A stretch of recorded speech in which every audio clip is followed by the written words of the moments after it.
Well, good morning, everyone, from Buckmore Park kart circuit near Chatham in Kent for a brand new Club 100 Sprints season. Round one here at a driver's favourite for the Club 100 fraternity.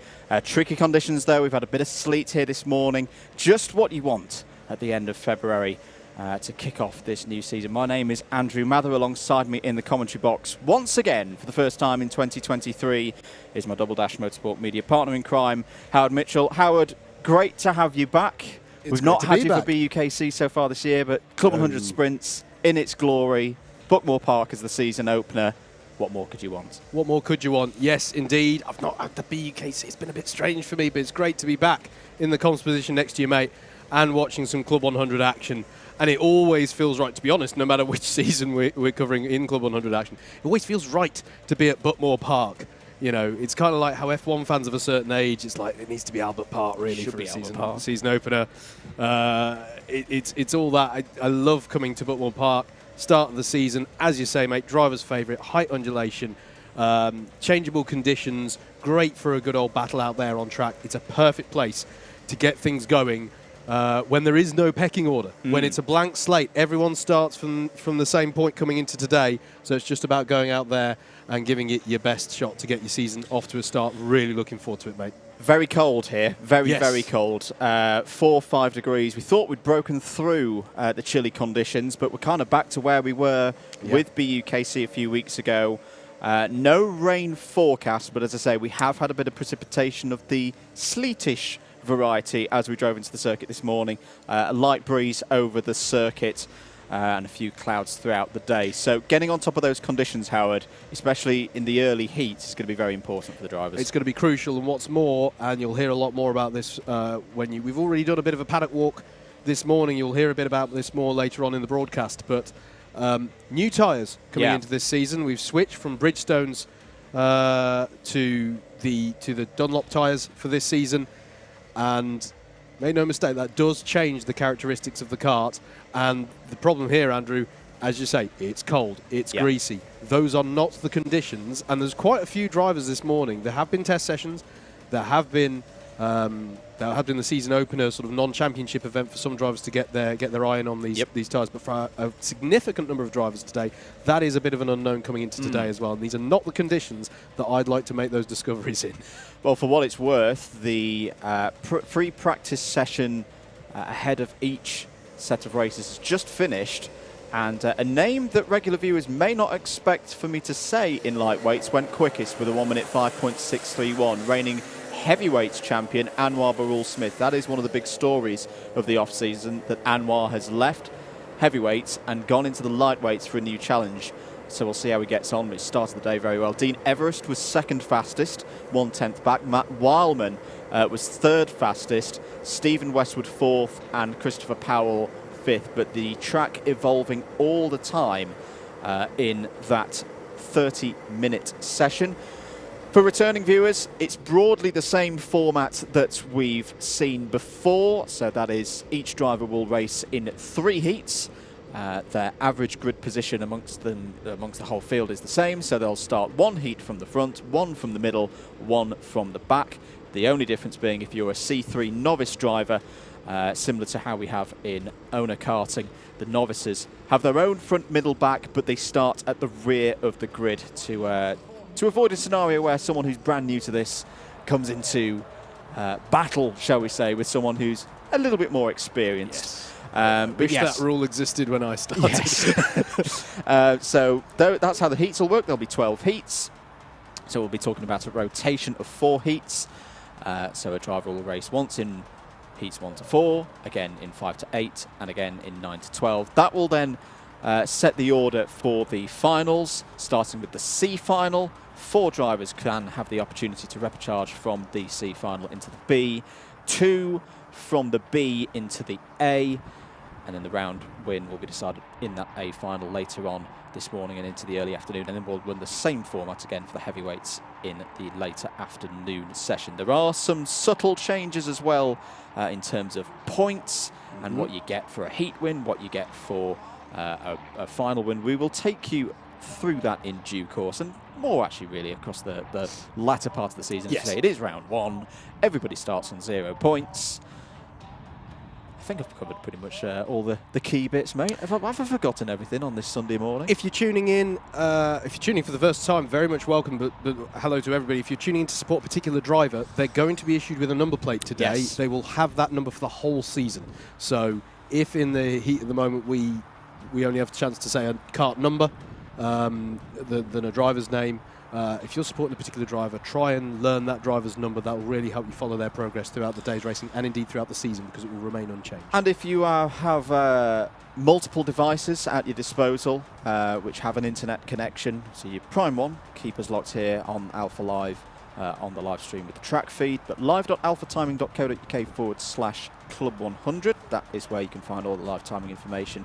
The same live timing information that we have here in the box. Talking of the box, we also have DDMM Comms Box Cam Live active today. Hello, you've got a little bit of a different angle of us. I think you mentioned, Howard, earlier that it looks like we're about to drop our 90s rap album on the It does.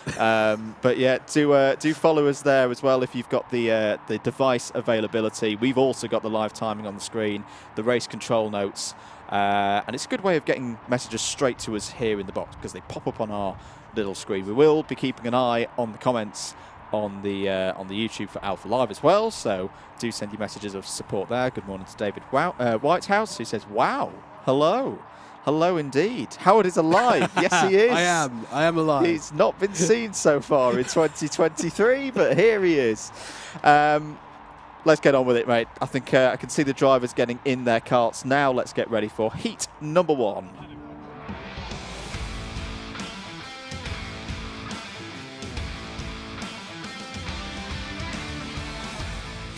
Heat number 1 then of the lightweights for a brand new Club 100 season here at Buckmore Park. Here is your grid. Andrew McWilliam takes us from pole position for the first race of the year. He's joined on the front row by Nicholas Lacasas. Kim Ely and Dan Grocott start on row 2. Yusuf Bin Sahel and Chris Woodger form up row 3. Matthew Cockram starts on row 4 alongside last season's number 5 seed Dan Seeger. James Martin and Louis Stagg start on row 5, so they're inside the top 10 for the start. George Lawler and Steph Theodorou start on row 6. Andrew Rabbage and Clifton Malcolm go from row 7. Gareth Pritchard and Penny Millman start on row number 8. Chris Hancocks and Yusuf Sahayono start on row 9. And that leaves us with Tommy Lee forming up the 10th row of the grid for this 19 kart field. So, rotation number 1 starts things off with a very short number of free practice laps, because in theory there are drivers in this race, Howard, who did not take part in the free practice session. This is their first time out there. Absolutely, their first time out there, and they're about to go. This is, I always found, an intimidating thing about sprint formats. And then you're racing. 7-minute race. That's it. 7 minutes, and there's already going to be championship points. Just to cover them, we'll start saying it now. As Andrew said a moment ago, there are some changes to how points are awarded. It's now 30 points for a heat win, and the allocation of points is non-linear. I won't go through all of the different things, but it's not as simple as 20 points, and then we count down 1 point for each position. There is actually a slight... there's a bit more of a bias towards the win. So 30 points for the win, and then it goes down to 27 for second and 25 for third, and so on and so forth. So that's a difference there. Some other things I will just mention before we get into racing, because those who have watched for a long time might be familiar. Cone penalties have been revised going into this season. So you now get 1 warning and then a place deduction, which I think is a very popular one with the drivers, because that can be a little bit of a galling one if you just clip a tyre and it's then impossible for you to win a race. That I think is a popular change. I like that change, and particularly around this circuit where it's a circuit that's easy to pick up that kind of penalty. We have seen races decided before where 2 minutes in it's like, oh no, someone's got a cone penalty, they automatically can't win the race. I like having that little bit of leeway. Yeah, and it's not got too soft at all in my opinion, because if you have a second offence, that's it. You're taking liberties, and you know. Other ones, just very quickly, hopefully we won't see too much of it anyway, but safe unsafe rejoin of the circuit has been revised as well. It used to be a straight-out exclusion. It's now actually dealt with in position penalties. If there's a contact as a result of an unsafe rejoin, it'll be 6 penalties deducted, so you still definitely don't want to be doing it. And the big one here, weaving, braking formation ahead of the start. JV very clear in the driver's briefing this morning about this one, actually. They are really monitoring that one now. It's not just about, did you have a jump start? Are you braking formation ahead of that start line? In that case, it'll be 2 positions deducted. So slight revisions to the rules. Hopefully it's going to be all clean, mate, so we won't be talking about it much. But we do see that cone one come up, so that's an important one to bear in mind that we're going to have to get used to. So yeah, just a few little tweaks and things just to make things a little bit better, a little bit tidier, a little bit more proportionate, I would say, on the rules. And yeah, that's all the sort of technical stuff in the rules to bear in mind coming into the new season. Hello in the YouTube chat to Stevie Hicks, who's heard that Anwar is going for a domestic double in the classes, but he's not on the entry list for heavyweights today, so we'll remain to see on that one. Hello to Oliver Payne, who's cheering on Harrison Earl. Hello to Tim Penny as well. Says, in the interest of your health, I haven't brought Jaffa cakes with me today, but I can pop to an undisclosed supermarket if you've got capacity for them.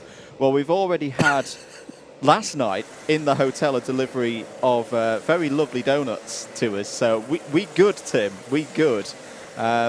We still, and this is for a public service announcement for anyone from the BUKC, please don't bring any of the Jaffa cakes to GYG in a few weeks' time. You brought so many of them to PFI, I still have stores sufficiently stocked for GYG.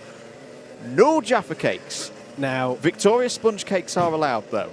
Now, you realise, I can say this because I'm not doing BUKC, you realise that the result of that comment just then, mate, is either a significant reduction in the number of Jaffa cakes or I have a suit that I need to fit into on the 11th of March for the Buckmore Park Awards evening. Please, no more Jaffa cakes. Hello to Michael Burke from the Land Down Under. He's tuned in for the start of the new season. Joe Craddock as well, Amy Breacher and Greg Smith. Thank you, guys. Thank you for getting in contact with us. And keep your comments coming in. Are we ready for a go then for this first race? No, we're going round again. We're going to go round again. So, rolling starts here in Club 100. You know I've got my mind on Club 100, mate. When you say the phrase Land Down Under, my head goes, Landau? Landau? Nunder? What's that, Land? We're on it. We are indeed. So just to remind you of the grid, it's quite an interesting grid, this, in that you've got quite a few C2s at the front, the C1s in the middle, and then some more C2s behind them before we then get into the novice section of the grid. But the 104 of Andrew McWilliam will take us from pole position. Nicolas Lacasas returns. He's in the 91.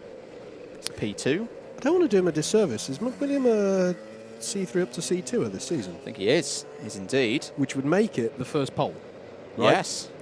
Because if you've just jumped up from C3, you're now not part of that novice subgroup at the back of the grid. Yes. So for anyone who's made that jump to C2, sorry to Andrew if I'm doing him a disservice there. This isn't the case, but I want to say that we've not seen him on pole before. It is a way to start your season. A damp Buckmore Park on slick tyres, of course. We don't want those treaded tyres around here.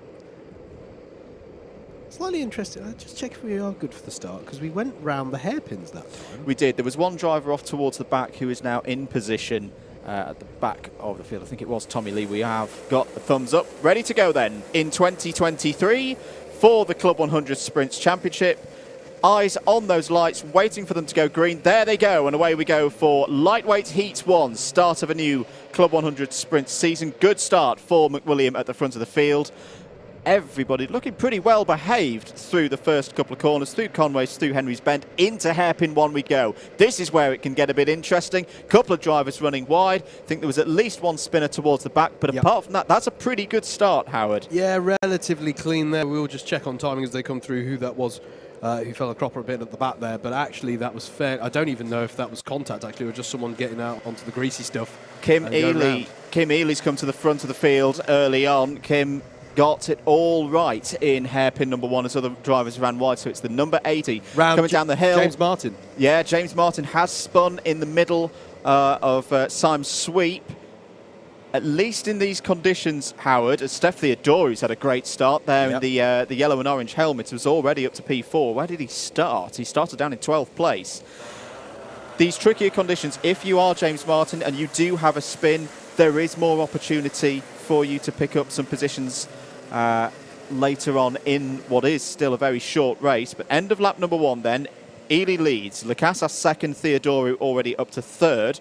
Now looking at second place, Andrew McWilliam fourth, and Yusuf Bin Sahel there in the red and silver suit in fifth place. Now trying to get it hooked down the inside. Good move there from Yusuf Bin Sahel up to fourth. Yeah, a bit of housekeeping. I believe it was Dan Grocott who was your spinner at hairpin 1, along with James Martin. Those are the only 2 karts I'm aware of who was facing the wrong way, side by side between Steph Theodorou and Nicholas Lacasas, and that's a Theodorou's on a mission out of the traps here, isn't he? This is where experience, I think, will really, really tell. Steph Theodorou has raced in this championship for many years. He's done many laps around this Buckmore Park circuit, and yet Kim Ely has spun down at paddock.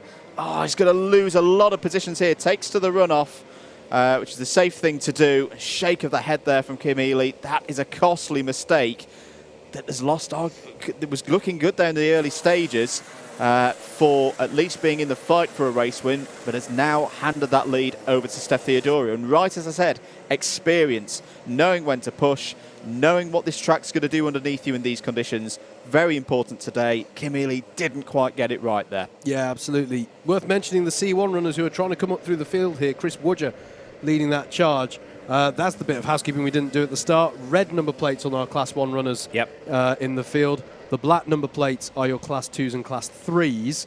So exactly the same machinery. Totally the same machinery, all scored together. However, on balance, we would expect those Class 1 runners to rise up to the top through the field based on their experience and successes in previous seasons. Penalty, the first one of the season. It is the number 91. It is Nicholas Lacasas for a jump start.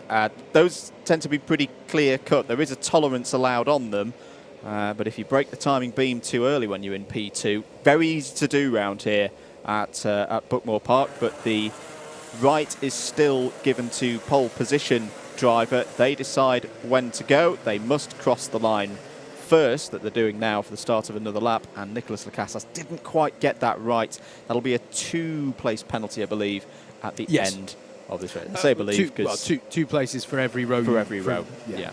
Track limit warning coming in for Tommy Lee.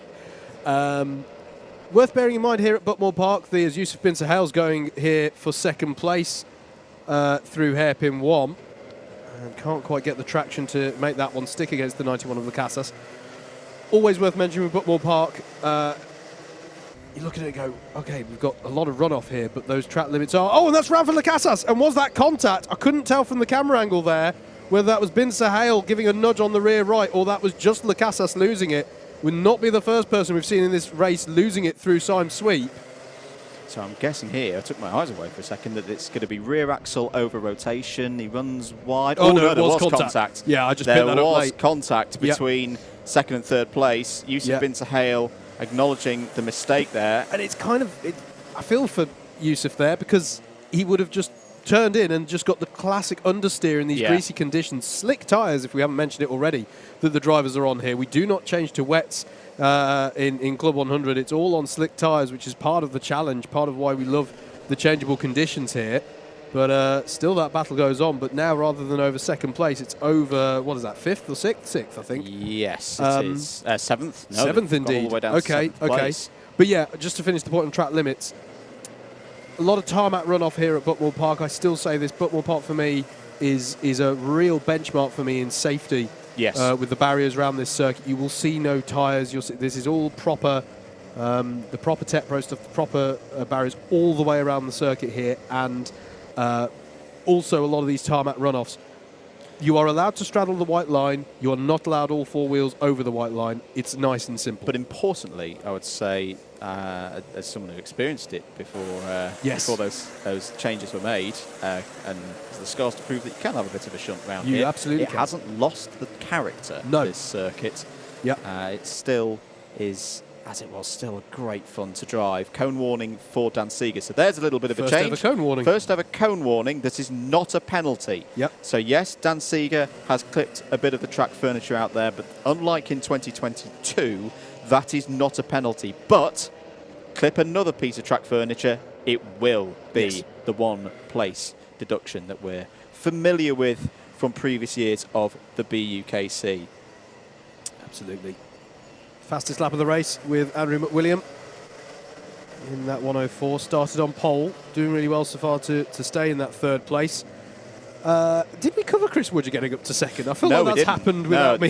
This is making me feel a little bit smug, because the evidence of experience is coming to the fore here. That you've got two very, very well-versed drivers at the front of the field. Dan Seeger's got by Andrew Rabbage. Yes, we just saw them side by side in your camera shot up towards Garda, and he got that move done. So as they cross the line, Dan Seeger will be confirmed as moving up to fourth. There it is on your timing tower. And does it with the fastest lap of the race as well, as the circuit will start to grip up a bit more here. This part they're going through now, that first sector, is typically the last part of the circuit to grip up. But yeah, the circuit is getting faster here as we are hitting 0 on the clock. Yep, no +1 lap in Club 100 sprints, so this will be the final lap. We are into the 104s now. We didn't see any of those earlier on in the practice session. Hello to Andy Hicklin, who's cheering on Dan Seeger from everybody at Donington Park. But Steph Theodoru, what a way to start your season. Started 12th on the grid, and the thing with that is, that was Steph's starting from the back race. Yeah. And he's going to get the maximum haul of points in a heat. He's gained 11 positions. Thank you very much, Adam. Look at the lovely new graphics we've got here at Alpha Live this season. And a lovely start for Steph Theodoru. One race, one win for the number 85, and a little bit of a dance over the line as well. Chris Woodger takes second place. Great drive from Andrew McWilliam as well to third. Dan Seeger fourth. Fifth for Andrew Rabbage. George Lawler is sixth. Then we get into the part of the field where it just didn't go their way. Nicholas Lacassa seventh. Yusuf Bin Sahel eighth. Kim Ely ninth. Matthew Cockram comes home in 10th. 11th for James Martin after that spin. So he did get back past a number of drivers from that first lap spin. Yusuf Sohoyono was the top C3 home in 12th. Tommy Lee, good drive from Tommy Lee from the back of the field, finishes 13th. Dan Grocott had a spin as well, finishes 14th. Gareth Pritchard 15th. Chris Hancock 16th. Louis Stagg 17th. Penny Millman 18th. And Clifton Malcolm bringing up the rear in 19th place. Well, there we go. A win to start the season for Steph Theodoru. Let's get ready for heat number 2.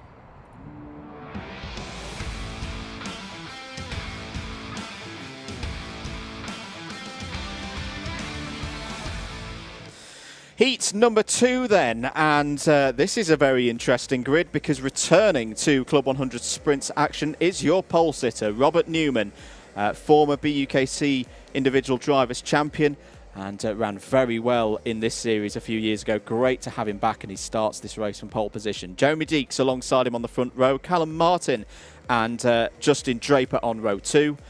Hussein Rashid and James Dunnett start on the third row of the grid. Josh Wood and Dean Everest go from row 4. Samuel Essery and Michael Reeder start their season on row 5. Sam Lovelace is back in sprint action as well. Starts alongside another returner, former champion Ed Bars. They go from row number 6. Tony Philbin and Joe Ratcliffe go from row 7. Ryan Williams and Harrison Earl start on row 8. Isaiah Eguagu and George Oxford start on row 9. And Alex Rule completes the 19-cart field. Very interesting grid, this one, Howard. 2 Goliaths, shall we say, of sprint racing in previous years, both in this race, but both at opposite ends of the grid in Robert Newman and former champion Ed Bars. Yeah, and as you say, Sam Lovelace in this as well. It's great. It's great to come back for a new season and see some people rejoining us. You know, obviously people they have, you know, other things going on in life. Sometimes maybe they'll take a step back, but what's lovely is that they'll always come back to join us again, and they always are welcome to do so. So it's great to see, but it's going to be, for us as spectators, it's fascinating to see how they're going to get on against you know, the competition's moved on, new people have Yep. come to the fore. It's going to be interesting. Time to get those old BUKC skills out, I think, for Rob and Ed and others in this race. It's who the right race in time of year. It's the right time of year Mm-hmm. in these greasy conditions. Hello to Ben Paynes and Reverb Racing, both cheering on Harrison Earl in this, what is his debut in Club 100 Sprints. So one of our C3s starting 16th on the grid. Yep.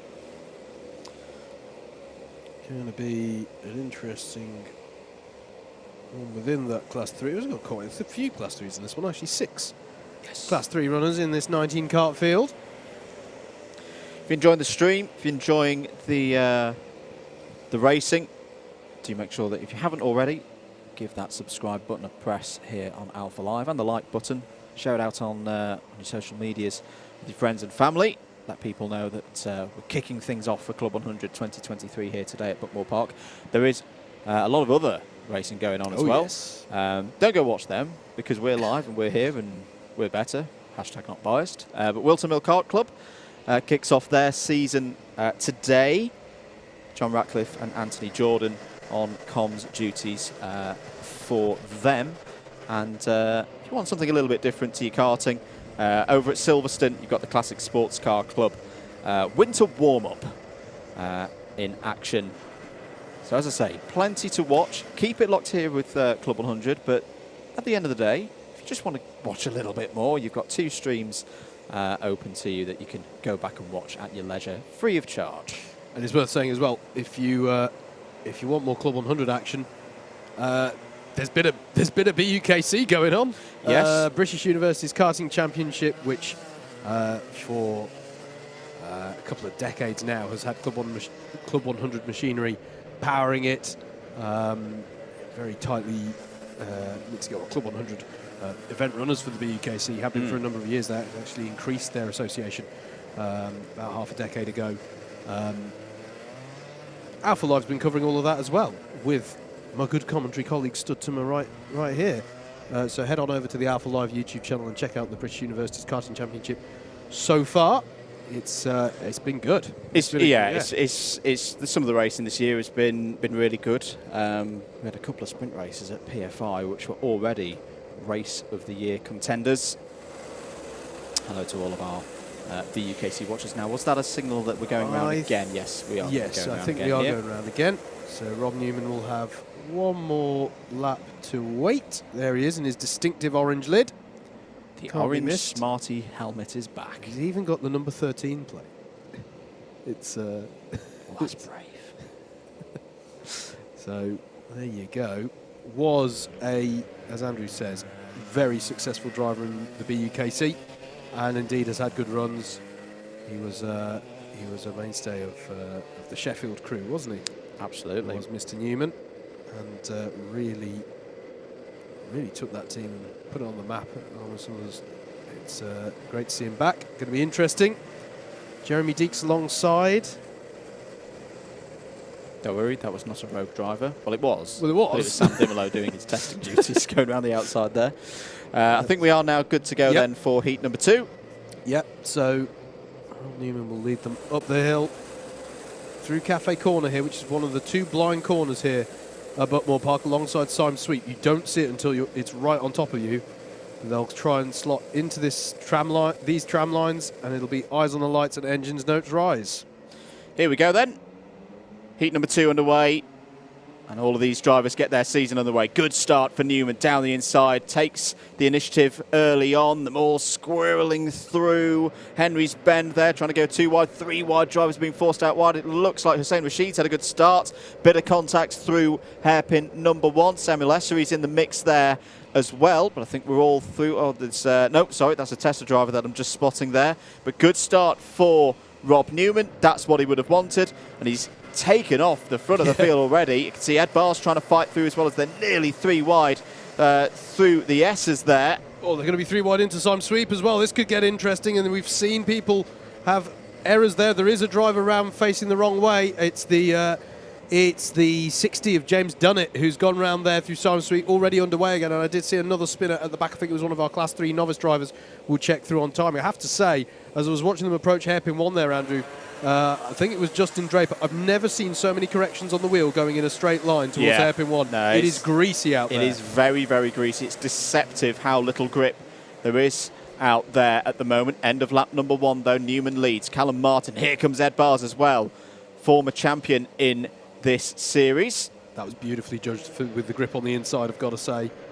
Looked like he was going to skirt wide there, but just managed to hold it together. Trying to do the switchback there. See Samuel Essery in the mix. I'm afraid it was Justin Draper who was actually the additional spinner after side sweep. Oh! Samuel Lovelace, just it's like he apparated suddenly on the apex of hairpin number 2. that wasn't really an optical illusion, folks. That was just good driving from Sam Lovelace. And look at the extreme lines that Ed Bars is trying to use there. Has got a contact warning for his troubles. There is a penalty as well. Move for the lead. Callum Martin down the inside of Rob Newman. And what's happened there, Andrew? Because no, Newman's disappeared off the front. That was on Hussein Rashid, I think. Oh yeah, apologies. 2 orange helmets. Sorry, 2 orange helmets. Thank you. Good start as well for Isaiah Guagu, who's already up to P12 as leader of the C3s. Here's Hussein Rashid trying to get back down the inside of Callum Martin through Conway's. Good move there, but here comes Ed Bars advancing on them, and we'll try and shape something up into, I imagine, hairpin 2 as Martin fights back on Hussein Rashid there. Track limit warning for Sam Lovelace. Ed Bars are going to smell the opportunity with these two battling in front of him. Yep. Martin will switch back off of hairpin number 2. Which kart is Ed Bars going to choose to help out? He's going to try and go around the outside of Callum Martin. You see Hussein Rashid tapping his head there, Howard, to try and communicate to Callum Martin, let's work together, let's think about this, because Rob Newman has disappeared up the road. He's got a 5-second lead. Yeah, absolutely. Once again, Callum Martin's going to tuck underneath. He's made the calculation that Rob Newman is too far up the road, and that this is the battle. This is his hill to die on in terms of this. Yeah, exactly that. They're going to be side by side up the hill again, because that's good run off the corner for Rashid. Ed Bar's biding his time here. He's going to try and get a good run towards turn 1. He's going to tuck in behind Callum Martin, go side by side with Rashid. Rashid was all squirreling over the exit curb of Cafe, and that is position changed. Ed Bar's up to 3rd place, Callum Martin up to 2nd, and Bars has got a beautiful line through 1 and 2 as well, which is surely going to set him up for a bit of a go. Hold station for hairpin 1. But I'll be intrigued to see what he does into 2. Sam Lovelace is coming into it as well. Blue suit and the dark blue helmet. Oh, so and Josh wide. Wood. But he'll be trying to get the launch off of the corner. And it's working. And it's working indeed. Up the inside. Beautifully done by Ed Bars. That was a masterclass in use of the wet line through the hairpins. It's always a bit more tricky, I think, through turns 1 and 2. Indeed, I feel like at the moment, look how wide Ed Bars is going, and yet see the exit speed that he's getting off of these corners. And this is fascinating to see how he's just making that wet line work for him around this Buckmore Park circuit. I honestly feel, I mean, the way I describe wet weather and greasy weather driving like this, Andrew, it's not worse or better, it's different. The challenge is different. I've got to say, for me personally, Buckmore Park is one of the most fun circuits to do that, because you're just holding it. You can see Ed there just holding onto the grip into 1 and 2. The lines change. You got Dan Seeger now trying to take that wider line through 1 and 2, and that's going to pay dividends for him on this occasion into hairpin 1. But in going down the inside of hairpin 1, he's on a compromised line there. It all gets really fascinating for me in these kind of conditions. A couple of penalties to note for both Hussein Rashid, the number 40, and the number 8 of Samuel Essery. You'll have seen TLADV come up on your screens. That means race controllers judge them to have taken advantage by exceeding the track limits. Yep. Whether that be defending a position or gaining a position. So that'll be deductions for them at the end of the race. There's Josh Wood in the red suit and the black helmet. He's trying to get away past Hussein Rashid now. This is for 5th place on the road. Shout out to Isaiah Aguegu, one of our novice drivers, has come to the front of those novice drivers and knocking on the door of the top 10 as well. So good drive there within our Class 3. This is denoted by the blue number plates on your timing tower. They don't have blue number plates on the karts, mind. It's black number plates for both the Class 2 and Class 3 runners, unfortunately, in terms of denoting them. But good drive there from the number 27, and Ryan Williams as well, doing well to follow through with him as well there in 12th place. So they're having a good opener to their season. Pace is improving. Newman is into the 1 minute 2s as here comes Rashid down the inside of Callum Martin. swapping positions again in this battle that has gone on throughout the whole of this race. Track limits penalty, unfortunately, that just showed there for Josh Wood, although I'm not actually seeing that confirmed on our timing in front of us here. A warning for Michael Reeder as well. There's still that battle goes on, and Dan Seeger and Ed Barnes. For me, Andrew, these two of the drivers who we've seen over the course of this race, these two have shown their experience by being so much bolder with those wet lines. You know, you see their line into hairpin 2 and you think, you're like, are they still planning to stay within Kent? And they are. It works. It's so much more abrasive on the outside of hairpin 2. And look at this line from Dan Seeger here, going through 1 and 2, getting that late apex, sort of going back towards the apex coming out of Henry's Bend. And then again, nice and wide of apex here into hairpin 1. And this is the one where you really have to be bold. Go to the outside there. That's so wide from Ed Bars there into hairpin 2, but it works. You've got to keep the faith going into hairpin 2, and you will get the turn in. You will get the turn in, and you'll get a better drive off the corner as a result. Here as well, we've seen Ed Bars going really bold. Now starting to tuck in a little bit more, maybe sensing there's a bit more grip on the conventional line there now is Ed Bars compared to the start of the race. I have to say, though, we are focusing on all of this because, in fact, we're on the last lap, and is Rob Newman coming up the hill now? He is to take the win. Newman is back. Robert Newman takes a very, very good victory there from pole position. And there's not many races that you will see this year won by 10 seconds in the Sprints Championship. Ed Bars, on his return, takes P2, 3rd for Sam Lovelace, 4th for Callum Martin, 5th for Samuel Essery. Should note, these are provisional positions because there are some penalties in that race. 6th for Josh Wood, 7th for Dean Everest, 8th for Jeremy Deeks. Great drive from Isaiah Eguagu in 9th. Sorry, Rob's already parked in the pits. That's crazy. 10th for Hussein Rashid, 11th for Justin Draper, Brian Williams 12th, Michael Reeder 13th, George Oxford, Tony Philbin, Harrison Earl takes us down to 16th, and then James Dunnett over the line there in 17th. Alex Rule and Joe Ratcliffe completes the field. Let's get ready for heat number 3.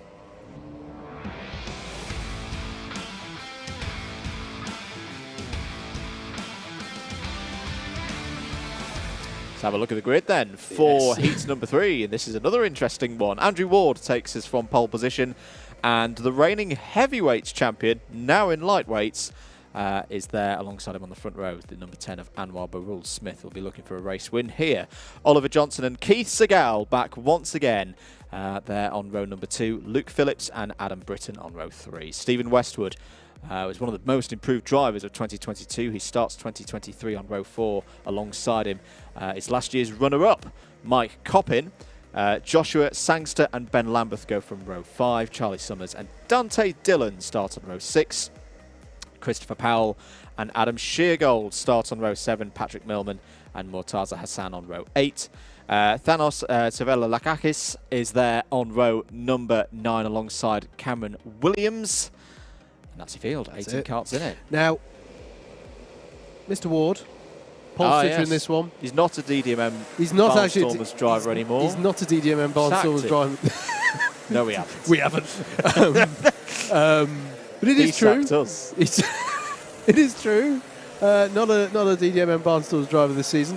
Has in the past noticed patterns between being featured on streams. It's all going to be fine. 2023. Well, no, I've already interviewed him. Oh, in the paddock walk. No, why have you done this? Because we've got to break the duck. We've got to.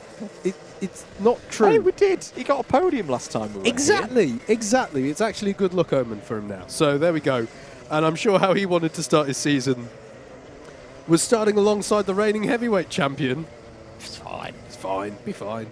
But no, going to be interesting. In all seriousness, going to be interesting to see how Wardy does this year. Yeah, you know, had some really good results last season. You mentioned that podium. And it's going to be, it's an interesting grid, this one. You've got Chris Powell and Dante Dillon starting towards the back of the non-novices. You mentioned Dante. One of the things and just as I say that, round 1, race rust hasn't quite been scrubbed off yet sometimes for some of the drivers.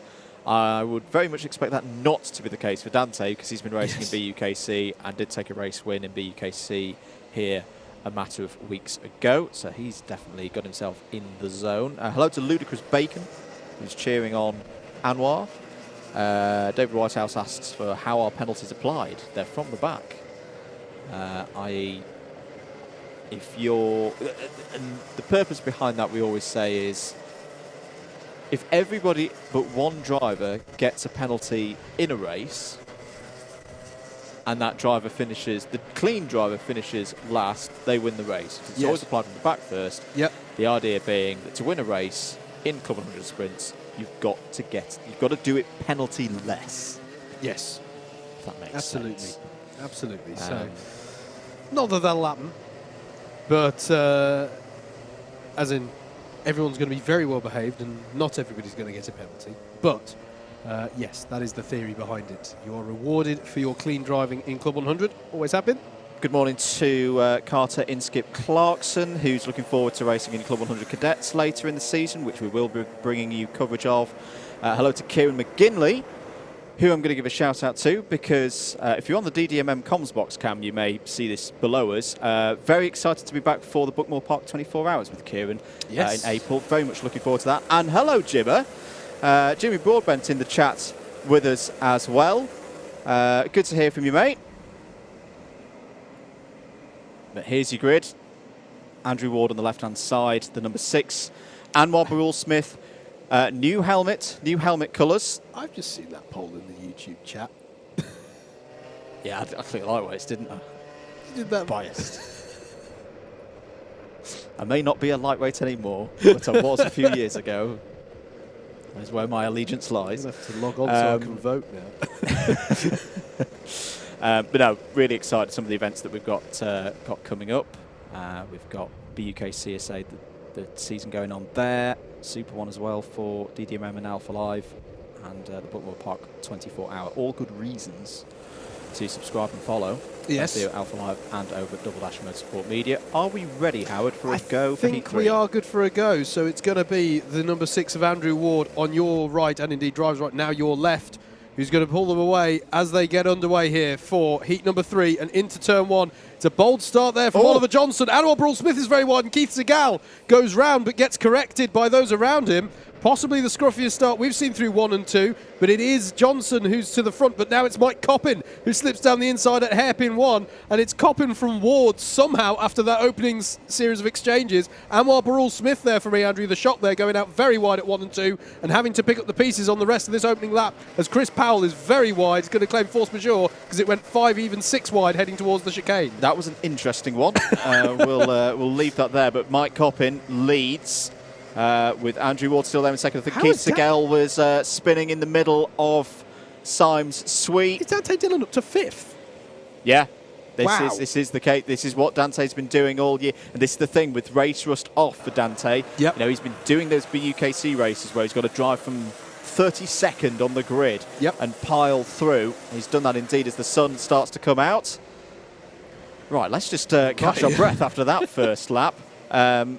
Coppin leading, Ward second. There's the number 21 of Stephen Westwood down the inside on Luke Phillips. Any penalties? Yes, Ben Lambert's got a black flag on lap number 1. So that really is a race ruiner for Ben Lambert. Contact warnings for Keith Segal and track limit warnings as well for Oliver Johnson and Andrew Ward. Yeah, I'm not sure if there was even more that happened off the back of that sideways moment for Keith, but he has gone to the back of the field, I'm afraid. So Keith Segal down in 18th place and looking to pick up the pieces for the remainder of this one as Anwar Barul Smith and Dante Dillon are on the tail of Oliver Johnson, your highest placed Class 2 runner at the moment, hence why he carries the black-backed number board. Goes for the wide line through Garda, but Anwar Barul Smith knows that he can do a bit of a block pass there and might have better drive on the outside of the centre S there and up the hill towards Cafe. He's still side by side with him, and he's going to bring home the advantage there on the outside.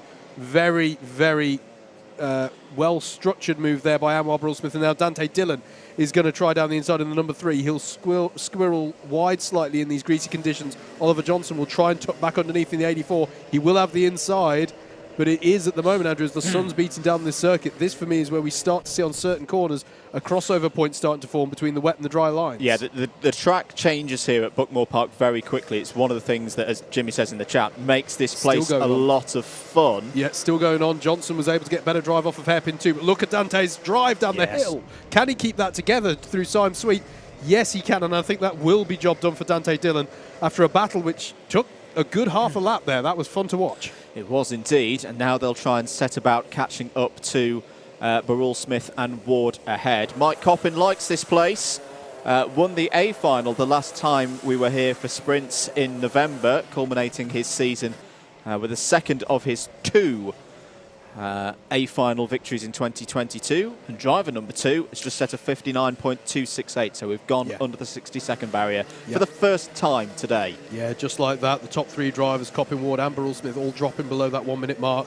Everyone else trying to get that low on their lap times at the moment. Dante Dillon clearly a bit frustrated with how costly that battle with Oliver Johnson had been, which Oliver was within his rights to have that battle, but it has definitely been costly for both their races in terms of keeping on terms with these two. Andrew Ward and Anwar Burrell Smith started side by side on the grid. I'd say Anwar's going to be a little bit careful about track limit warnings in his line there through the latter part of Symes, but he's going to try and go up the inside here of Garda. And that was a textbook move there from Anwar. So long as he can get better drive up the hill, that was a beautiful move and takes the reigning heavyweight champion in this lightweights heat 3 race up to second place. Up a penalty, number 84, sorry, for Oliver Johnson. Too many times beyond track limits as Christopher Powell looking for away by Luke Phillips there. That takes him out of the net class lead for Johnson once that penalty's been applied. Luke Phillips would be a beneficiary of that, as would Mr. Powell in the 23 kart there with the distinctive red and blue sleeves, asymmetric suit. Shameless plug time. Our reigning Club 100 and BUKC iRacing C2 class champion. Why am I talking about that? Because we've got round 1 on Wednesday night over on the DDMM YouTube channel, where entries are still open. And what I'll say about Chris is he's got some free track time later in the year. He's won That's a good point, his efforts from last year. He's now looking up the inside of Luke Phillips, pulls off a move, and at some point later in the season, he'll have an endurance race for free to pull off more bits of racing like that. That Garda corner for me, Andrew, is where it's most obvious that it's not a clear-cut thing here about the wet and the dry line. A lot of drivers are thinking, I'll just take it out wide. Not at Garda. You can do a block pass up the inside and make it stick. We saw Anwar do that on Anwar Burrell Smith do that on Andrew Ward a lap ago. That's a great example of where it's not always the theoretical clear-cut, do the wet line here around it, and that's what makes this track so fascinating. Here at Hairpin 2, it's still paying off. But at Garda, it's not what you want to be doing when you're in a battle. Some of the curbs, not all of the curbs, some of the curbs are very useful to pull the cart through the corner. Yes. Round here. Yeah, absolutely. Not this one. No. Through paddock. There's a grate down there that you don't really want to be hitting because it just disrupts your momentum so much. Here's Stephen Westwood, the number 21. Now in a black suit. I'm used to him in a red suit. It's not the case anymore. There's a change for third place there. Dante Dillon has got past Andrew Ward with 54 seconds on the clock. I'm really glad you mentioned that about Stephen, being as he's chasing Luke Phillips, who is in a red suit. Thank you for that one, mate. New term, new season. Got to get used to these things. Another fastest lap for Mike Coppin, a 57 dead. He's really started to ramp this up, and as you say, mate, carries that momentum off the back of last season. Keith Segal has got a cone warning. There's Anwar Burrell Smith, second place. Not going to be able to catch this man, though, who I think we will get another lap in here, because Mike Coppin will cross the line with, I reckon, about 8 or 9 seconds remaining on the clock. Contact warning for Cameron Williams. Bang on cue. Thank you, Mike. 8 seconds to go and a new fastest lap as well, 56.917. The track really starting to come to the drivers now. Well, I was talking about how hard he's pushing the brakes there into hairpin 1. But that also shows the level of grip that you're now getting into hairpin 1, that you can lock up on these new Dunlop tyres. JV won't thank him for that. He won't, no, not at all. But Well, it's an interesting one. I was talking to Mike earlier in the paddock walk, which you haven't seen yet on the broadcast. But the topic of him finishing second came up. Championship last year, second. He's in the number 2 plate. They finished second in the endurance yesterday. So Mr. Coppin is going to take a win here as he comes up the hill. I'm delighted to say, after that conversation earlier on, which you'll hear later, Mike Coppin wins and finishes first. There you go. Does happen, Mike. And starts his season off exactly how he would wish to do so. Anwar Barul-Smith there. Some drivers showing some good turns of speed there towards the end. Anwar Barul-Smith in second. Dante Dillon in third. Andrew Ward, having started on pole, brings it home in fourth for some solid points there. Oliver Johnson will finish fifth and highest of the Class 2s, but bear in mind he has a penalty to be applied. Chris Powell made it up to sixth from his lowly grid position there. Luke Phillips, Stephen Westwood, Joshua Sangster and Ben Lambeth round out your top 10. Then it was Charlie Summers, Adam Britton. And then Adam Sheargold is your highest place for your Class 3 runners. Thanos Chevalakakis. And then it's Patrick Millman, Murtaza Hassan, Cameron Williams, and then Keith Segal to round out the 18 finishers of that Heat 3. Very good. One more heat in this first rotation to go. Heat 4 is up next.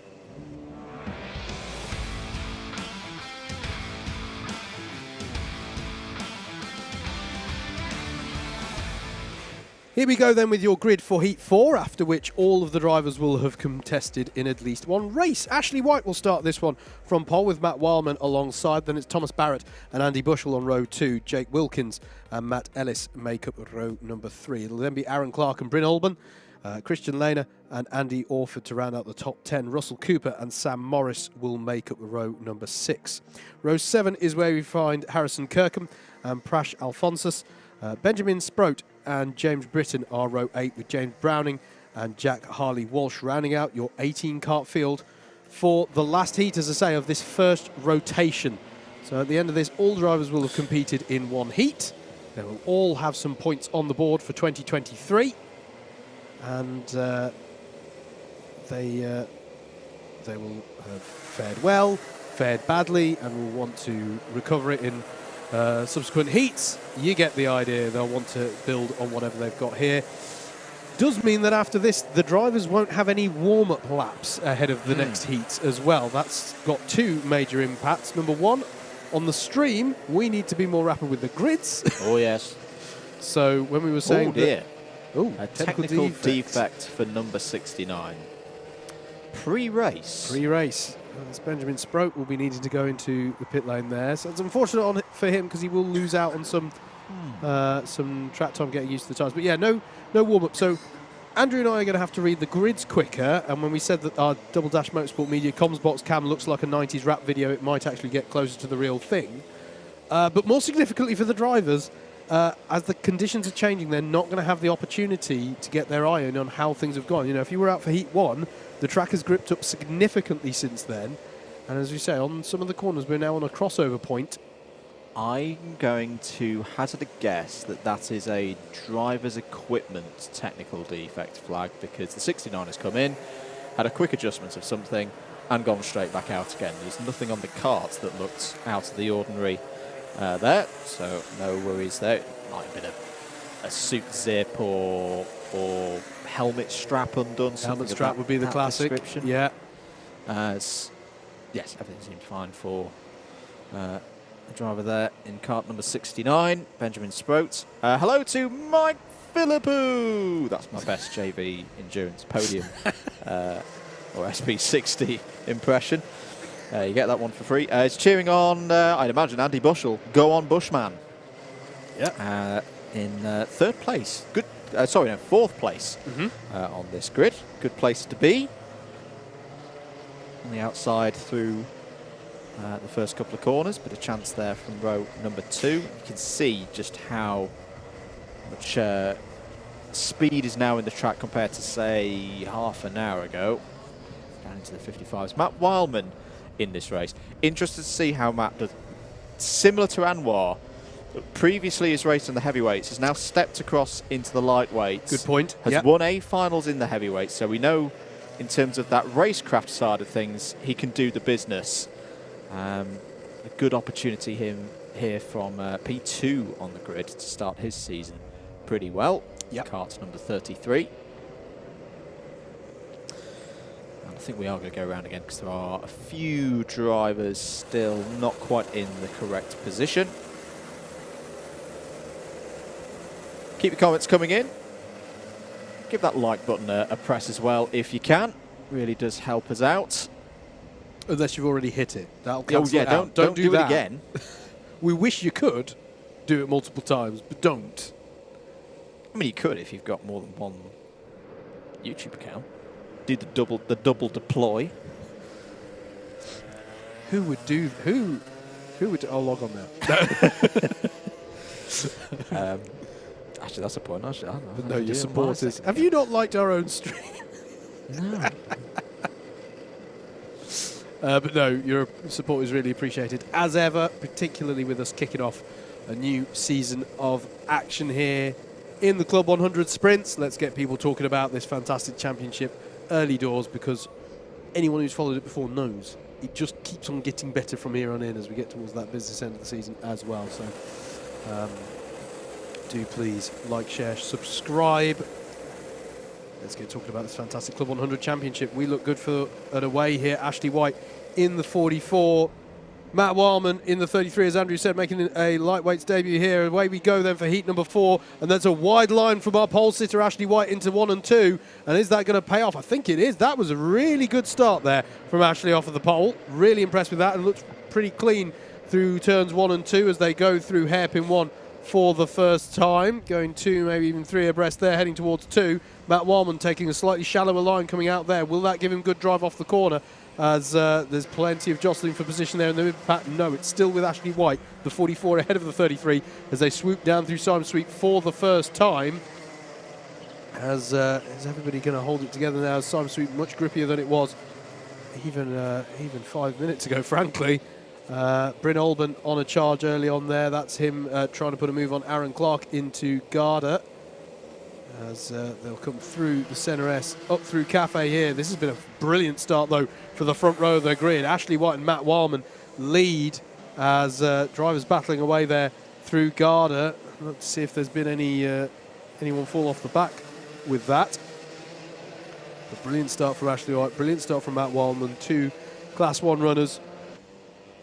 And, yeah, really good start there with Jake Wilkins as well, doing well, holding on to 3rd place as well in the 41. And I don't think anyone was facing the wrong way or had anything go wrong for them there on that first lap. So nice and clean as well. Now this is where we'll see, I would imagine, classic sprint tactics here. You would have thought that these top 2 won't battle too much, so long as they feel they've got even pace. But that's a very different line through centre from Ashley White. And that was the opportunity for Matt Wildman to just sweep through.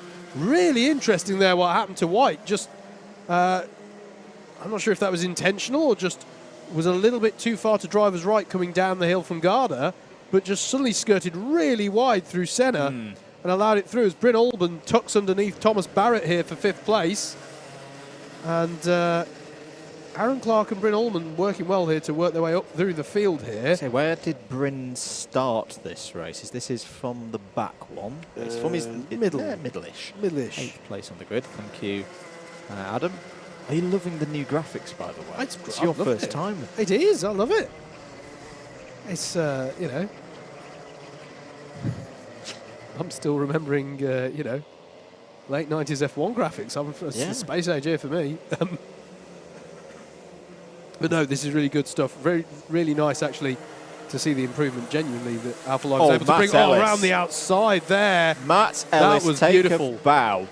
Just had that confidence of there's going to be grip there, there's going to be grip there, I've just got to keep my foot in it. Was it Matt? It was Aaron Clark. Wasn't that Aaron? No, it's Matt Ellis around the outside of Thomas Barrett. Okay, sorry. Meanwhile, though, there has been a move there from Aaron Clark as well. Now Bryn Olben challenging Jake Wilkins here over 4th place. Change for lead in C3 as well. 14th place overall. Jack Harley-Walsh has got through past James Britton. 4.5 seconds now the gap between the top 2 and Aaron Clark, Aaron Clark in that 3rd place, who's now pulling away from Jake Wilkins. Wilkins doing well to hold a charging Bryn Olben behind him so far this lap, but Bryn in that number 16 will be looking for an opportunity here on the 41. It's a Class 1 driver in the form of Bryn Olban. It's a Class 2 driver in the form of Jake Wilkins, but it's all even machinery here in Club 100 Sprints. Interesting phase of how this circuit will develop now, because there's a dry line definitely in the bottom half of the circuit. You're going to have to get off that now to make overtakes stick. Yes. Where there's still going to be damp patches, and makes it in some ways a bit easier to defend. Wide squirrely moment there for Bryn Olban. He's lost significant time there actually, and did well to keep Matt Ellis behind him. That was really interesting. Demonstrates the point very well, that if you get off that racing line, you're going to be losing stacks of time, and the delta to those still on the dry line is going to be quite large. Aaron Clark doing a good job here, though, ahead of Wilkins. Yeah, interesting to see there. Aaron still taking that wet line through Garda, and it kind of works if you're not side by side with somebody. Yes. If somebody can't prise open the door and hold you up on the exit of it, that still works in Garda.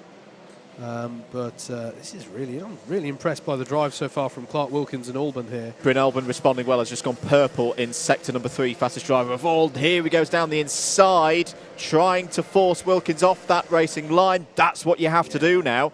That's what you've got to do. You've got to take that initiative in close combat. That was very nicely done from Bryn Olban. That's him up to 4th place. Yeah, creative solution for not going wide out of hairpin one like last lap. Well, if I just put a cart between me and the outside, I won't go wide. It worked quite well. I was impressed by that.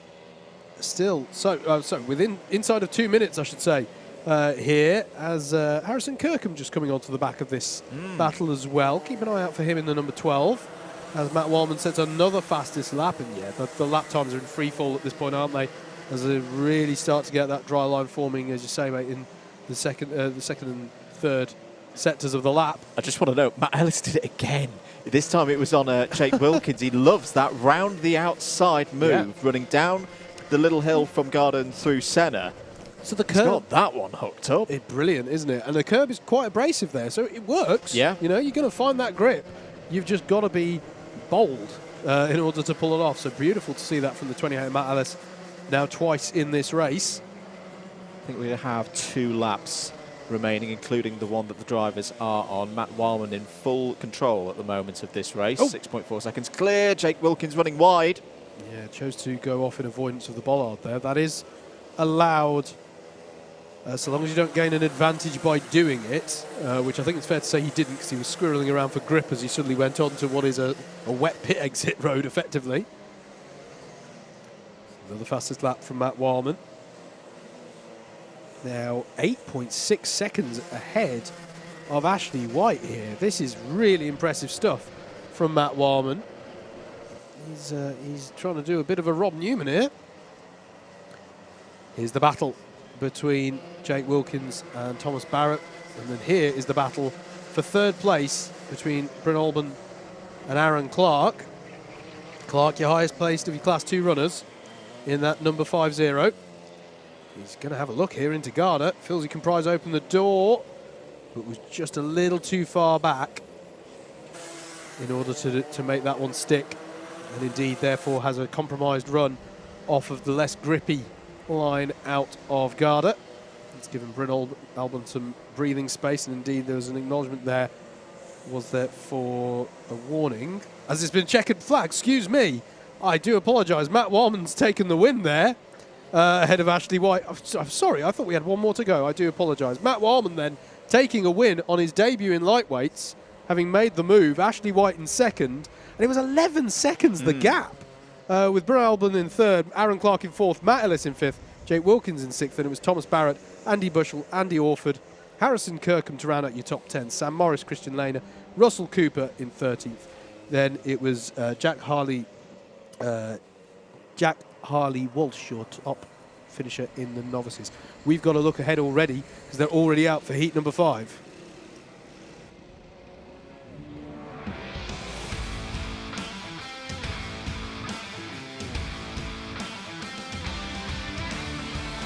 Here we go then, here's your grid for heat number 5 going into the second rotation of heats. Ed Bars and Andrew Rabbage will be your first row of the grid, with Michael Reeder and Ben Lambeth on row number 2. Charlie Summers and Jeremy Deeks will make up row 3.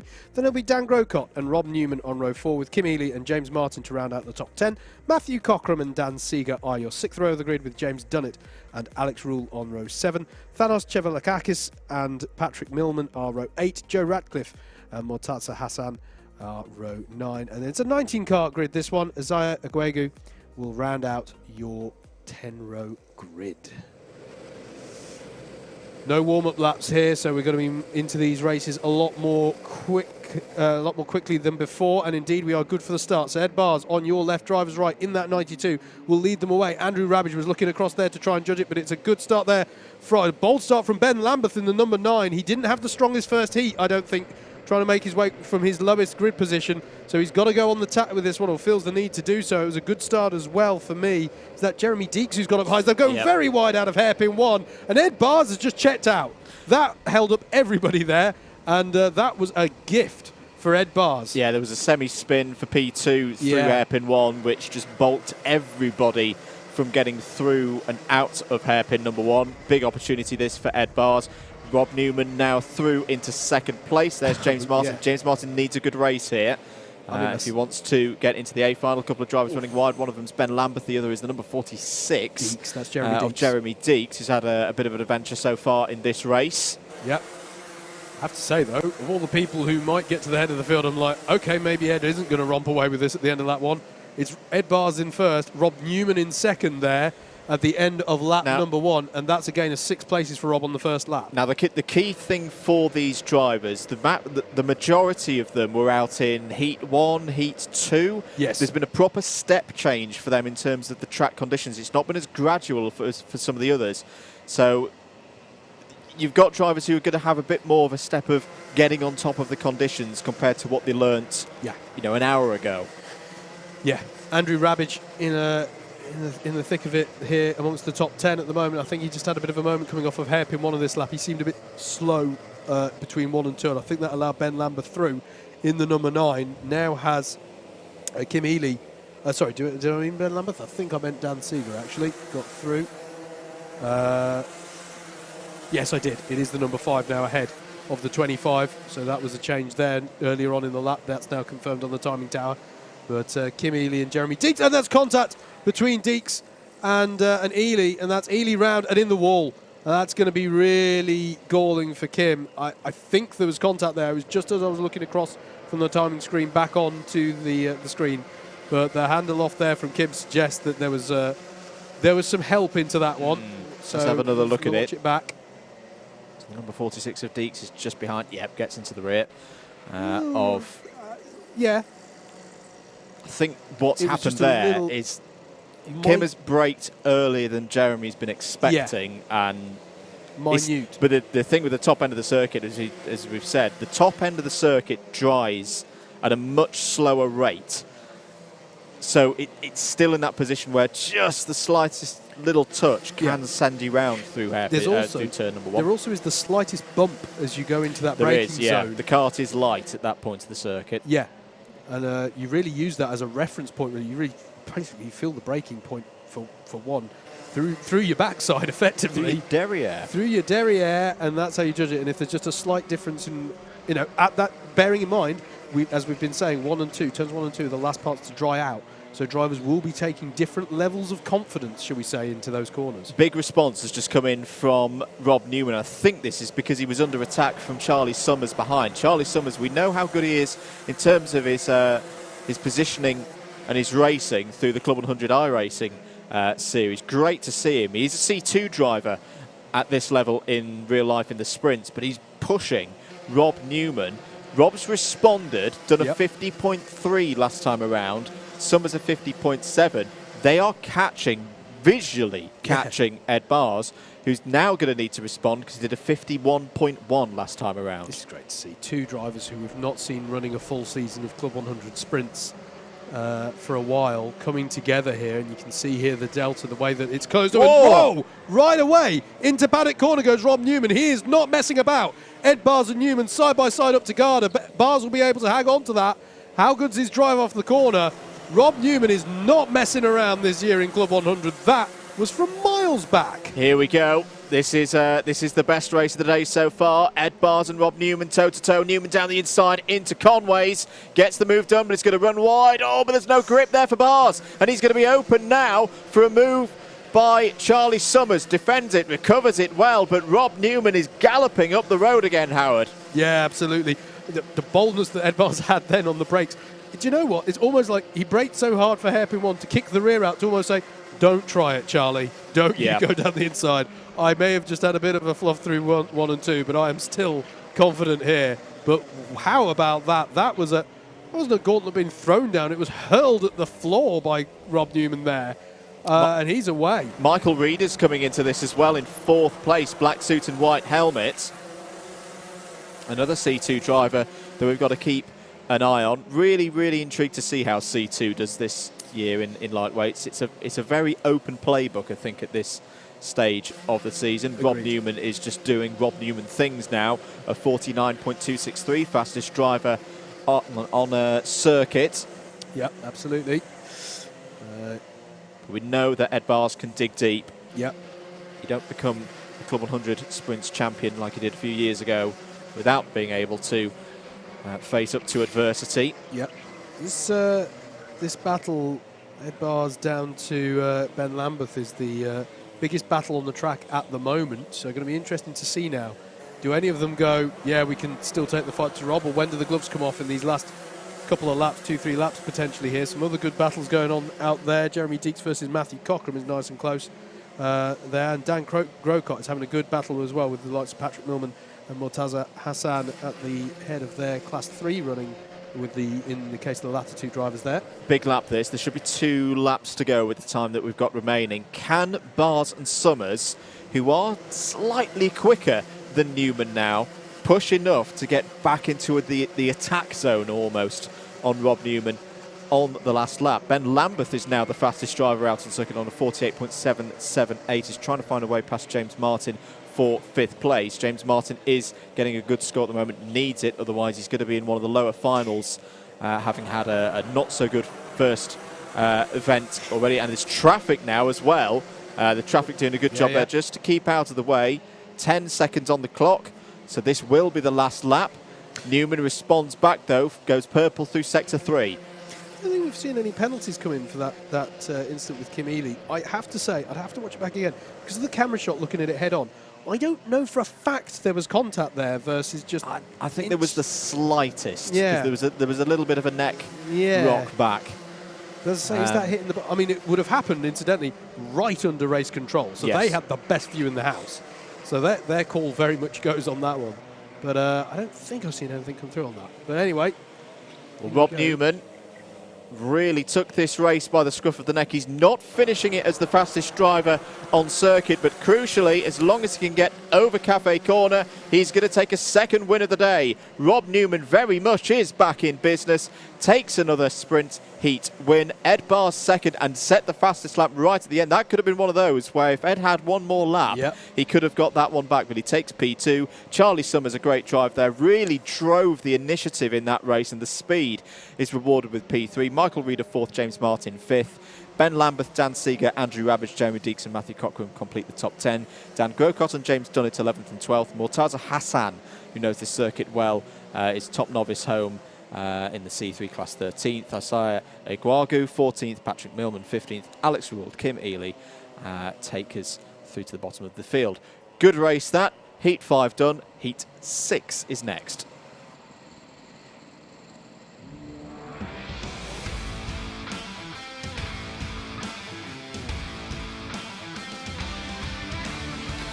Let's have a look at the grid then for heat number 6. We'll be halfway through the heats programme after this one. Steph Theodorou has already had a heat win today and now has a chance to get a 2nd from pole position. Christopher Powell alongside him on the front row. That's a teammates, an endurance teammates front row there. That's going to be interesting. Louis Stagg and Andy Orford start on row 2. Russell Cooper and Nicholas Lacasas on row 3. Anwar Barul Smith has his middle of the grid one from row 4. Alongside him is Andrew McWilliam, Andrew Ward and Samuel Essery there on row 5. Josh Wood, and Dean Everest on row 6. Chris Woodger and Tommy Ligo from row 7. And then we're into the C3s. James Browning, Benjamin Sproat, Clifton Malcolm and James Britton. That completes your field. Are we ready to go? I think we are ready to go. Andrew Ward can grab the popcorn here and watch his two endurance teammates battle this one out. Away we go. 7 minutes on the clock. Good start for Theodoru. Can Christopher Powell wrap it round and take P2? That was very nicely done from Christopher Powell as everybody else fought on the inside for a bit of grip into hairpin 1. See Grocott in the middle of all of that. Anwar already pulling moves. It's at least up to 5th place. But good start here from Theodoru and Powell. The teammates now need to work together, Howard, to keep this gap back to 3rd place. Yeah, dream start for them in many ways. Kept it nice and clean between the two of them and just worked to pull out the gap. The difficulty is... Oh, we've got an incident there. Significant one. Look at the damage to the barrier. There's been a big hit there on the inside of the S's in the middle of the circuit. That's unusual to see. It's unusual to see the impact there, Andrew, on the left-hander. Someone's been pinched. If someone's been pinched. Oh, that's true. That's true. But that's been a significant hit, yeah. Full course yellow. Now, that is terrible news if you're Steph Theodoru and Christopher Powell. Yeah. Because that gap that they'd nicely worked in the first half of lap number 1 has gone.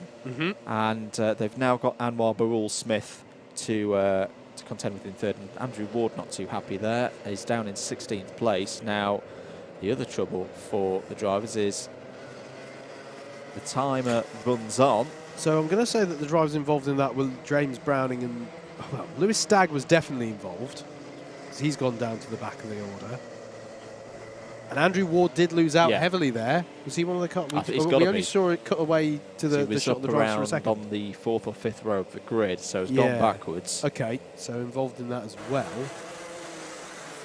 So, yeah. As you say, it is where you'd expect to see the damage if a driver was pinched, but that was a significant... I think we're back to green. Yeah, okay. They've been able to get that all repaired nice and quickly. So here's the challenge. Theodoru and Powell have got to do it again. Yep. And this time, they've got Mr. Barul-Smith for company. No biggie.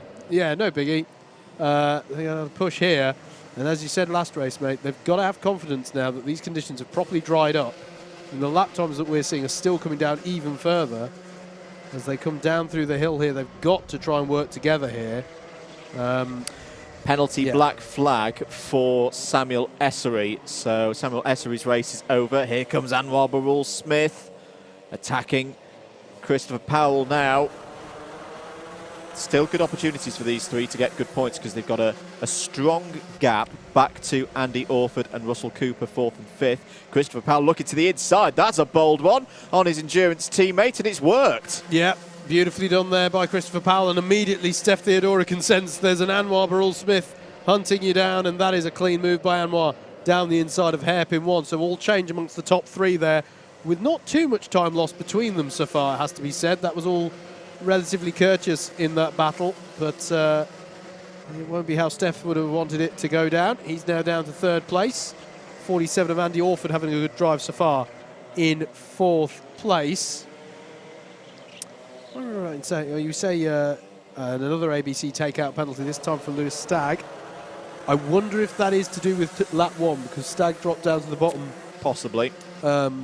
With regards James to that. Browning has dropped off the back of the pack as well. As here comes Anwar Barul-Smith down the inside, looking for the lead of the race, controls it through. Christopher Powell's not giving it up, though, through Henry's Bend into hairpin number 1 now, but surely it's going to be advantage Barul-Smith. It is indeed. He's up into P1.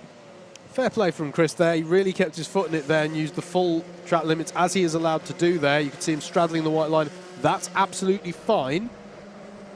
But couldn't make it work there around the outside. An exasperated Andrew Ward, we know he drives quick when he's angry, has just set the fastest lap of the race, even though he's down in 14th place, having been in that pack early on. I always think him driving quickly when he's angry was the main benefit of having you and me as teammates. So a lot of takeout penalties coming through here, mate. Nicholas Lacasas with one as well. These are not minor penalties here. There's going to be significant changes to the final published result. He's just got a cone penalty now. What are you doing, Wardy? Sorry, David Whitehouse, I do stand corrected. BF is breaking formation, so yes, not good a point. breaking. Good it's point. not a black flag. It's 2 place. deduction Yep. at the end of the race is a braking So that's formation. braking formation at the start when you're meant to stay in the tram lines, left and right, over start-finish. Good race this, though, and good efforts from Powell and Theodoru showing their talents. They're not letting Anwar Barul-Smith get away from this. No, this is not a clear-cut one. There are circuits with stronger slipstream effects, but you can get one round here. They're just staying in that gap of around half a second behind Barul-Smith to take it into effect. Here's a good scrap going on. Tommy Lee, what a race this is. Up in 9th place, the C3 driver in kart 86. Chris Wood just struggling to make hay with this one, Andrew. He just had quite a wide moment I saw last lap through Senna. There's definitely a line through Senna where it's wet, or there's a lot of dirt or something offline, and if you catch it with your right wheels, you are going to skirt wide. Still seeing that happen every so often with some of the drivers here. There is a grate down there which by design collects the water and lets it drain off the circuit. As down the inside there goes Josh Wood. Gets on the wet patch, and Dean Everest is going to take advantage of that. Lovely. Beautifully read by Dean Everest, 2 for the price of 1. Yeah, Wood trying to tuck underneath as well at the back there, but couldn't get the drive up the hill, so that was advantage. Dean Everest beautifully judged there to get him up into P9. But bump and pass penalty for something else. That's why he looked a little bit exasperated over the line. Did Josh Wood have a penalty as well? I think we've got a few penalties in amongst this pack. Yeah. So that's going to be one for us to keep an eye on. But yeah, another fastest lap by Anwar. We're now seriously getting towards dry weather time, has got to be said. We are indeed, but it's still damp offline. Josh Wood's going to look for that move down the inside again. Good attempt, but he's going to lose out to Tommy Lee there. It is, sorry, yeah. It's still Chris Wood. Chris Wood must be getting frustrated here. It's like, I can't capitalise on these opportunities. Well, this will be the final lap, and this has been quite routine for the reigning heavyweight sprints champion, who took the championship by 1 point over Joe Holmes a few months ago here at Buckmore Park. We did put up on the DDMM YouTube channel the comms box view of that race a few days ago, just on its own. It's a very good race. And here he comes. He's got one back marker ahead of him, but I don't think it's going to change the result. Anwar Barul-Smith is going to take another victory here in Club 100. And second place to Christopher Powell, will be happy with that. Third for Steph Theodoru. Good conversion of grid position into points for all of those drivers. Andy Orford comes home winning that good scrap with McWilliam, Lacasas and Cooper, and is rewarded with 4th place. 5th, 6th, 7th for the aforementioned drivers. Samuel Essery 8th but has penalties. Dean Everest 9th. 10th Chris Woodger. 11th Josh Wood. 12th Tommy Lee. 13th Andrew Ward. Well, at least he has the solace of having the fastest lap in that race, but that was one to forget for Ward. Hancock's, Sproat, Britton, Browning, Stagg and Malcolm bring home the 19 kart field there for heat number 6. Well, that's halfway through the 12 heat programme for the heats phase of this morning's racing for the lightweights. Heat number 7 is up next.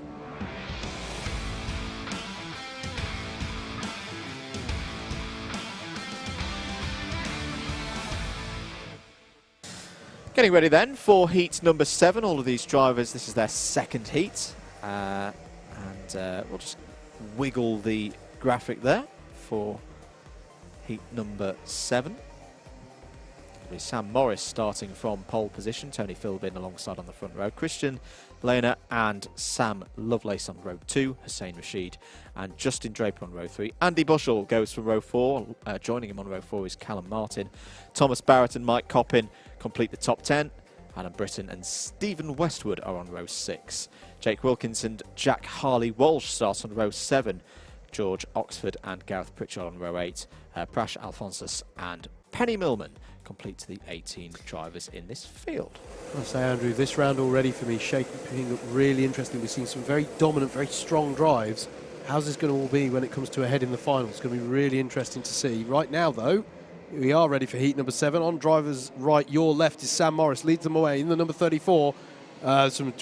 Moving around position ahead of turn 1 there in the mid-pack as they go 4 abreast through turns 1 and 2. But still, it is Morris at the head of the field. Strong start there from Sam Lovelace in the 79, has got himself up to second place. And Mike Coppin as well seems to position himself well there to get up into the top 4, make that the top 3 there as they come off of hairpin 2. And Lovelace is going to try around the outside there and takes the lead off of Sam Morris. Beautifully done, and Mike Coppin is following through as well, taking the opportunity as well. Here's the number 2.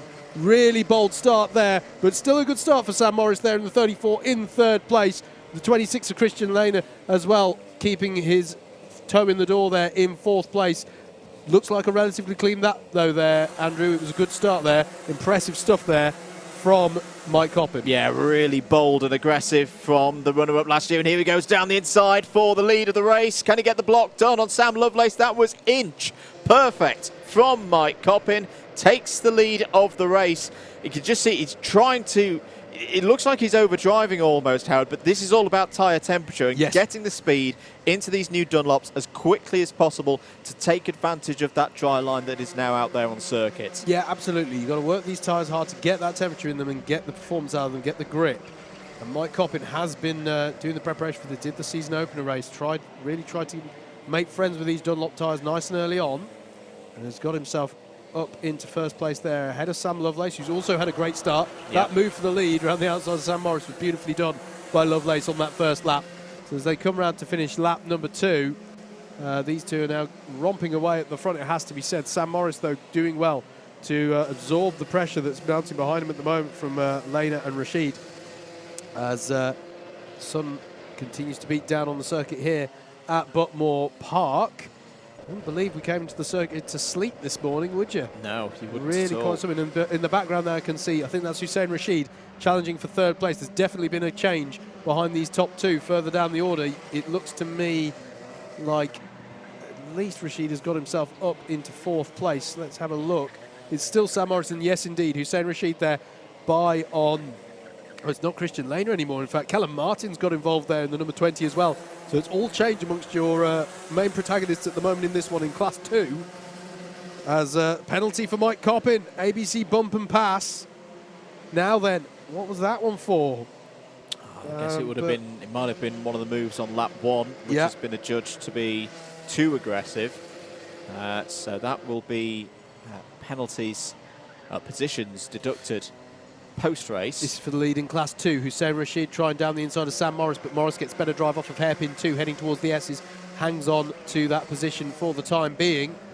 And Callum Martin in that 2-0 kart, right on the tail. That's a brilliant move from Callum Martin down the inside of Rashid. Rashid feels the need to go off in avoidance. But for me, that's... and someone's hit the bollard as well in the background. For me, that was firm but fair by Callum Martin. That was for a long way back. I don't know if we can have another look. It was Newman-esque for me, but that was fine for me from the number 20 as I saw it. Let's have another look at this again, because there are rules that stipulate that you can't just run off. It's the protest. I've been hit off into... No, I think that's fair. Yeah, I think that's fair from Callum there. So I just wonder, is there going to be some remonstrations about that from race control in the direction of Hussein Rashid? Because it was a noted one at the back end of last year. You do sometimes see it with that runoff available, that drivers have a little bit of an acting class and run out wide there. I think it's all right for now. But Hussein Rashid's got to be careful that he doesn't do that too much and get an advantage by track limits penalty. That's the point I'm trying to make. Absolutely, absolutely, and that is something that they're hot on here at Buckmore Park. It's not so much that he made the decision to go off in avoidance, it's whether or not he gained an advantage. Yeah. Earlier on today, it was so greasy over there that no one was at all gaining an advantage if they were doing it. Now that the track is, the surface is drying out in general, it comes into question a little bit more. Either way, Callum Martin is through, and it's Christian Lehner now applying pressure. No, sorry, that's on Stephen Westwood, isn't it, in the 21. As they come through Paddock Corner. The Club 100 testers just emerging from the pit lane to check over one of the karts. When there's a clear bit of track, he will do so without... Demolo will do it without affecting anyone's race, as is one of the skills I always think of being one of the kart testers here in Club 100. New fastest lap of the race from Sam Lovelace. Still sticking with Mike Coppin. They are glued together at the front of this field. At the moment, the gloves have not come off with that. They're still working together to build a nice gap. But as we're now inside of the last 2 minutes here, you've got to think that if Lovelace is going to try and nab the win, the time is approaching when he's going to need to think about how he's going to do that. Still Stephen Westwood here in the 21 is holding off Christian Lehner in a battle over 5th place. The 21 versus the 26, and behind them, Tony Philbin and the 40 of Hussein Rashid, who's had a bit of drama in this one, battling away. We're back with the front runners though, Mike Coppin and Sam Lovelace. Your only 2 Class 1 runners in the field. So bold on the brakes there from Mike. As Andrew was saying earlier, probably not JV's favourite one to see, but really pushing his Club 100 Rotax Evo kart to the max here on these new Dunlop tyres we've got for this season. 2 drivers who've raced against each other for many years. Hussein Rashid now the fastest driver out on circuit, 47.016. There'll be 1 lap to go when they cross the start-finish line in a few moments' time. I want to say, however this one goes, Andrew, I'm still, here are 2 drivers amongst many to that. I'm looking and going, what's this going to happen in this A final when we throw them all together? It's been some really strong drives so far in amongst Class 1. Mike Coppin, though, goes on to the last lap as the leader. Can he end it as such? Fastest lap of the race from Callum Martin as well. That'll help him in his oh, he's gone for it. Oh, Lovelace down the inside through hairpin number 2. He's going to have to do some work off of hairpin 2. He's got it done. Beautifully done from Sam Lovelace. Takes the lead of the race. He already was in a race-winning position with the penalty that Mike Coppin has got, but now he's got it on the road as well. For Mike Coppin, this is about damage limitation. He switches back through Garda. What a move from Mike Coppin. There was a bit of contact and the pods got slightly locked together there, but that looked fair to me. It is still going to be the maximum points to Sam Lovelace, but Mike Coppin takes it on the road in dramatic style and gets it on the line by 600ths of a second. He doesn't keep the race win, but he will gain another position. I think he'll be classified 5th in the end. Move of the day. Well, 2 moves of the top two moves of the day. That's what I'm trying to get out of my mouth. That was beautiful from Sam Lovelace, and doing it here as well. But look at this from Mike Coppin. He is in a racy mood today, slinging it down the inside, keeping his kart under control. That was a proper race finish. But sadly, we have to leave it there. We've got to move on. Heat 8 is up next.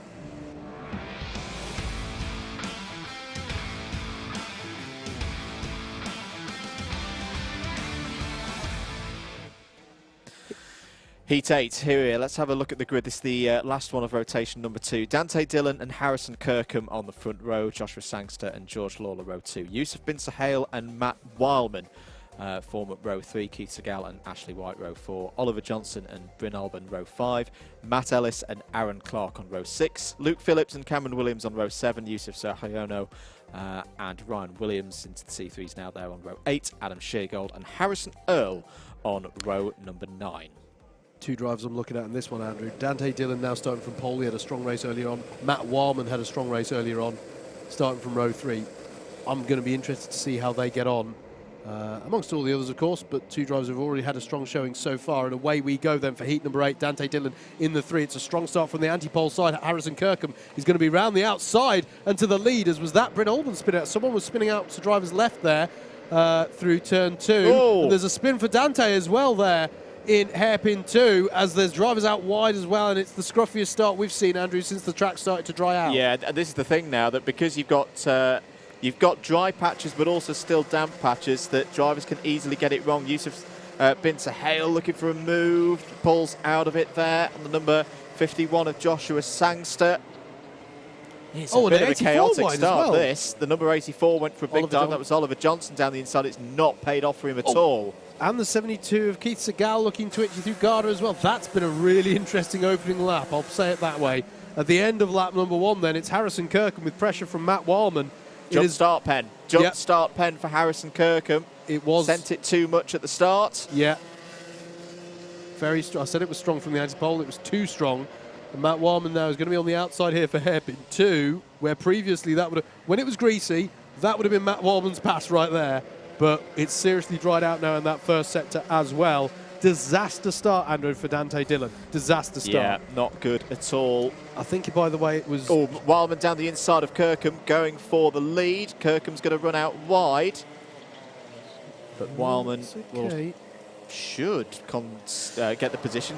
Running out wide there was Harrison Kirkham. I don't think it was Bryn Olben who spun, although he didn't have a great first lap. He dropped down 4 places. I think it might have been George Lawler, who was your driver, who skirted very wide through turns 1 and 2. Managed to gather it up before making contact with the wall, though, and has been able to continue.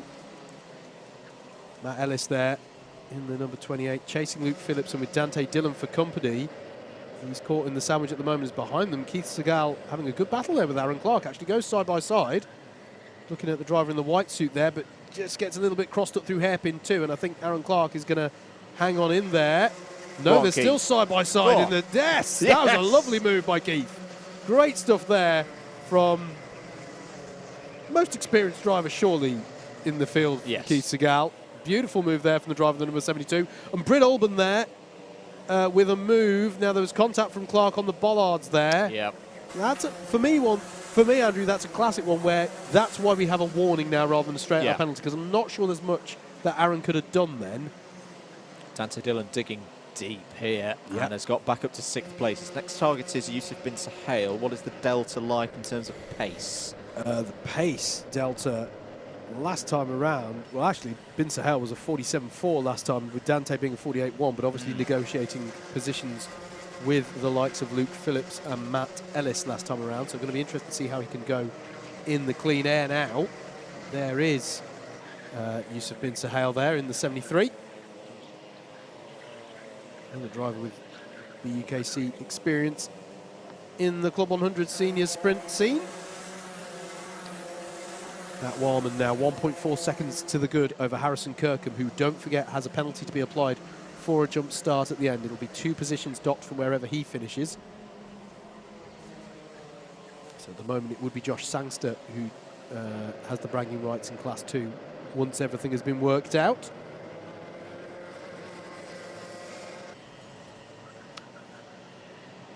Interesting mix this in the mid-pack here. We're looking at Bryn Olben, Class 1 driver in the number 16, Adam Sheargold, your highest placed Class 3 runner, and Keith Segal, very experienced Class 2 runner, in the battle over 9th, 10th and 11th. It's a good little battle, this, actually. So the 16, the 96 and the 72, representing all 3 of the classes that we have here within the lightweight category of Club 100, and that's a really good drive here from Adam Sheargold for me. As side by side here goes Matt Ellis and Luke Phillips there, and that's a beautiful move there by Matt Ellis to go by. That was round the outside of Henry's bend, beautifully judged there to take Ellis up into 7th place. And for me, Matt Ellis is driving really well today here at Buckmore Park. Some beautiful moves, some beautiful battles, good racecraft that we're seeing through these heats. Penalty for Bryn Olben for forcing a driver wide. Oh, no. And I think... That's Keith Segal round. He's absolutely furious with himself. Yeah. That shows the passion still burning in Keith Segal, but he just got a bit of over-rotation on the rear axle, too much, and that's the thing, it's still cold. It really is cold, and they're very snappy, the tyres, when it comes to, you get to that cliff edge of where the grip is, because the tyre is still cold, and it just goes on you. So that's really, really unlucky for Keith Segal. Yeah, Dante Dillon on the move. Yeah, absolutely. Down the inside now of Joshua Sangster. Yeah, I feel for Keith there. He'd been having a really strong race there thus far. And I've got to say as well, that penalty that we just saw for Bryn Olben for forcing a driver wide, I wonder if that was for Aaron Clark when he collected the bollard. I wonder if it's for that one, as I just saw another driver clip the bollard on the inside of Sime Sweep. Now, that one is... usually, if you're clipping the bollard on the inside of Sime Sweep, you're taking too much curb. Yep, and it's a big It's curb. A big curb. In fact, half the time you don't want to take too much because you will actually throw the cart slightly wide through Symes if you take too much of it. Matt Warman still throwing down the gauntlet in terms of pace at the head of the field, as we've got a yellow flag out there too. Dante Dillon's arm off for a brief second then. Clouds are starting to come over again as well. They are. Starting to get chilly in the comms position again. Danton Dillon, though, through on Yusuf bin Sahel there is the significance of what's happened in this lap. So Dillon up to 4th place after what was a first lap for him to forget, to be frank. It was a strong start from Harrison Kirkham. We now know it to have been too strong a start from Harrison Kirkham. He's been penalised for a jump start. 3 seconds the gap that Matt Warman has at the front. Very impressed by Matt Warman. Going down in weight categories for the lightweights, and Andrew, as Andrew was saying earlier on, Dante Dillon with a 46.65 to set the new fastest lap. And now confirmed past Yusuf bin Sahel up into 4th place. We're looking at Matt Ellis and Luke Phillips still close together in the battle over 7th place. They've got their work cut out, trying to catch up to the 51 there of Josh Sangster. We spoke to in the paddock walk, which you'll be able to see after we've done all the actions. Basically, during the lunch break, we'll play you the paddock walk that we did at the start of the day. You can have fun working out the continuity, discrepancies that I bring in by doing that. And Matt Warman's won it. Matt Warman takes the win. Harrison Kirkham in 2nd. But with that penalty to be applied. So Ashley White in 3rd, Dante Dillon in 4th, and it's Yusuf bin Sahel, Joshua Sangster, Matt Ellis, Luke Phillips and Bryn Olban. Adam Sheargold, what a drive from him to round out the top 10 as Class 3 highest place runner. Oliver Johnson was next, and we're already going to have to look ahead here to the first race of the final rotation of heat number 9.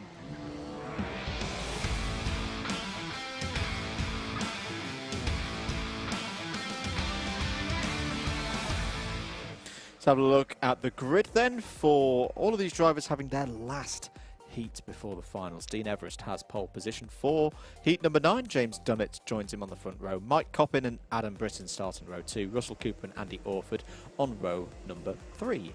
Ed Bars and Sam Morris go from row number 4. Michael Reeder had a strong second race early. He goes from row 5 in this one with Kim Ely alongside Dan Gurkot and Andrew McWilliam on row 6. Andrew Ward and James Britton on row 7. Then we find Penny Millman and Thanos Chevalakasis on row number 8. Jack Harley-Walsh and Benjamin Sproat on row 9.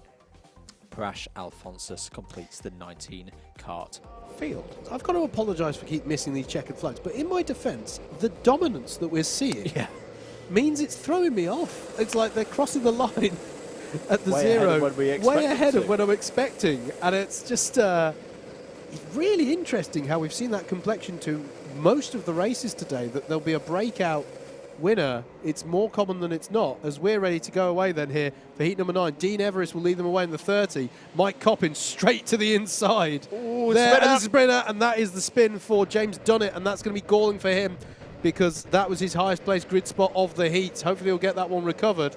That is not what Dunnett needed, as they all stream through the hairpins for the first time. The 43 of Adam Britton having a look now at Dean Everest for 2nd place.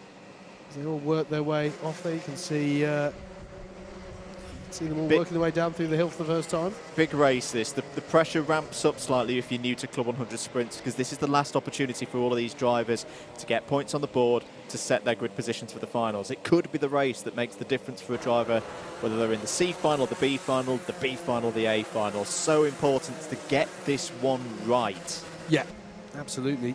Absolutely. It is Mike Coppin with the early bragging rights here. Crikey, we've gone through these heats quickly. I feel like I was just talking about him. Very efficient running of the event. Really so far good. From the Club 100 staff. Ed Bars has done well there to get to 2nd place. Talk to him as well in our paddock walk that you can see later on. Dean Everest and Adam Britton here, your foremost Class 2 runners in the field. They come down the hill for the 2nd time in this one. Very hard job this for Ed Bars, because he's not got any help immediately behind. We always say in karting, 2 engines better than 1 in terms of being able to chase down a race leader, which Mike Coppin is at the moment. But it's not beyond Ed Bars to be able to close in that kind of gap, but he's going to have to work really, really hard.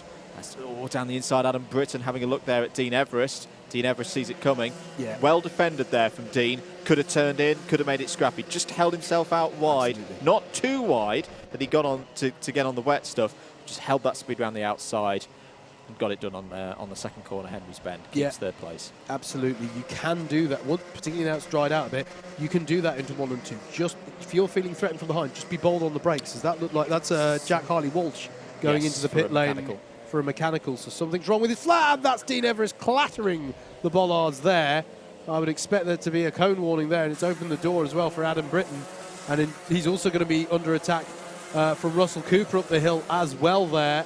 Yeah, that's been a costly moment there for Dean Everest. Just too much pace carried through paddock, and it all unravelled through there as behind them. That's Michael Reeder down the inside of Kim Ely through turns 1 and 2 as well. So change there as well for 6th place. Dean Everest fighting back there on Michael Reeder and gets it done. 4th place back into the hands of Everest. Here comes Michael Reeder. Loving Michael Reeder today. Yeah. He is putting in some very good overtaking manoeuvres and gaining positions cleanly. The fastest driver on the circuit now is Andrew Ward, who's in 9th place. Benjamin Sproat just behind. Chevy Lacassis having a good drive as well in 11th place. As here comes Michael Reeder again, this time on Dean Everest. Dean Everest tries to close the door, but isn't quick enough. Through goes Michael Reeder. I think that's 3 positions.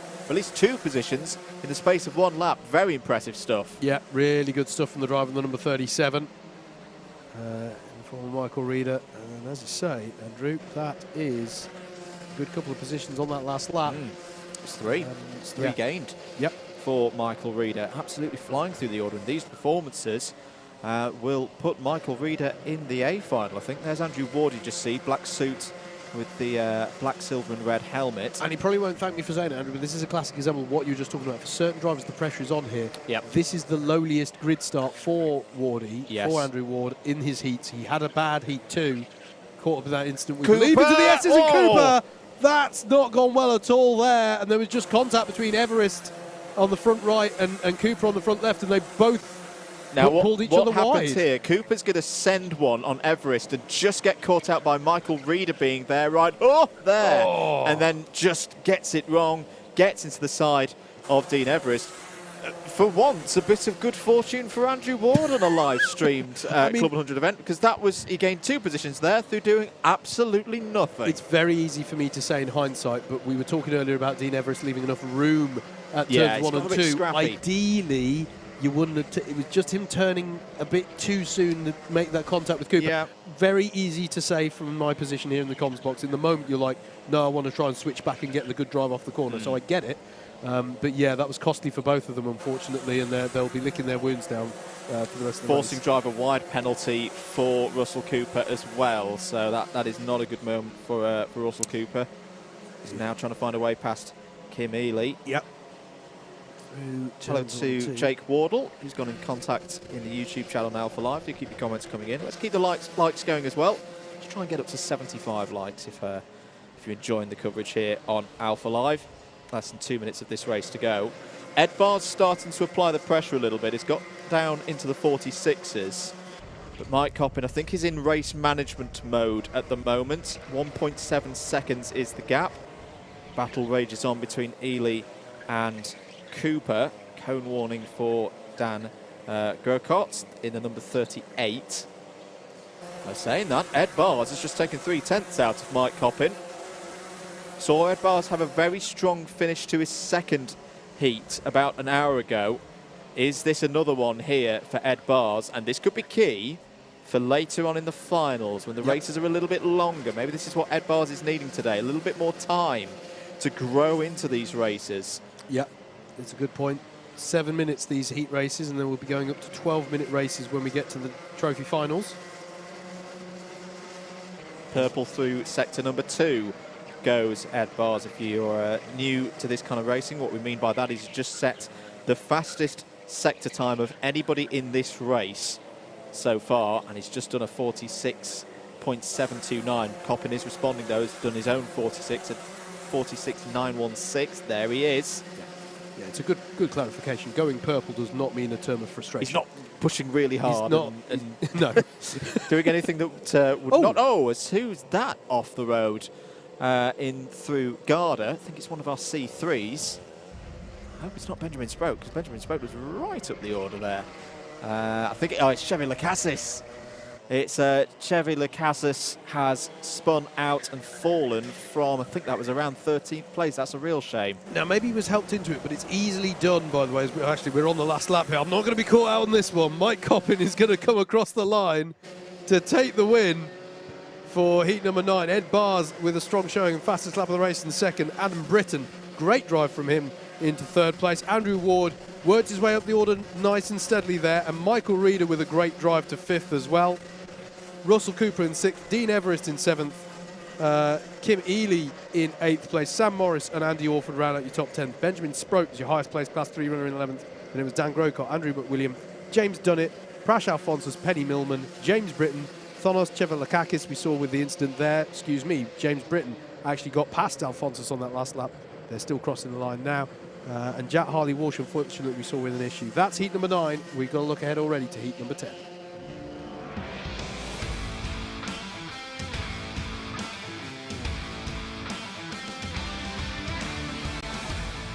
Last opportunity for this group of drivers in their heats. Let's have a look at the grid for heat number 10. Dan Seeger has pole.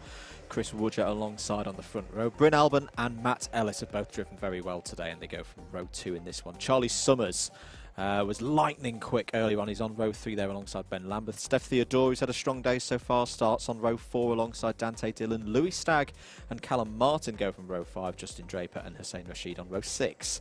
Ashley White and Mortaza Hassan start on row 7. James Browning and Cameron Williams can be found on row number 8.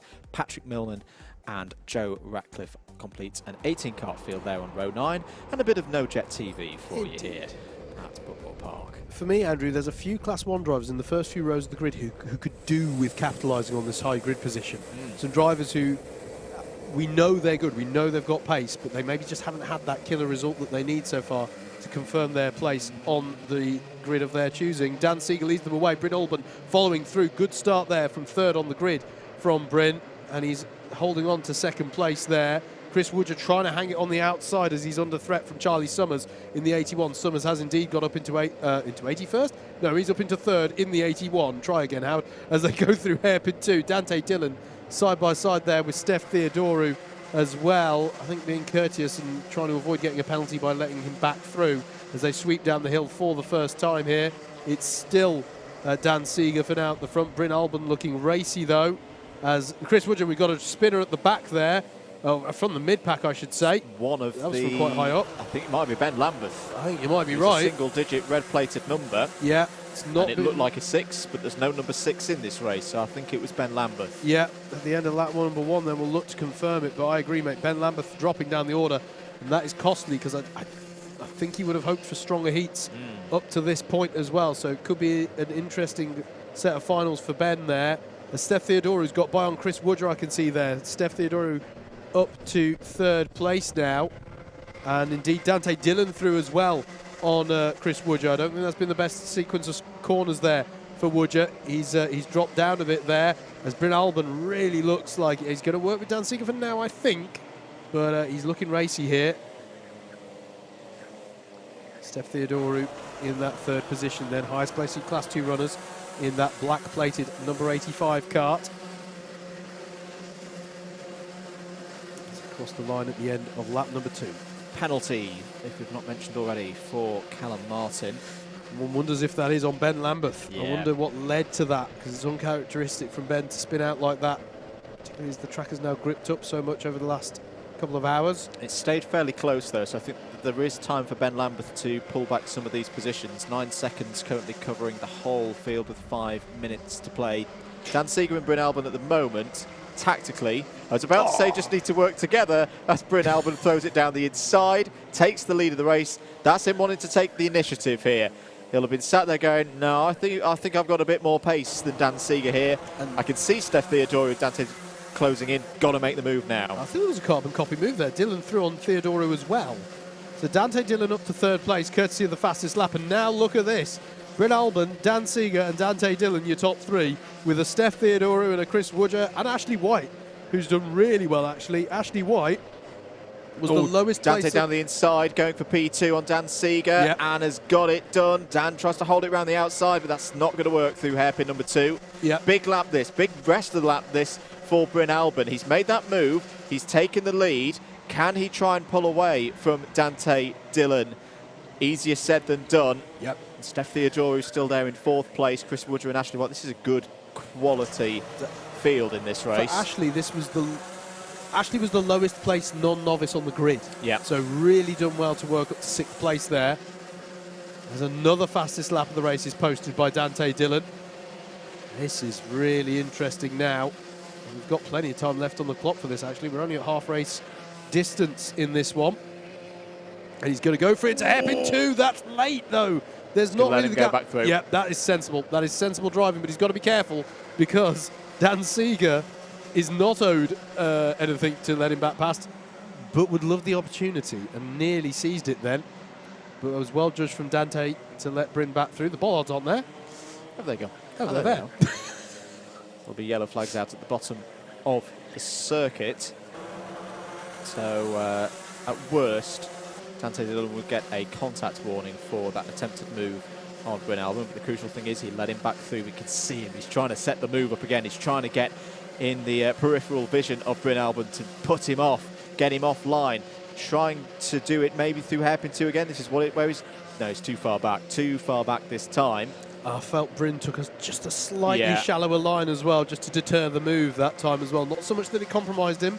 I say that, look down the hill here. Dante's got great drive down the hill, but we've seen Bryn has been strong in breaking into paddock throughout the race, and indeed there's nothing on there for Dante in terms of a move, but Bryn does feel the need to go defensive into Garda. And you can defend your position round this Buckmore Park circuit, but a switchback being attempted. They're going to be side by side as they come through Cafe. Through goes Dante Dillon. Dan Seeger's going to try and fight through as well. Bryn Albon gives him the space on the outside. They rode wheels. There's a bit of smoke off the wheels, but Bryn Albon holds on to P2 for now because Seeger's back down the inside through into hairpin number 1. Brilliant racing here in Club 100 as we come to expect around Buckmore Park. Yeah, it was brilliant to watch. I have to say for Steph Theodorou, that's the kind of position where when I see it I go, ooh, opportunity, and then I'm like, actually I just want to hang back for a second. Yep. Just in case there's a few tears. But that was good. There was good racing room given by the drivers there. Bryn Albon, who, again, strong under braking into paddock, goes through on Dan Seeger. That, for me, was fair enough for Seeger to go the other side of the bollard there.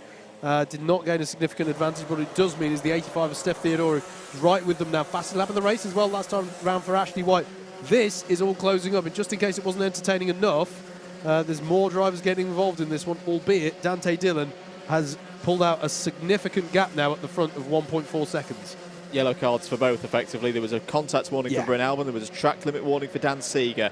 So they let the fight continue. Ashley White in the black suit and the white helmet. Karts number 44 has joined the fray. Steph Theodorou. Oh, that's a brave one, Steph. He's made it work. How on earth has he made that one work? Gets through into 4th place in brilliant fashion. This is all helping Dante Dillon, though, who should see the last lap board in a few moments' time. Don't see many overtakes through the S's work in those conditions, Howard, but if there's one driver brave enough to do it, it's Steph Theodorou. Yeah, again, one of those moves I'm going to fall under. Didn't expect that when I came into sleep this morning. The confidence they've got now around the track is something else compared to how it was. So really good stuff there. And Ashley, we've barely seen Ashley on the cameras, but what a drive from 13th on the grid in the number 44, now battling away for that 3rd place. But this man here, Dante Dillon, driver that Andrew and I have commentated on for a long time, had would have been was it the Northampton Karting League that we first, and it is the last lap, and he's going to take the win. As I'm opining over his history, he's advancing his season right now, takes the win. Bryn Albon in 2nd, Steph Theodorou hangs on for 3rd, Dan Seeger in 4th ahead of Ashley White there, Chris Woodger in 6th, and it was Charlie Summers, Callum Martin, Hussein Rashid, Justin Draper rounded out the top 10, Matt Ellis, Ben Lambeth recovered to 12th in the end ahead of Hassan as the highest placed class 3, Patrick Millman, then it was James Brown and Cameron Williams, Lewis Stagg, Joe Radcliffe to round out your 18 runners. There is your Heat 10 result. Next up is going to be Heat number 11.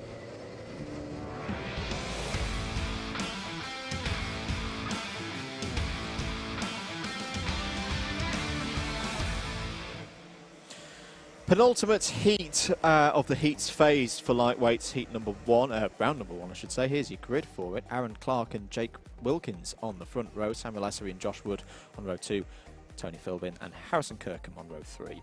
George Lawler and Christian Lerner go from row number 4, Oliver Johnson and Andy Bushell complete the top 10 on row 5, Yusuf Bin Sahel and Nicholas Lakassas on row number 6. Matt Wildman and Isaiah Eguigu start on the 7th row of the grid. George Oxford and Alex Rule on row 8. Ryan Williams and Adam Sheargold on row 9. Really interesting one for me here, Andrew. Unless I'm much mistaken, there's only one person in this field who's won a race already today. It's Matt Wildman, and he's starting from 13th. Excellent. So interesting opportunity for these drivers to really get a good result here. Off we go then, 7 minutes on the clock, waiting for that green light, and away we go. Good start for the front row. Clark and Wilkins, all the drivers finding their way through turns 1 and 2, looking clean so far as they head towards hairpin number 1. Clark defends to the inside in the blue suit, just gets a little bit squirrely off of hairpin number 1. Samuel Essery's had a good start, I can see as well. Here comes Matt Wildman again, he's already trying to get through into the top 10. That was a clean start, very mature start from Aaron Clark there in pole position. He leads as they head down to the bottom end of the circuit. Yeah, I thought that was a good start all round actually there for our drivers, nice and clean.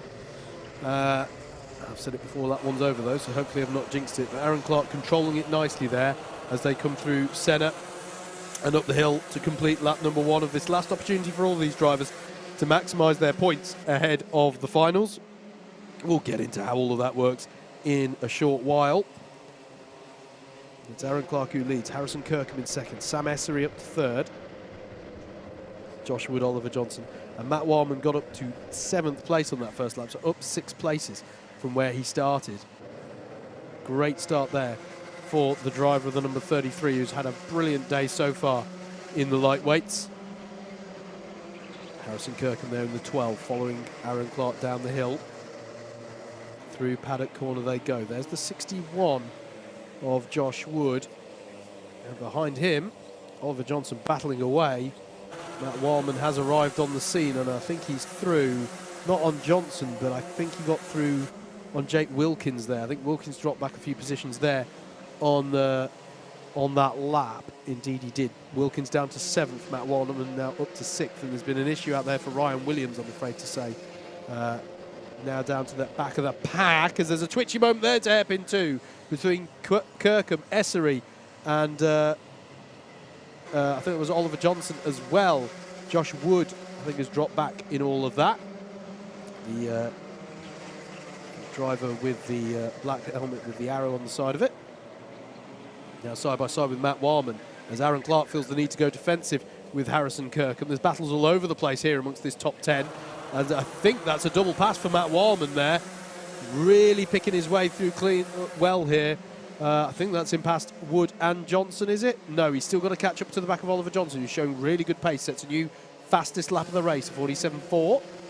And there's been a change for the lead and all that as well. Kirkham was to the front, but now down the inside goes Clark, and that's borderline for me. Yeah. On the bump and pass, he's got to be careful. I know he's fighting for a race win, but he has got to be careful now. Oliver Johnson down the inside of hairpin 2. Harrison Kirkham again side by side with Clark, and Matt Wildman again capitalising there. I think that's Wildman getting through as Oliver Johnson in all of that comes to the head of the field. Brilliantly judged by the driver of the 84. I think we might see a couple of race control messages there in the not too short distance in time. Matt Wildman, this is good for Matt Wildman though, because whilst all of these drivers are scrapping, he's just using his experience, picking them off one by one. Yep, sure enough, there it is. Aaron Clark penalty. I imagine that's going to be for the ABC bump and pass through hairpin number 1. Imagine so. I mean, great bit of battling for us to watch as viewers, but they've just got to keep it nice and clean there. Oliver Johnson currently leads. Matt Wildman now trying for 3rd place, or holding off Aaron Clark for 3rd place, I should probably say there. So it's Johnson, Kirkham, and then Wildman, your top 3. And I think Kirkham would have hoped to have worked with the leader to pull away, but he's had a different leader to work with all the time. I don't think we've had... Oh, there's a wide moment there. Oliver Johnson's gone wide. Matt Wildman's going to seize the opportunity on Harrison Kirkham, and Aaron Clark follows through as well. Nicely judged there from Clark. If he can hold it together up the hill, he's going to be side by side with Harrison Kirkham, but I think he's managed to keep his foot in it. So now it's Johnson, Wildman, and Clark ahead of Harrison Kirkham now, and still plenty of battling. There's Bin Sahale. I think last race I observed quite a bit of field spread. This time, Andrew, the complete opposite. They're nose to tail for most of this pack. This is a super drive from Matt Wildman. He's making this look effortless moving through the pack. It definitely isn't effortless. He's having to work very, very hard, but all the moves that he's making, taking advantage of others' mistakes, all clean, all good so far. Now he's just got to pick his moment to try and find a way past Oliver Johnson, who seems a little bit under pressure. Here goes Wildman down the inside, into Garda, side by side, through the corner. Beautifully done by Matt Wildman. Spot on, takes the lead. Yeah, absolutely. Brilliantly judged by Wildman. From the non-novice back of the grid to the race lead, and that's done in 6 laps. Really well done. Shout out for Oliver Johnson, though, as well. He's shown great pace so far today, and he would do very well now to sit in Matt's wheel tracks to the end. He doesn't look like he wants to, though. He feels he could do even better and take this one, but he doesn't want to throw it all away in some move on a Class 1 driver and lose out to Aaron Clark and Harrison Kirkham behind him, who've both been driving well as well. Actually, these top three Class 2 drivers at the moment, I think, have had strong races here. Aaron Clark up the inside. It's going to compromise both of them, though, and Kirkham senses the opportunity, tried to get a real switchback line, and he's done it. Ran the outside. Well, sorry, he's still behind Clark, but managed to get by on Oliver Johnson there. Nicely judged there from Harrison Kirkham in that number 12 kart. Yeah. Ooh, Oliver Johnson needs to be careful there, because that looks a bit bump and runny to me. Through. Yusuf Bin Sahale's going to try and get involved now as well. Black suit, the red suit and the black helmet. He's going to be on the outside now, but may have a switchback on the exit of hairpin number 2. A couple of warnings coming in as well. Andy Bushell for a track limits. Yeah. Don't feel like I've mentioned George Lawler at all this race, but he's been in plenty of battles there in the number 49 as well. Oh, big move from a long way back there for Bin Sahale. And he's made it stick. And George Lawler was looking for a way through on Kirkham as well there, but couldn't quite find it. But that was a bold move into paddock corner from Yusuf Bin Sahale. He's the fastest driver out on circuit at the moment. 35 seconds to go. We'll be going on to the last lap now for these drivers. Matt Wildman up ahead as Bin Sahale down the inside of Johnson there. Takes 3rd place. Needs to fight for it though on exit, because the switchback there by Johnson to the inside. Kirkham now trying to force through and retake 4th place. You don't know where to look at the moment in this 11th heat of 12. Matt Wildman in control of it. Aaron Clark has raced through to 2nd place, but remember, we have seen a penalty come up on our board in the commentary box. But who's going to take 3rd place? Johnson, Bin Sahale, Kirkham. Bin Sahale looks for it again. Needs to make sure he's not been compromised on the end of this lap. Loads of scrapping on going behind. Josh Wood's now coming into it, but Matt Wildman's going to take another victory here. He was the only driver with a victory on the scorecard so far of this grid, and he's made it 2. Aaron Clark 2nd, Oliver Johnson 3rd, Yusuf Bin Sahale fights home to 4th. Kirkham, Wood, Lawler, Essery, Lena and Lacasas is your provisional top 10. Jake Wilkins 11th, Adam Sheargold, great drive from Adam Sheargold, top C3 home in 12th place. Andy Bushell, Tony Philbin, George Oxford is your top 15. What a pulsating penultimate heat there in Heat 11. We're going to move on, though. Heat 12 is up next.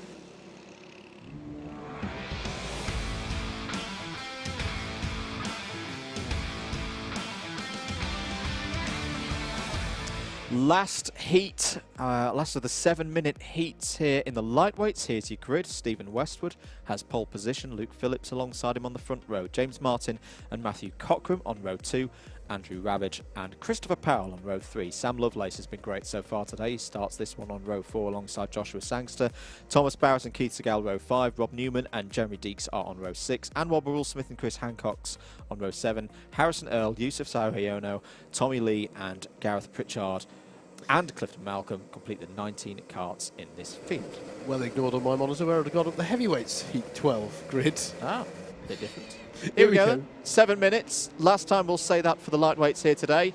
Very good start for those on the pole side of the grid. Stephen Westwood leads through the first couple of corners. Those 2 right-handers approaches hairpin number 1.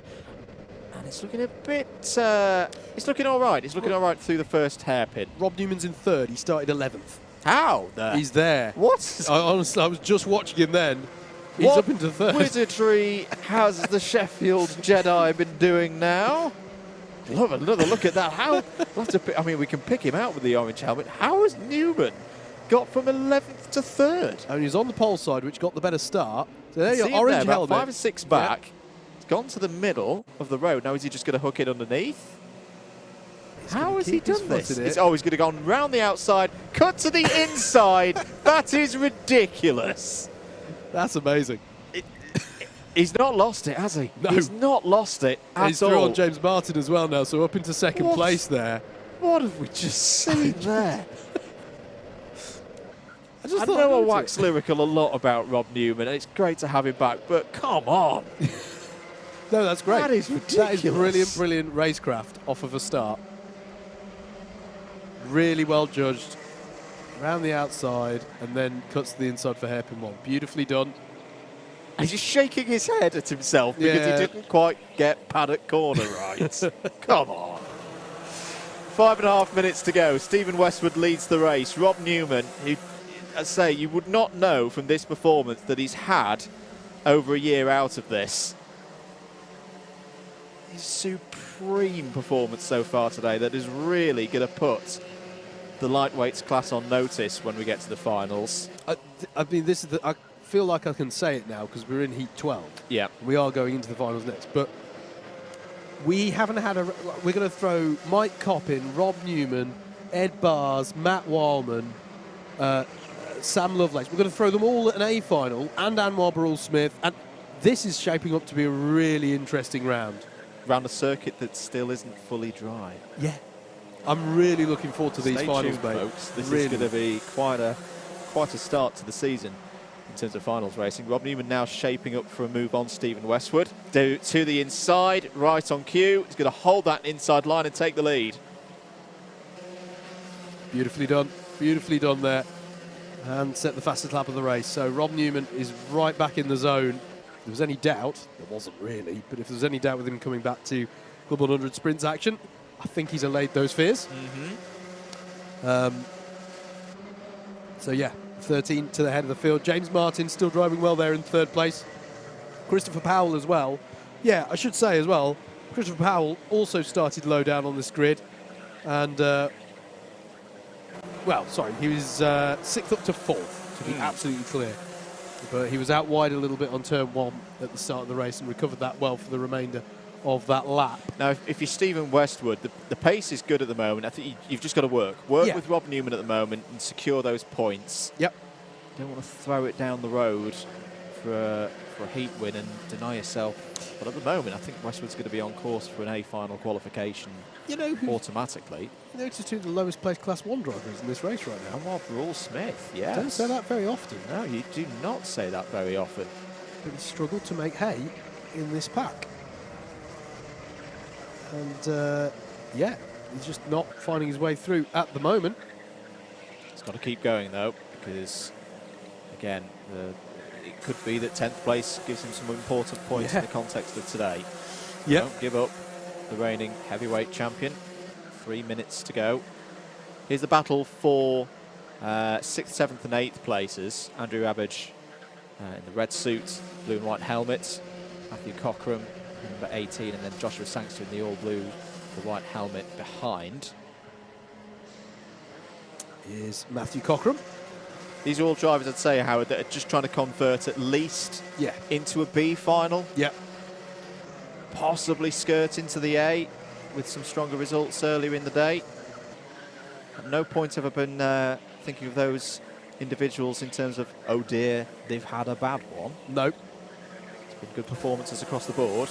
We've got Luke Phillips ahead as well, who say they're fighting for position, but they're also working together at this stage of the race to try and reel back in Luke Phillips and catch him and hopefully gobble him up and spit him out the back of their group and all gain a net 1 position for their efforts. Rob Newman, fastest driver out on circuit. Christopher Powell having a fight here with James Martin. This is over 3rd place. Martin may have a switchback here. He's got a nose up alongside. Powell's going to have to give him space. Does give him space.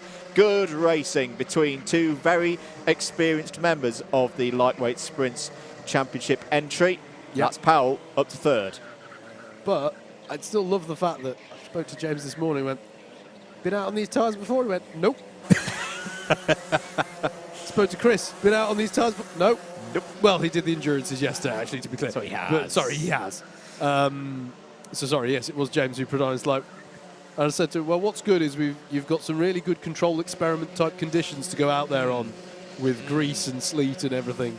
So he's dialed himself in well there. Standard conditions for this time of year. He's done it long enough. You should expect it. Andrew Rabbage has caught up here to Luke Phillips. Yeah. This is the battle for 5th place. So it's now nearly 5-horse race actually, because Sam Lovelace is Anwar out coming the onto the back. race. Sorry, oh, wow. to cut across. Anwar out the race.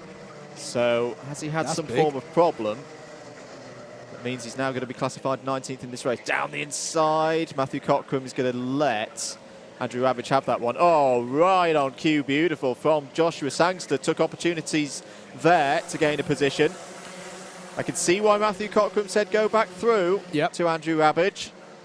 That's not to stop Sangster having a go himself. Cockram's now going to try and get that position back. Runs both of them wide, and Lovelace down the inside. Oh, well judged. Just keeps doing these little moves. He does. Like just off of camera frame. He is there, folks. He's driving very well. An interesting one, isn't it, with Anwar? One has to assume there's a kart problem there. Yeah. That he immediately... When this isn't going to work. Yeah, because there's no mechanical flag being shown. So that means, I think, that he's self-diagnosed a problem there. That's going to be interesting. That's going to be really interesting, where he lines up on the grids. Rob Newman across the line takes another race victory. Stephen Westwood finishes P2.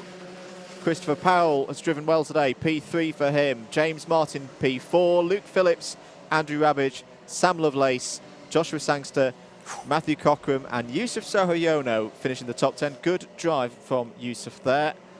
Gaining more experience here in Club 100, top C3, home in 10th. Harrison Earl as well on his debut finishes 11th. That's a good result. Thomas Barrett's 12th. Tommy Lee, Chris Hancock's, Pritchard, Segal, Deeks, Malcolm are the finishers home.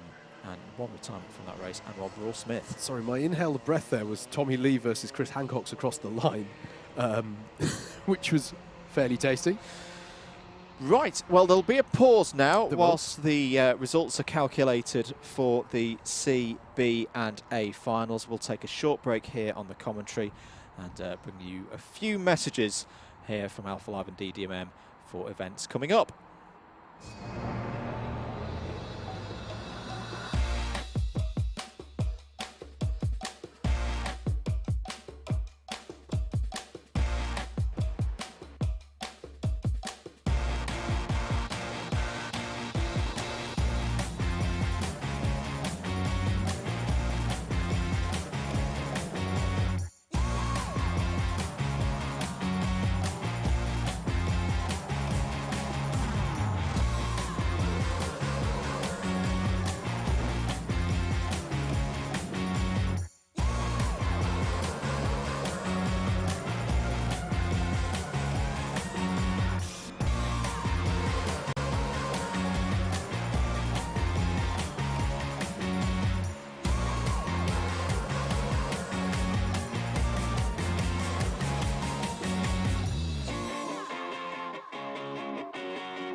Side by side, who's going to be the bigger man?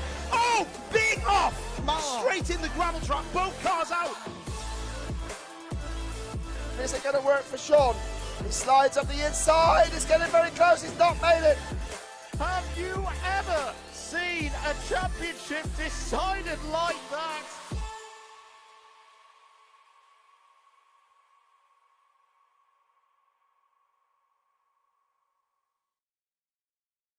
Welcome to Alpha Live, the live streaming service where you can be part of the action from home. You can watch via your smart TV, phone, tablet, or even your gaming console. We've got you covered. Just head to the YouTube app on any of your devices and search for Alpha Live. Here you can watch all of the events as they unfold, or you can choose from our vast library for those lazy days in, all in beautiful HD. Be sure to hit that subscribe button and click on that notification bell so you don't miss out on any future videos.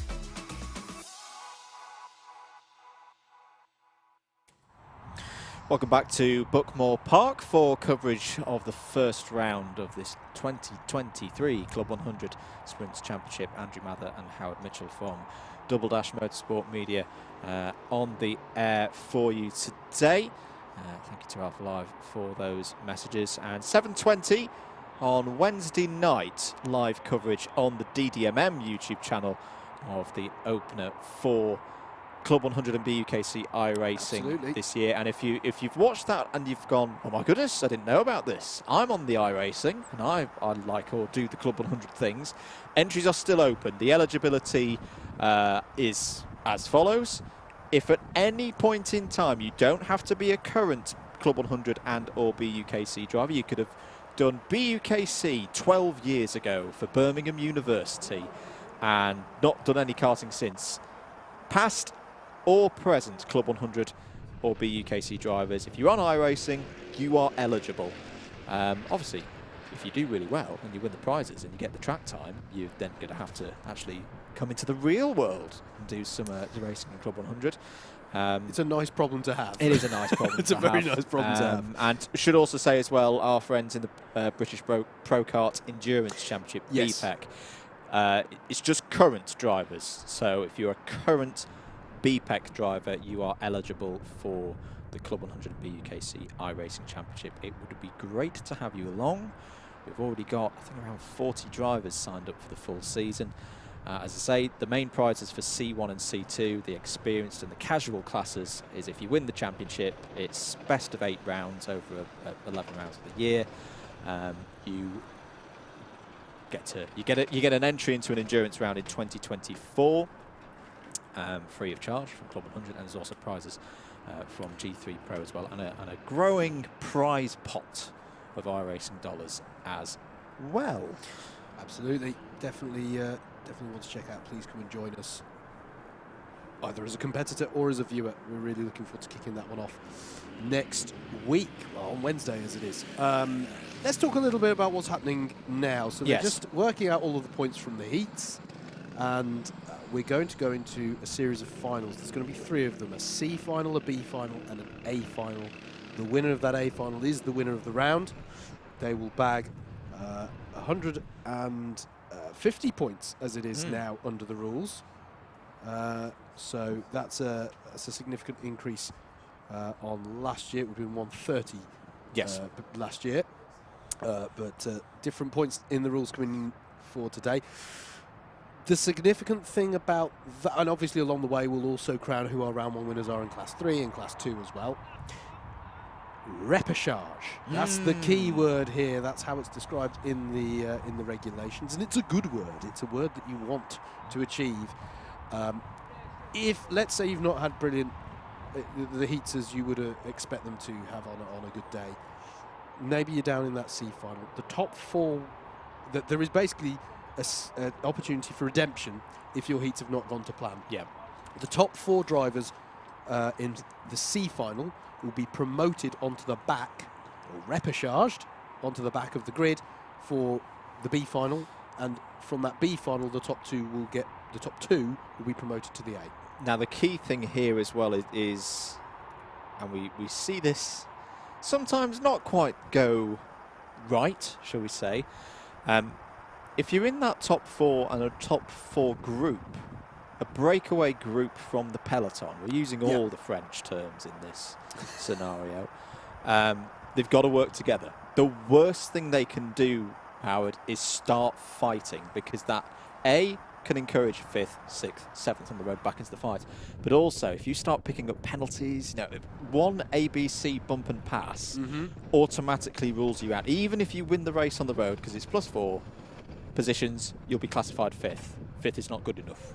You'll be out. Yeah. So we will often talk, folks, about, right, stop fighting drivers, even though we all want a good race. We all like a good race, because it's all about just getting in that top 4 to move on to the next race. Yep, it's tactical.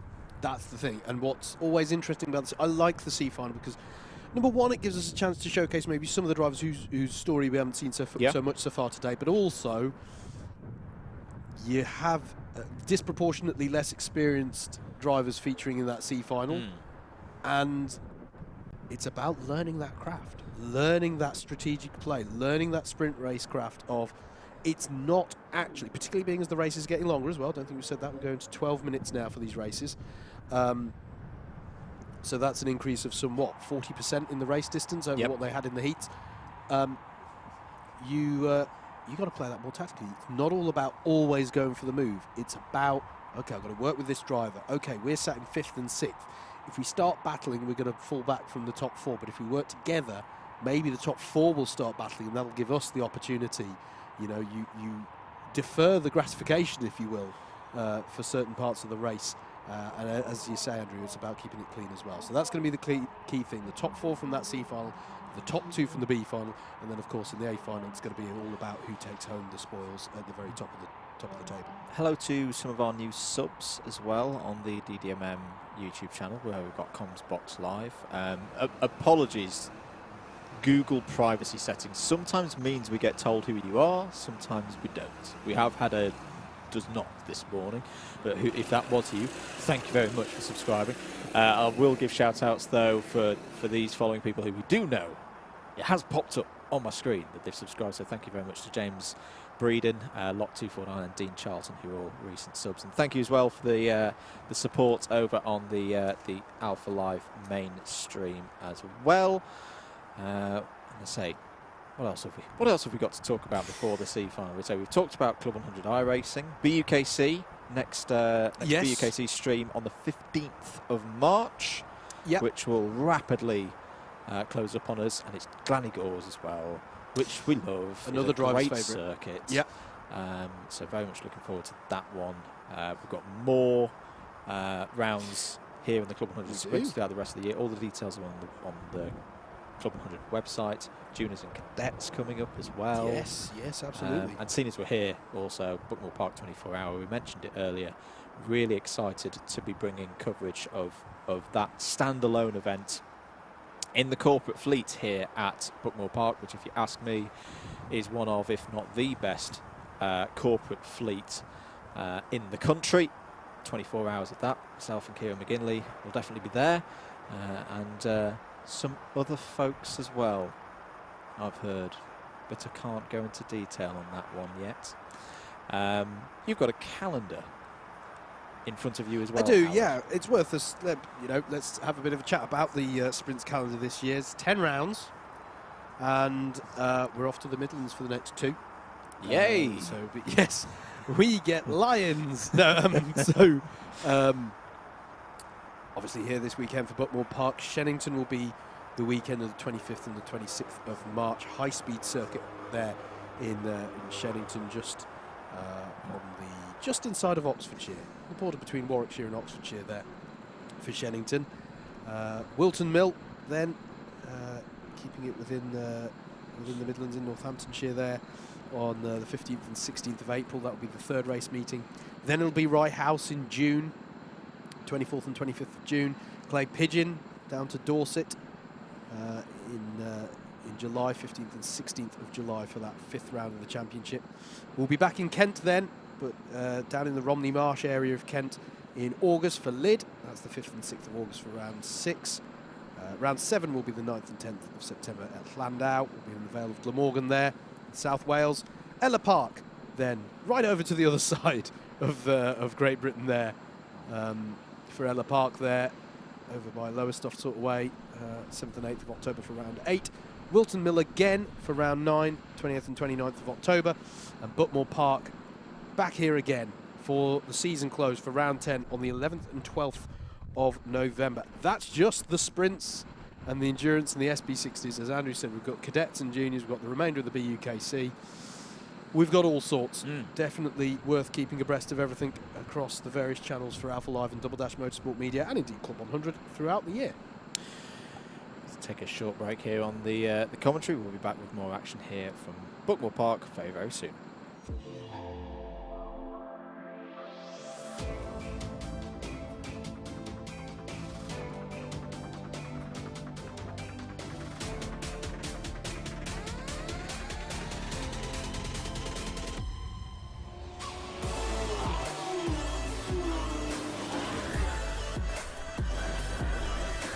Side by side. Who's going to be the bigger man?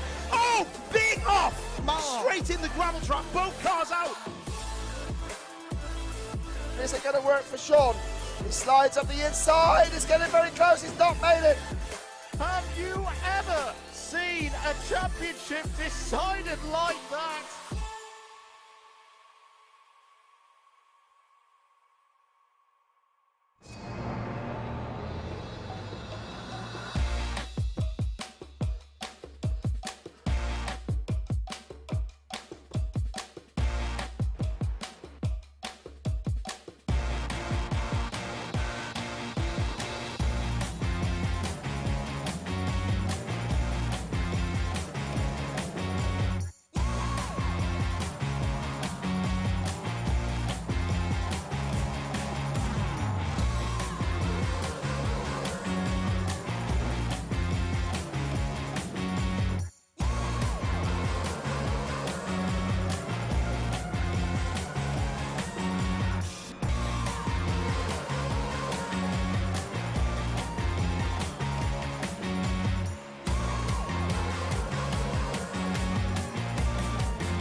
Welcome to Alpha Live, the live streaming service where you can be part of the action from home. You can watch via your smart TV, phone, tablet, or even your gaming console. We've got you covered. Just head to the YouTube app on any of your devices and search for Alpha Live. Here you can watch all of the events as they unfold, or you could choose from our vast library for those lazy days in, all in beautiful HD. Be sure to hit that subscribe button and click on that notification bell so you don't miss out on any future videos.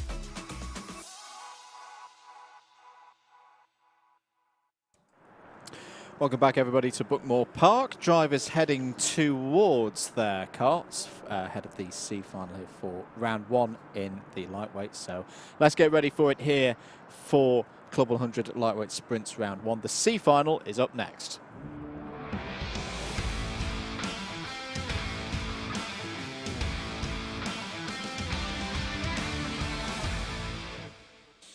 Let's have a look at the grid then, and the drivers who will be trying to finish in the top four and progress through to the B final. Matthew Cochrane has pole position in the C final. Adam Sheargold alongside him on the front row. Andy Bushell and Tommy Lee. If they can hold those positions, that's your top four going through into the B final. Tony Philbin and Dan Crocott on row number 3. And then moving on to row 4, you've got Ryan Williams and Isaiah Iguagu. Harrison Earl and Murtaza Hassan on row 5. Benjamin Sproat and James Britton on row number 6.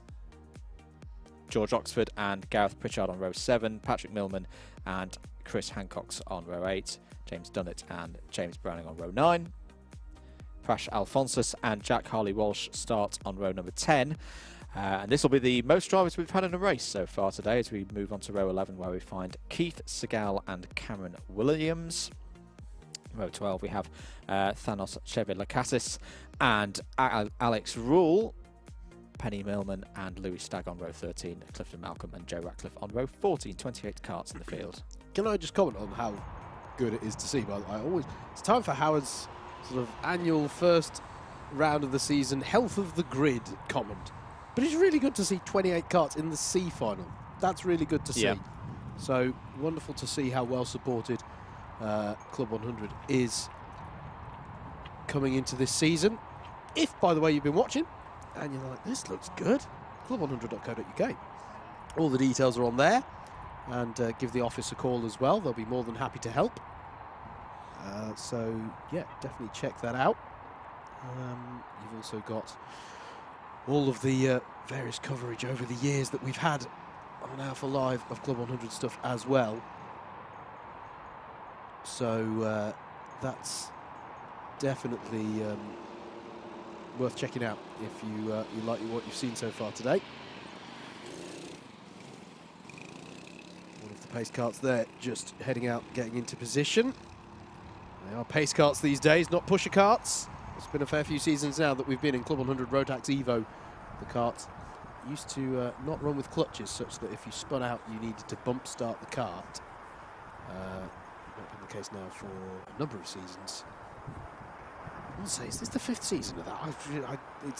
They've gone by quickly, but so yeah, we used to have the scoops on the front of those pace carts, but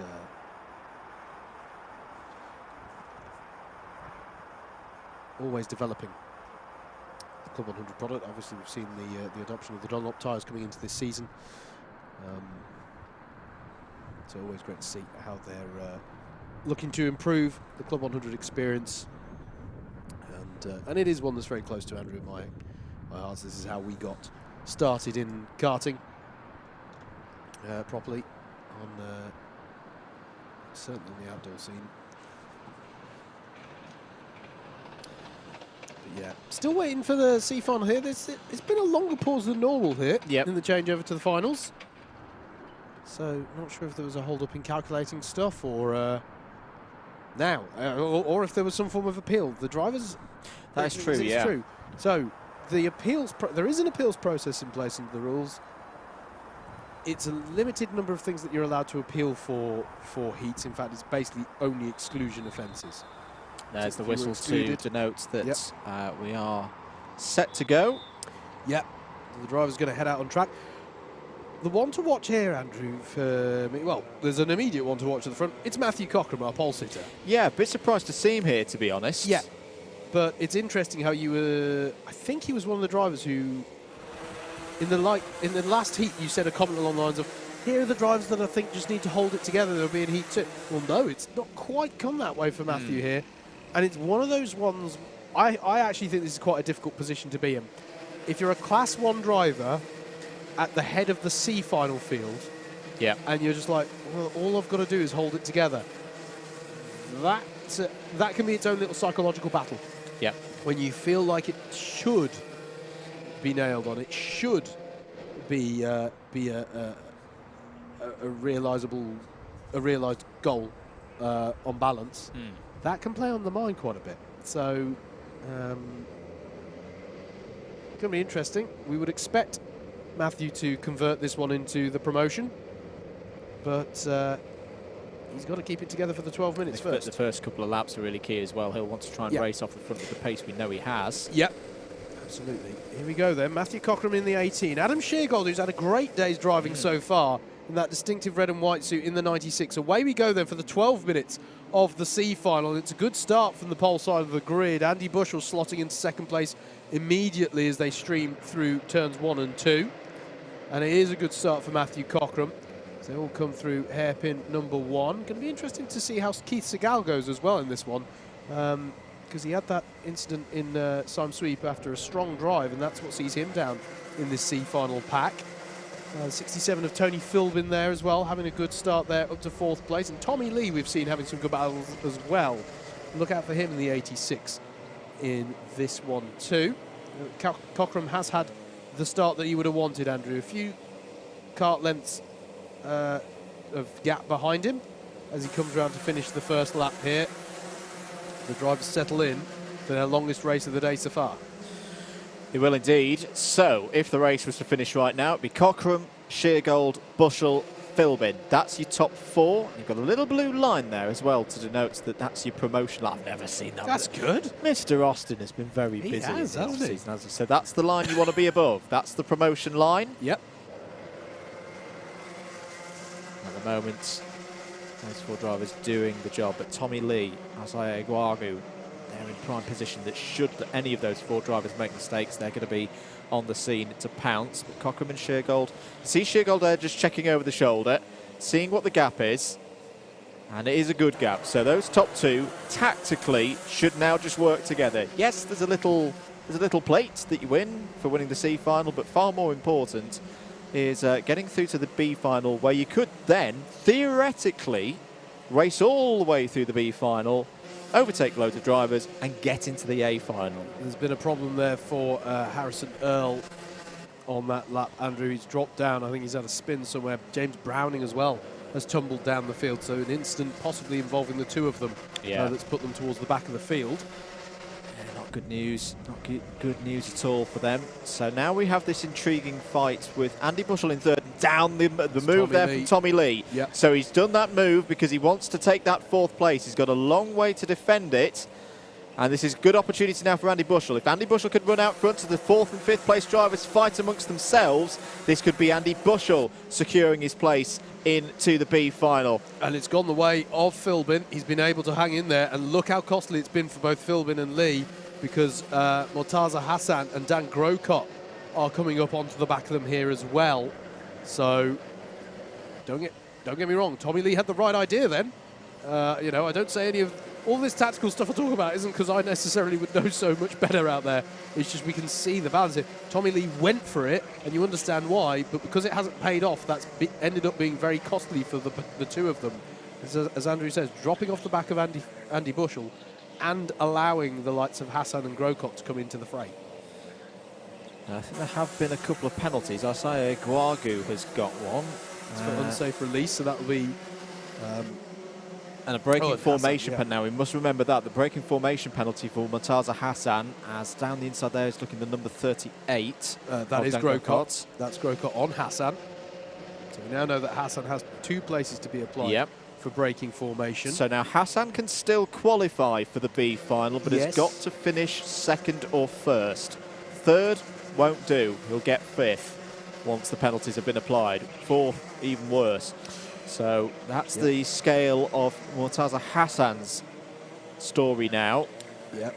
An unsafe release, just to be clear, for Aguegu will be a 1-place deduction unless his release led to contact. Yes. Which I don't believe it did. I've not seen any evidence that it did. So it'll be a 1-position deduction. So actually, third will be good enough then. Yeah. He's got to get there first. For Aguegu, yes. And a change confirmed as Tommy Lee has got past Tony Philbin there. Mustn't panic if you're Andy Bushell, because he's still there. The track position is good. You're in third place. Something else as well. Sheargold is just sticking with Cochrane at the front here. Perfect. It is a very good display from Cochrane and Sheargold of what you should do when you're in this scenario. They're not fighting, they're getting up the road. They may have a little bit of a fight in the last minute or so to decide who takes the race win, but they're getting on with the job in hand of securing their places amongst the top 4 once we get through the next 7.25 minutes. Track limit warning for Tony Philbin. Absolutely. Tommy Lee clearly on a mission here. He's going to, and that's tucking underneath by Grocott on Philbin. That was a lovely second phase of the turn 1-2 complex there for Grocott. He just set the fastest lap of the race, and he's got himself up into 5th place. So Tommy Lee has gone past Andy Bushell for third. Yep. Clearly feels he's a bit quicker. He did, until recently, have the fastest lap. And you saw him point there to say, keep working with me. Keep working together and we can get up the road. Really important phase of the race now for Tommy Lee. What he'd want to do is pull away from this pack, drop Andy Bushell. Bushell then has to defend to hold on to his 4th place. And at the moment, he looks like he may be able to do that. Yeah, absolutely. Pushing. You can see from the body language of the car, these drivers are pushing. Yeah. These drivers are pushing for all they've got at the moment. Tommy Lee's really chucking that kart in and trying to break the gap. And there's a little nudge on the rear there, I felt, by Grocott on Bushell there. No harm, no foul. But all these drivers, I think, know what's at stake. This isn't one of those situations in a C final where there's a driver in the mix who isn't quite savvy to what the deal is. I think all these drivers know the score. The other difficulty for drivers at this stage of the season, you know, no wing mirrors on these cars. Hassan. Oh, lovely move down the inside there by Hassan. Driver numbers, who they are, what they've seen come up on a penalty board. You don't really pay attention to the penalty board unless it's your own number as well. As Grocott having a look there at Bushell.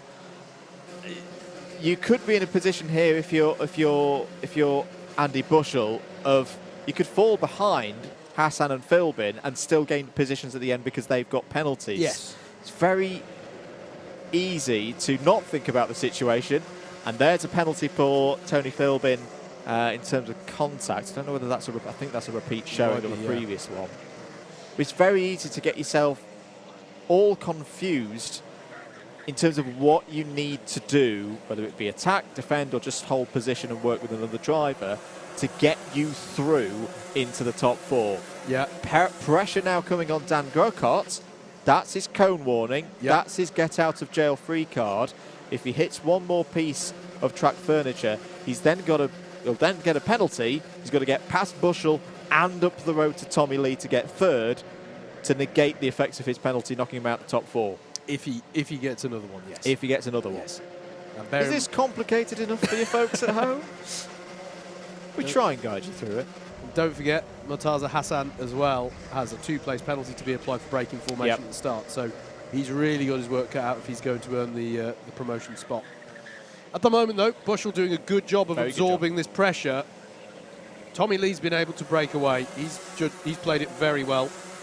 But Bushell, at the moment, has to hang on to this, has to keep the pressure. We've got a third of the race still to go.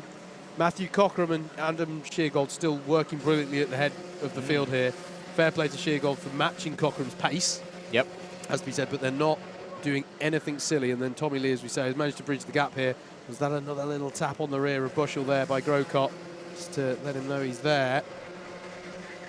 The issue, though, is if you're Grocott, if you have an instance like that where maybe you do make contact and then Bushell goes wide, I wouldn't take it because you don't want the penalty. You don't want the penalty. It's got to be clean. That's the key. It's got to be clean. Tony Philbin, the 4th kart in this train, battling over 4th place as well. It's Bushell, Grocott, Hassan and Philbin. And there's been a change at the front. Adam Sheargold past Matthew Cockram. So, another great move for Adam there. Don't know if maybe Cockram had a moment and would have just let him through. There is the change visually. Problem for Louis Stagg, has fallen down a number of positions, down 6 spots into 21st. Penalty as well for Thanos Cheve Lacasis. Yep. Chris Hancock's going along quite nicely now. 46.375. Driver number 64. Yeah, I feel like him and Millman are working together to try and get onto the back of this pack ahead. Patrick Millman did have a really good start to this race, but I want to say on lap 2 I saw him clock up 4 laps in 4 places, 4 positions in 1 lap. Yeah. So Millman's playing himself into this one well as well. It's just coming up to the boil nicely, this one for me, over this last promotion. As side by side goes Philbin and Millman.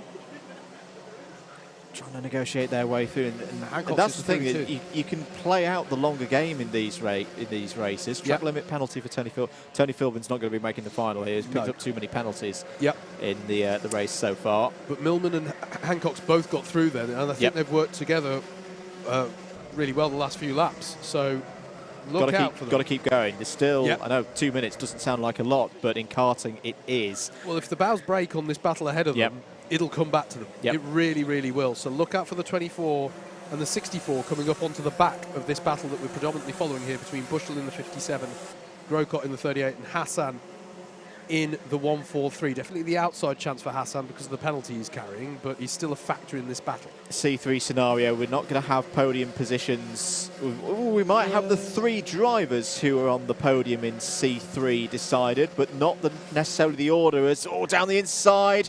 And this is it. It's going to start breaking down now. Murtaza down the inside of Grocott. He's got a lot of work to do, though, because there's penalties on the 143 at the moment. This is a good moment for Andy Bushell. Got to keep eyes forward. Don't start defending thin air, Andy Bushell. But like that. Yeah, but they're closing in now. This is the thing. If Murtaza goes through on Bushell, that's still a-okay for Bushell, but he may not know that, Howard. Yeah, exactly, and that's the clear thing now. If Bushell gets past, or if Bushell is passed by Hassan, the penalty will flip it back round. It would. But we'll only do that post-race. Only do it post-race, and he's unlikely to know that. So it's likely that he'll suddenly, there's a risk that desperation will come into his driving, and then it can snowball from there. So this is going to be interesting here. But he's driven so well. He's absorbed so much pressure already. Here goes Hassan down the inside at Paddock Corner. Bushell is going to try and fight back. It's easy for us to say he doesn't need to, but it's so hard, unless he's memorised all of the numbers and monitored the penalty board. To be honest, normally I would say don't fight, but track position, because there's such a big group Agreed. behind him, Yep. I think just keeping that track position, if you can, is the way to go here. Look at Millman. Millman's on the scene. We are on the last lap now, so Adam Sheargold is just coming out the hairpins now. He's doing it, and there's Hassan down the inside. Bushel's frustrated. Grocott smells the opportunity. Look out for Millman, and Hancock's behind. And there is Millman down the inside.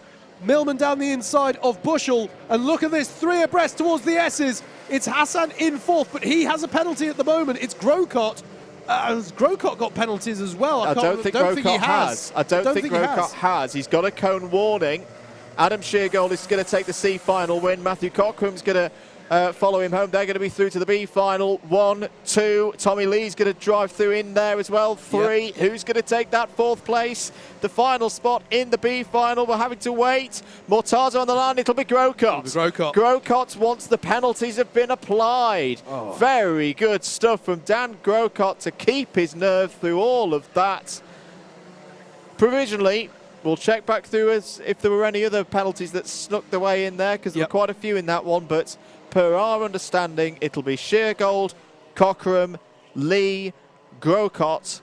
That is your 4 advancing to the B final. Sheargold and Lee will be on the podium at least in C3. You've got to feel a little bit for Andy Bushel there, but fair play as well to Patrick Millman, Chris Hancock, and Ryan Williams as well, didn't give a mention. Played themselves into that one brilliantly. It could have gone their way so easily. Really fascinating C final for me there, Andrew. Very, very good stuff. That's what we like from a C final. Went to the bitter end to decide the key positions, and we'll see those 4 drivers in the B final. The rest of them, that is the end of their racing here today. So let's just have a very quick provisional run through that order. Sheargold, Cockram, Lee, Hassan is your top 4 on the road. Hassan has penalties, so Grocott will go through. Patrick Millman 6th on the road. Chris Hancock 7th. 8th for Ryan Williams, Andy Bushel and George Oxford complete the top 10. Isaiah Guagu finishes there in 11th place. Harrison Earl 12th. Benjamin Spoke 13th. Thanos Chevilakakis Kakis there in 14th place. Gareth Pritchard 15th. Louis Stagg 16th. James Dunnett 17th. James Britton 18th. Keith Segal 19th. Jake Harley Walsh home in the top 20. In card number 56, I've just realised that Jack's in card number 56, therefore he's automatically my favourite driver this year. James Browning finished in 21st, Penny Millman in 22nd, Prash Alphonsus 23rd, Alex Rule 24th, Clifton Malcolm 25th, Tony Philbin 1 lap down in 26th. Well done to all of those drivers. We hope to see them again here very, very soon. Next up though, it's the B final.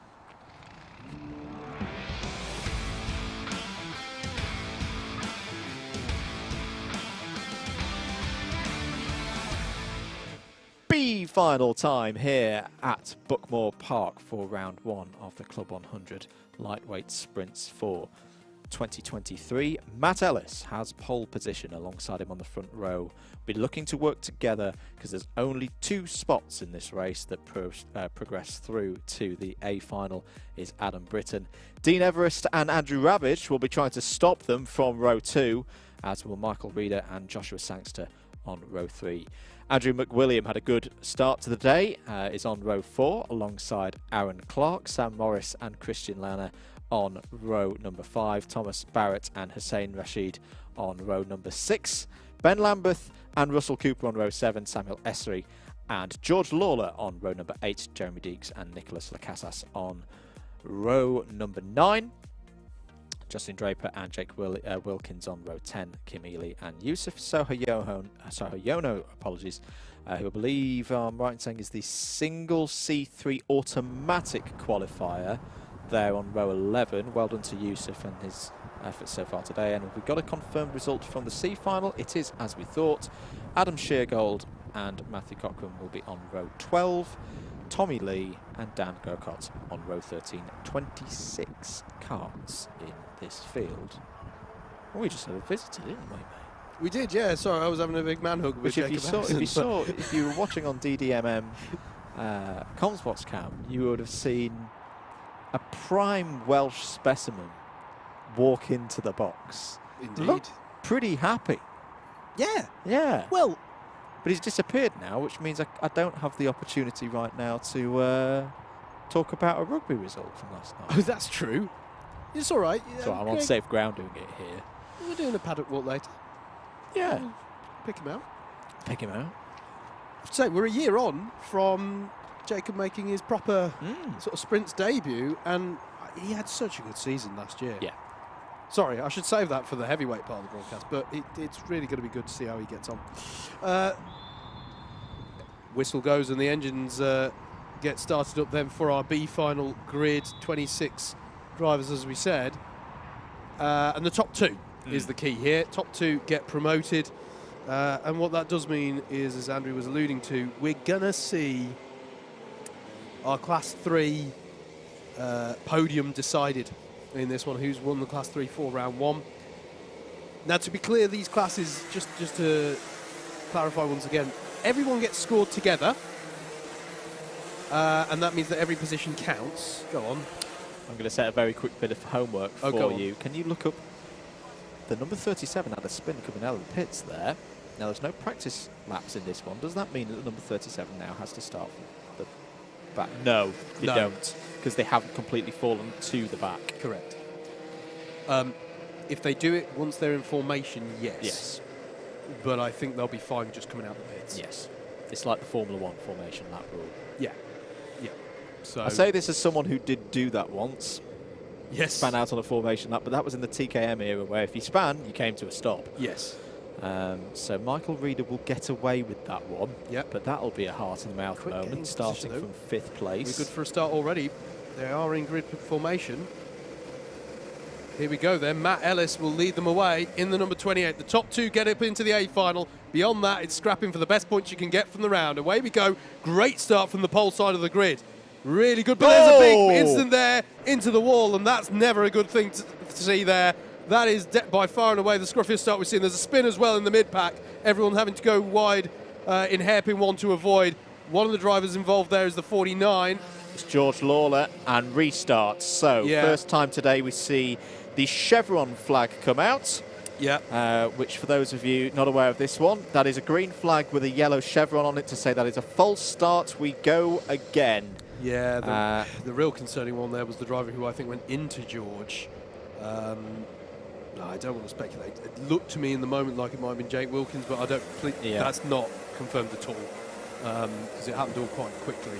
But hopefully all the drivers will get underway again. They've already. What I think that was is that the inside line into turn 1 is still. You can just see the patches. It's still a little bit damp there. I think everyone just went a little bit too gung ho into turn 1. Some of them ran wide, but no matter. Testament to the safety of these Club 100 karts. The grid will reform. We may see some time get knocked off, though, from the scheduled 12 minutes. I have to say all of the karts have already been cleared away from turn 1, so I think all drivers okay, if not a little bit shaken up. But I think... I think you're right. It was the number 41 of Jake Wilkins who we saw come out of the kart. Yeah. But has quickly got back into the race. We're going to go from at least one more formation lap. Yeah. There's one kart, which I think may be George Lawler, that is not... Yeah, it is George Lawler. You can see on timing. Timing still ticks over and logs when karts come over the start line, and George hasn't come over the line for the last minute or so. He's on his feet, which is the most important. Okay. Now the team are just checking round to... now, right, what I think's happened there is I think the impact has dislodged the battery. Yeah. So that's why his karts wasn't restarting. That's been sat back down.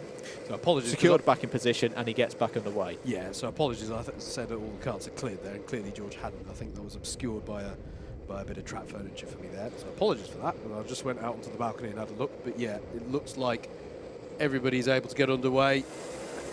Man and machine. That George Lawler is now going back into pit lane. So he might need a kart swap there. And I think he's going to miss the start as well. So here we go then. Okay. Take 2 for the B final. Steadier start. Dean Everest looking down the inside. The gap was open there, and Dean Everest went for it. Great move from 3rd on the grid. Takes the lead into, and this is going to get messy again through hairpin number 1. Somehow they're all still facing in the right direction, but a very good start for Dean Everest. They're all squabbling. This is what it could get like in a B final sometimes, because there's only 2 spots. but they're all compromising their races here, Howard, because the top, what would you say, 6 or 7 are already breaking away. Incident I just saw out the window, Andrew, through the S's. I think I just saw Matthew Cockram in the 18. He spun round, and what happened there was they all checked up. They were going 6 wide into the S's. Yeah, that's not going to work. I'm amazed it worked as well as it did, frankly, but they basically all bulked each other up, and very unusually, Matthew Cockram having to, in avoidance, he spun off to driver's right, heading towards Syme Sweep. He has recovered it and got underway again. But that was down the inside. Matt Ellis going for one on Dean Everest. This is going to be a proper scrap, ladies and gentlemen, as Michael Reid is coming in now in the number 37. Remember, only 2 spots available to go through to the A final. There's a penalty for a restart off the grass for Adam Sheargold. So to explain that one, that's a provision and safety penalty for the karts. They do have clutches now, as someone's just sent the blue bollard spinning, but we don't want drivers starting karts on the grass and burning out the clutches potentially, so that's why that is a penalty. Reader versus Britton versus McWilliam up the hill, Andrew. This is really tight here. Elbows are out. Key point of the race now, Howard. Everest and Ellis have broken away because 3rd, 4th, 5th and everybody else in this race keep fighting. This second group have to get themselves organised now, because Dean Everest, Matt Ellis, 2 quick drivers, very clever drivers as well, will just race off into the distance like we saw in the C final with the top 2, and that'll be it. That'll be repechage positions booked in and secured. Andrew Rabbage with a really robust move there into hairpin 1 on this lap. He's got to be a little bit careful there lest he get a penalty. But it was, I think it was on the right side of aggressive. But yeah, you're absolutely right, mate. They've got to calm it down and work together here. Otherwise, I mean, you know, third place in the B final is as good as they're going to get here today. Yep, exactly that. Here is Michael Reader in the 37. The 104 is Andrew McWilliam. And Adam Britton is in 5th place in the 43 with that blue suit and red and white helmet there. Ooh, now Matt Ellis was looking at Dean Everest. Now that may have been because there was a mistake from Dean Everest off of hairpin number 2. But they tactically don't want to be fighting too much because they will fall into the clutches of Reader, McWilliam and Britton behind. And they have lost a significant amount of time through sector number 2, some 4 or 5 tenths, Howard. Yeah, absolutely. And on such things these races can turn. They're going to, I think they should be good if they gather themselves back up again. But they don't want to do that too many more times, and that will have been the blood in the water for Reader and McWilliam behind. Make no mistake about it. And look, actually, how they are now getting onto the back of Matt Ellis here, Andrew. This is getting interesting again. I'd say this is turning into a 5-kart battle for the lead, if not at least a 4-kart battle for second place is starting to form up here.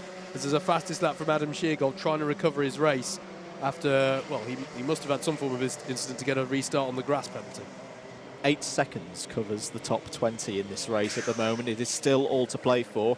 Quickly to check in with C3. We have 3 C3 novice drivers in this race. Currently the order of them is Sohayono, Lee and Sheargold. That would be your podium positions if it finished like this. There's none of them further up in the A final. C2 podium wise, plenty of C2s already into the A final, so we'll talk about that one later on.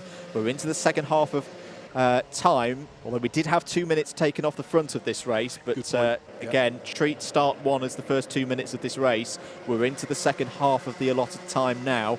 Contact warning for Jeremy Deeks. Yeah, got to be careful.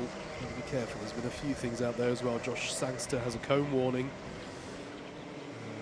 And there's someone else hitting the bollards there in the background as well. So as we say, new rule. Okay, you get a warning now. A warning's grace for cone penalties now. It's not just a straight you hit the cone, you're deducted a place. But still, they've got to be careful here. This is really building up now. As Andrew said, the top 8. You know what, make that the top 9 at the moment, separated by just 3.2 seconds. As Dean Everest, there you go. That's a move, is it not? Matt Ellis has been passed there. Yep. That is Michael Reader through, and I saw Matt Ellis's arm aloft there. He wasn't too happy with how that one went down, but that is a change for second place. Justin Draper, with the fastest lap of the race, is at the back of this pack. So here we go. There's Dean Everest, your leader, in the number 30. Then it is Michael Reader in the 37, who has now got himself up into that promotion spot. Now Andrew McWilliam pounces to try and take second place. They're going to be side by side through the S's and up the hill, and round the outside swoops Michael Reeder to come back up into second place. He fought back on that one really nicely, and it's still 37 in second. This is really good work from Dean Everest. He's doing what he needs to do, just keeping his eyes forward, as we say, not getting flustered in this scenario. It is not easy leading one of these B finals, especially when it's a tight one like this, because you make one mistake, you're not going to lose one spot, you're going to lose more than two, you're going to be outside. Oh, there's a penalty though for Michael Reeder. Penalty for Michael Reeder. ABC bump and pass. I imagine that's for the move that we saw about a lap ago. That's it. He's out. He cannot get through. McWilliam back down the inside. Takes second place on the road beautifully through Garda. Very nice move from McWilliam. But to be clear, even if Michael Reeder, there it is on your screen, was to win this race on the road, that is a +4 penalty. The best he can hope for is 5th. That is not enough to get through to the A final. Yeah, and I imagine that's for the move on Matt Ellis that we saw. The thing is, Matt Ellis might still be annoyed about it and won't necessarily know that that penalty has been applied. So this is an interesting one right here. But as you say, Andrew, the opportunity that is there now for McWilliam. If he can break away, then it doesn't matter what happens behind him. And he's effectively got a rear gunner in the form of the bepenalted, I've just made that word up, the bepenalted Michael Reeder. In avoidance there, that was Justin Draper. Yeah. Jake Wilkins has got a track limit advantage penalty as well. Breaking down now in the group behind those. Well, look at this, McWilliam down the inside. What confidence! Brilliant move. Takes the lead of the race. Is the fastest driver on circuit now. If you're Dean Everest, don't respond. This is another driver you can work with now. This is a great opportunity for these two drivers to race off the front. It's getting very scrappy through hairpin number 2. Andrew Rabbage is in the middle of it all. Adam Britton, I think, has got to the head of that pack, Andrew, but he's carrying a contact warning. He's got to be careful. But it is indeed Adam Britton who's in 3rd place. But yeah, someone just tell McWilliam there was a sail on. Where's that? That's just an amazing few laps that's seen him go up to the lead of this race. And it could be a few laps that sees him through into the A final. Had a great start to the day. Took the pressure of starting race 1 from pole position in the random grid generation. And is now potentially racing through into an A final. Track limit warning for Michael Reeder. So, 2 minutes to go. Still time here for Britton, Ellis, Clark, Draper. If they can get themselves organised, Howard, they can close down that 1.8 second gap up to Dean Everest in that crucial second place. And the interesting thing about the 4 drivers you just mentioned who've come to the fore of that battle for 3rd, Andrew, is I don't think any of those drivers are carrying a penalty. No. Adam Britton, as I say, has a contact warning. That came through a few moments ago. But in theory, if they can work together, Dean Everest, I would say, is the... McWilliams just found some brilliant pace. Yes. And he's just pulling out here. But Everest, I would say, is the one... well, by definition, he's the one more under threat being there in 2nd place. Very close battle as well for C3, just to let you know. Yusuf Sohayono and Tommy Lee, the gap between them is 1/10 of a second. That's over 17th place overall. But top honours in the novice class will mean so much more to both of those drivers in their efforts here today. Contact warning for Michael Reeder. It's just slipping away for Michael Reeder. But this isn't, in a way, how it should be. It should be hard to get into an A final. Down the inside there. That's Clark. Alan Clark coming down the inside there of Matt Ellis. And likewise, Justin Draper in the 35 fancies his chances and does so up the inside of Garda. Now Andrew Rabbage will be all over Matt Ellis. He must be feeling a little bit punch drunk at this point, is Ellis, because it's been a very eventful race for him. Michael Reeder, unfortunately, has picked up another ABC bump and pass penalty, so I believe that means that he will be excluded from the results per the new regulations. That's a good point. 15 seconds to go. What a drive this has been. One of the drives of the day so far by anybody. Andrew McWilliam leads by 0.8 of a second over Dean Everest. Dean Everest, though, crucially, the pace has been good, he's been calm, he's been collected using the experience. He's quite an experienced driver now, which makes me feel old, because I remember when he first came in. But 2 seconds is the gap thereabouts that he's got over 3rd place. The checkered flag is out. Adam McWilliam brilliantly races through to the A final. Dean Everest joins him, 3rd place for Adam Britton, 4th for Aaron Clark, 5th for Justin Draper. At least it'll be good championship points to kick off their seasons. 6th for Matt Ellis, 7th for Andrew Rabbage, 8th for Christian Lerner. All of those C2 drivers beating home a couple of C1s. Samuel Essery finishes 9th. Hussein Rashid finishes 10th. Ben Lambeth has had a difficult day but recovers to 11th in the B. 12th for Russell Cooper. Jake Wilkins 13th. Kim Ely 14th. Joshua Sangster completes the top 15. Michael Reeder, well, had the pace, didn't quite have the racecraft, but we'll work on that. 16th for Michael Reeder here today. And a move right at the end. C3 goes to Tommy Lee. Just on the line, beats home Yusuf Sohayono by 0.136 of a second. So Tommy Lee is your C3 winner here today at Buckmore Park in the lightweights. Yusuf Sohayono in 2nd in C3. That's 17th and 18th overall in the B. Dan Gurkot raced well here today, and from the C final in the end finishes 19th in the B. Nicholas Lacasas finishes in the top 20. Adam Sheargold will complete the C3 podium here in lightweights. 21st overall for Adam in the B final. Matthew Cockram finishes in 22nd. Sam Morris, Thomas Barrett and Jeremy Deeks complete the 25 drivers that were running there at the end in the B. Well deserved by Tommy Lee. He's been driving really well today. I think we seem to. Adam Sheargold's been driving well, obviously Sohayono as well, but to have gotten to the B final is no bad thing there for our novice drivers. But brilliant stuff from Tommy Lee. Had great pace throughout the day, and yeah, fair play to him. Right. Well, next we're looking ahead to the big one then for our lightweights here today at Buckmore Park. It will be the A final coming up next here on your Alpha live stream.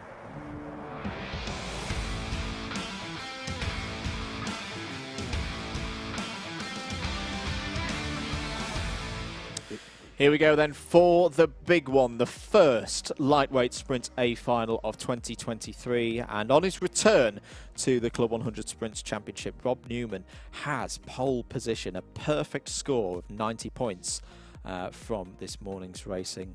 And he took that pole position actually virtue of his fastest lap, because Matt Wileman joins him on the front row, having also won 3 races from a possible 3 this morning. This is the first time those two drivers have met, of course, here in the A final. Mike Coppin won here in the A final last time out to bring a close to the 2022 season. Can he start 2023 with an A final win? He's got to do it from row 2. Dante Dillon joins him on that second row of the grid. Ed Bards also returning to the championship here today. Starts on row 3 alongside Steph Theodori, who's had a really strong start to his season. Sam Lovelace and Christopher Powell start on the 4th row of the grid. Yusuf Bin Sahel and Chris Woodger will go from row 5. Stephen Westwood and Dan Seeger start on the 6th row of the grid.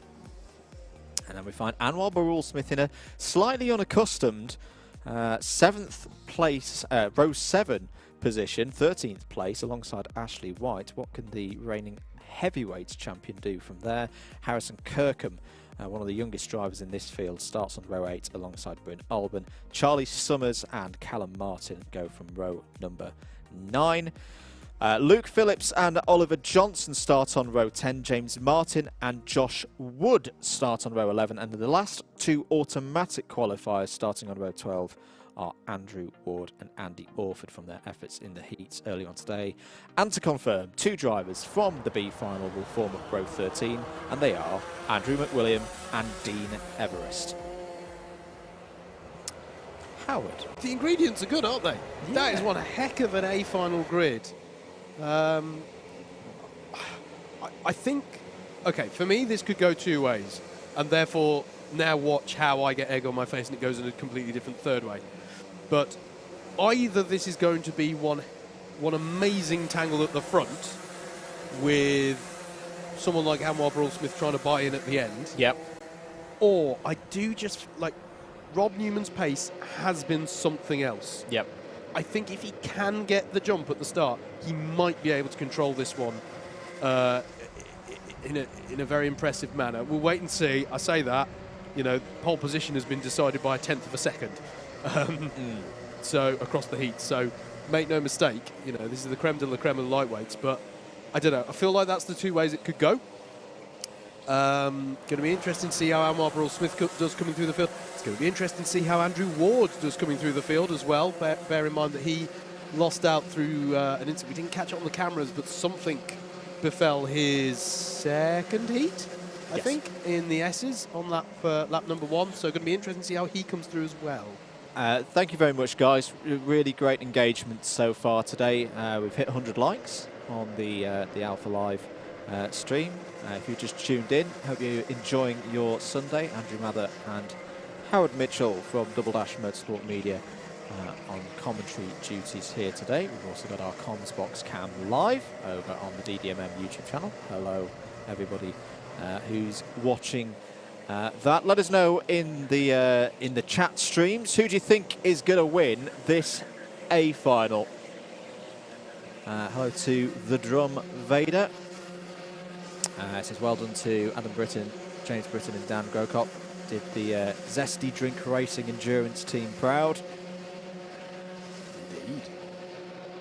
All the results from today's action and all of yesterday's as well for the SB60 and the endurance competitions. Results.alphatime.co.uk/club100, which if you've not been on it so far this year, it's had a bit of a refresh.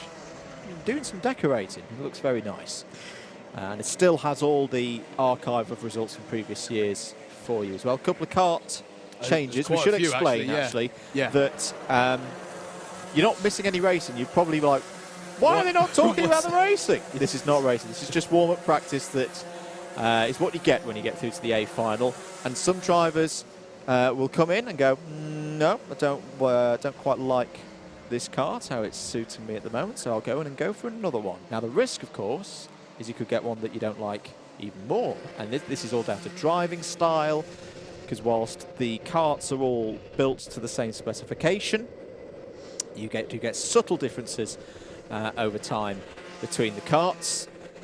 What I would say, though, is once again, the preparation of the karts ahead of this first round, impeccable from the Club 100 team down in Sittingbourne, not too far from here. Nope.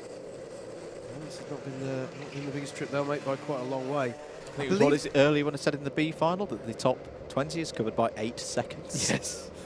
I believe, and yeah, and by the way as well, I think the feedback has been that the new tyres as well really helped to close this competition up as well. Yes. So the parity between these karts twinned with that, I think, has been a really nice. It's what I've heard from the drivers. I've not experienced these new tyres myself yet, but that is what I hear, that the baseline grip is a little bit higher, better, easier to extract as a driver than perhaps on the Bridgestone on YDS tyre. Yep. Having said that, look at the drivers who are at the front of this field: Newman, Wildman, Coppin, Dillon, Bars. These are all drivers who are quick on the old Bridgestone YDSs. Yep. Still fine margins that these drivers are able to extract, and we're under starters orders now for 12 minutes here at Buckmore Park, round 1 of the Club 100 Lightweight Sprints Championship for 2023. Pace kart will pull off to drivers left. Eyes will be on those lights. Rob Newman has the command to take this race through past the green line, and away we go for the A final. Very good start for those on the pole side of the grid. Coppin already up to P2, Bars up to P3. Not a good start for Matt Wildman. Goes from second down to fourth. It's now under attack from Sam Lovelace. Yusuf Bin Sahale's getting involved as well. That's an awful start for anyone who was on the anti-pole side of the grid. Good start though for Rob Newman. But oh, here comes Coppin. Coppin attacks and takes the lead early on here. We've seen the aggressive Mike Coppin.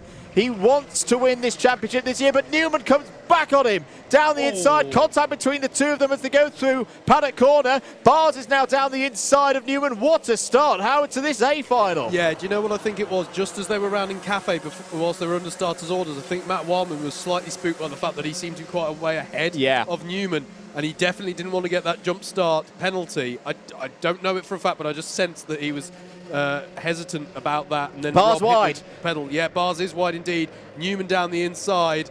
And they're side by side now heading towards hairpin 2. Surely Newman will be able to hold the advantage on the inside there. So it's now Coppin, Newman, Bars and Lovelace, your top four. I think Yusuf bin Sahel has has. got through into P5 as well. Really good performance so far from the former York University BUKC driver. But it's Coppin from Newman, Bars, Lovelace, bin Sahel, and I think Anwar Barul Smith is on the move as well. He started on the 7th row of the grid. He's already up into 10th place. Yeah. Yeah, he'll need to... I said Andrew Ward's been on the move as well, Andrew, up to 16th at the moment. Whoa, Here we go big for the one. lead into turn number 1. Rob Newman, there's pod-to-pod contact there. But Rob Newman's going to be through. I don't think Mike Coppin's too happy about that. Ed Barr's now down the inside on Coppin as well. So even if Rob Newman wanted to redress the balance there to avoid a penalty, he can't. And now Lovelace, that was always going to be a bit bold. He chopped his line too shallow there, I think, to try and get through on Coppin. But wanted to avoid contact with Coppin and Bars. So it is now Rob Newman to the head of the field. Here's the opportunity then for the driver of the number 13 kart, the former Sheffield University driver in the BUKC. And there's a hit on the bollards there, so someone might be getting a cone warning. I think that might have been Lovelace, who's dropped off the back and is under attack by bin Sahel. Bin Sahel side by side with Lovelace up the hill, and there's going to be opportunity for Matt Wildman as well. They may even be 3 abreast coming up to Cafe. Who's going to be in 3rd place? It's the 79 of Lovelace still. Bin Sahel has been passed though. Dante Dillon has got through on bin Sahel and Wildman there. So it's Dante Dillon up into 5th place in the number 3. I'd say we don't want to look at the replay of Rob Newman's move, but there's so much going on in this race, I fear we might miss something. But that is definitely going to be a talking point afterwards. Anwar Barul Smith, ominously, is the fastest driver on circuit at the moment. He's in P7 now because he's got past Matt Wildman in the early stages of this race. There's your top 3 still. Newman, Bars and Coppin. Lovelace in 4th. Dante Dillon in 5th. 2 younger drivers who've both come through the BUKC in recent years.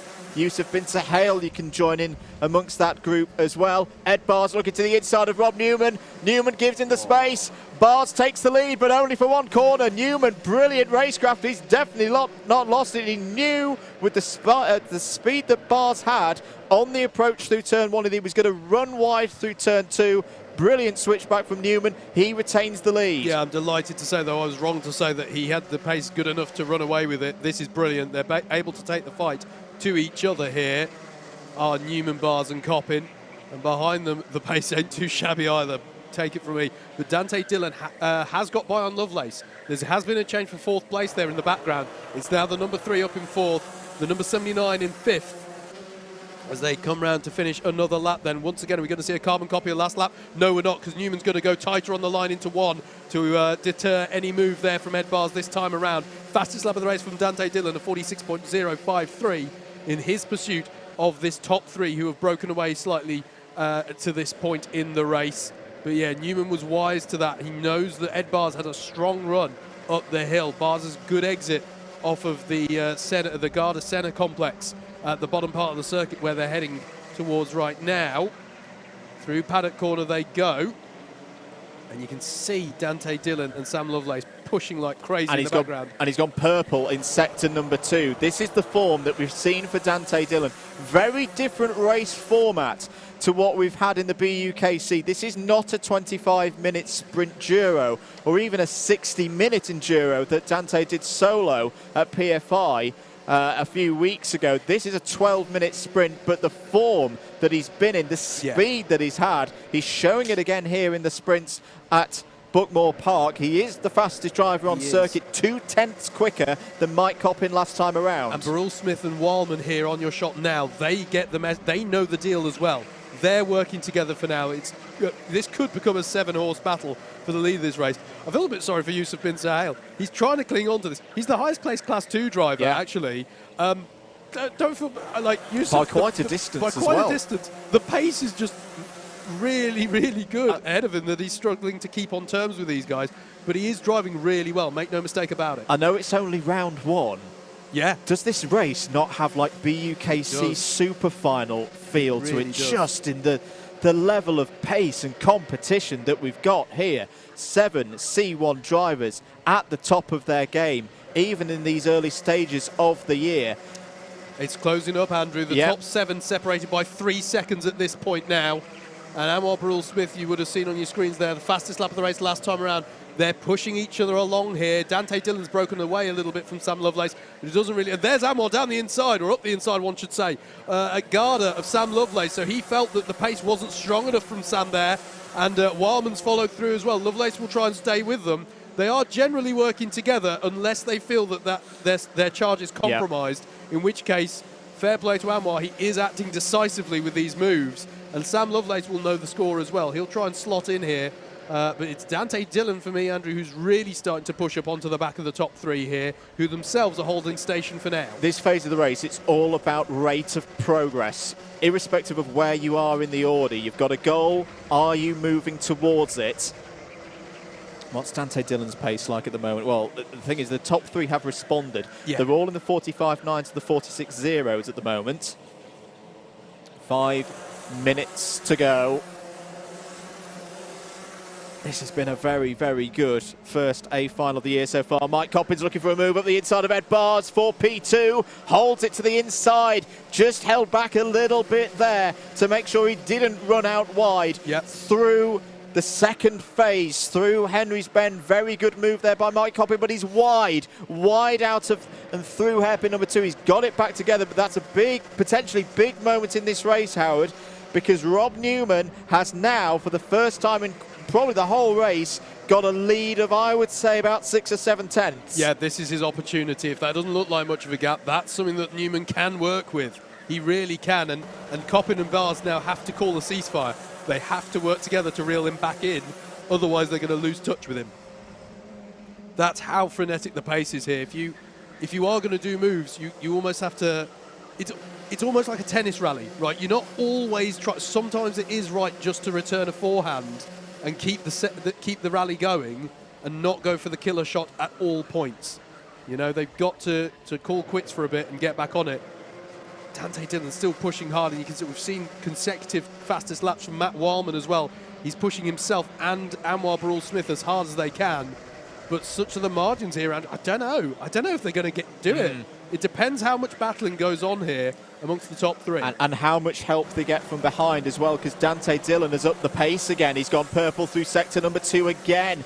Can he take more time out and join the back of the Coppin Bars train? There he is. He's straining to get into the picture, quite literally. Anwar Barul-Smith is still there as well. He's the fastest driver on circuit, 45.723 for Anwar Barul-Smith. 3.25 minutes to go. Still can't call this one, Howard. No, absolutely not. I have to say, Sam Lovelace, he's doing his best to stay in touch with them, but he's... this is a... I agree with what you said about a super final feel to it, mate. The pace amongst this top 6, and that is in no way to take... Oh, there's a clip of the bollard there from Mike Coppin. I think he's got to be careful there. I think he just got away with that one. Yeah. But he's definitely on the ragged edge. I think Rob Newman is really ragging everything out of this car. And let's not forget, when we talk about super final, we refer to the very last race of a BUKC championship season, when you get your 3 classes of the individual drivers championship. You get the top 10 from each. You have a 30 driver race, and it's always one of the races of the year. Rob Newman has won that race in the past. He is a former BUKC.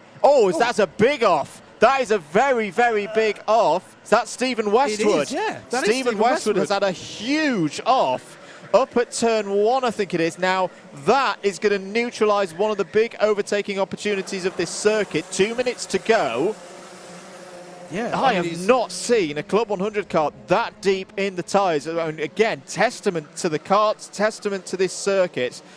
That has gone in hard, ladies and gentlemen, and Stephen Westwood is able to walk away. It's still all closing up, though, amongst these top 6, Andrew. This is this could be really interesting. We're inside the last 2 minutes now.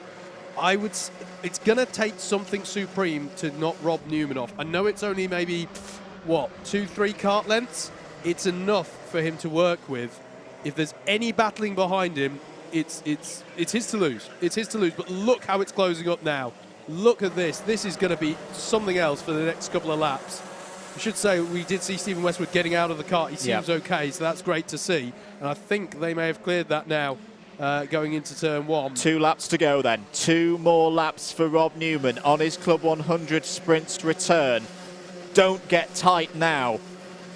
Don't lose that fluidity that he's had throughout the whole day. But Mike Coppin is closing here, and Mike Coppin has won races in this situation round this circuit from this very position before. We saw it a few months ago when he beat last year's champion Fraser Brunton in a 1v1 round this circuit to culminate the 2022 season. They're going to see the last lap board in a moment's time. Mike Cobbin has a little nibble there on the rear bumper of Rob Newman, but Rob Newman's resisted. One more lap to go. 1, 2, 3, 4, 5, 6. It's Newman, Coppin, Bars, Dillon, Burrell, Smith and Wildman. Now Rob Newman's having to defend hard. He's got to get it down. Make sure there's no gap through hairpin number 1. He's done that. Dillon up to 3rd.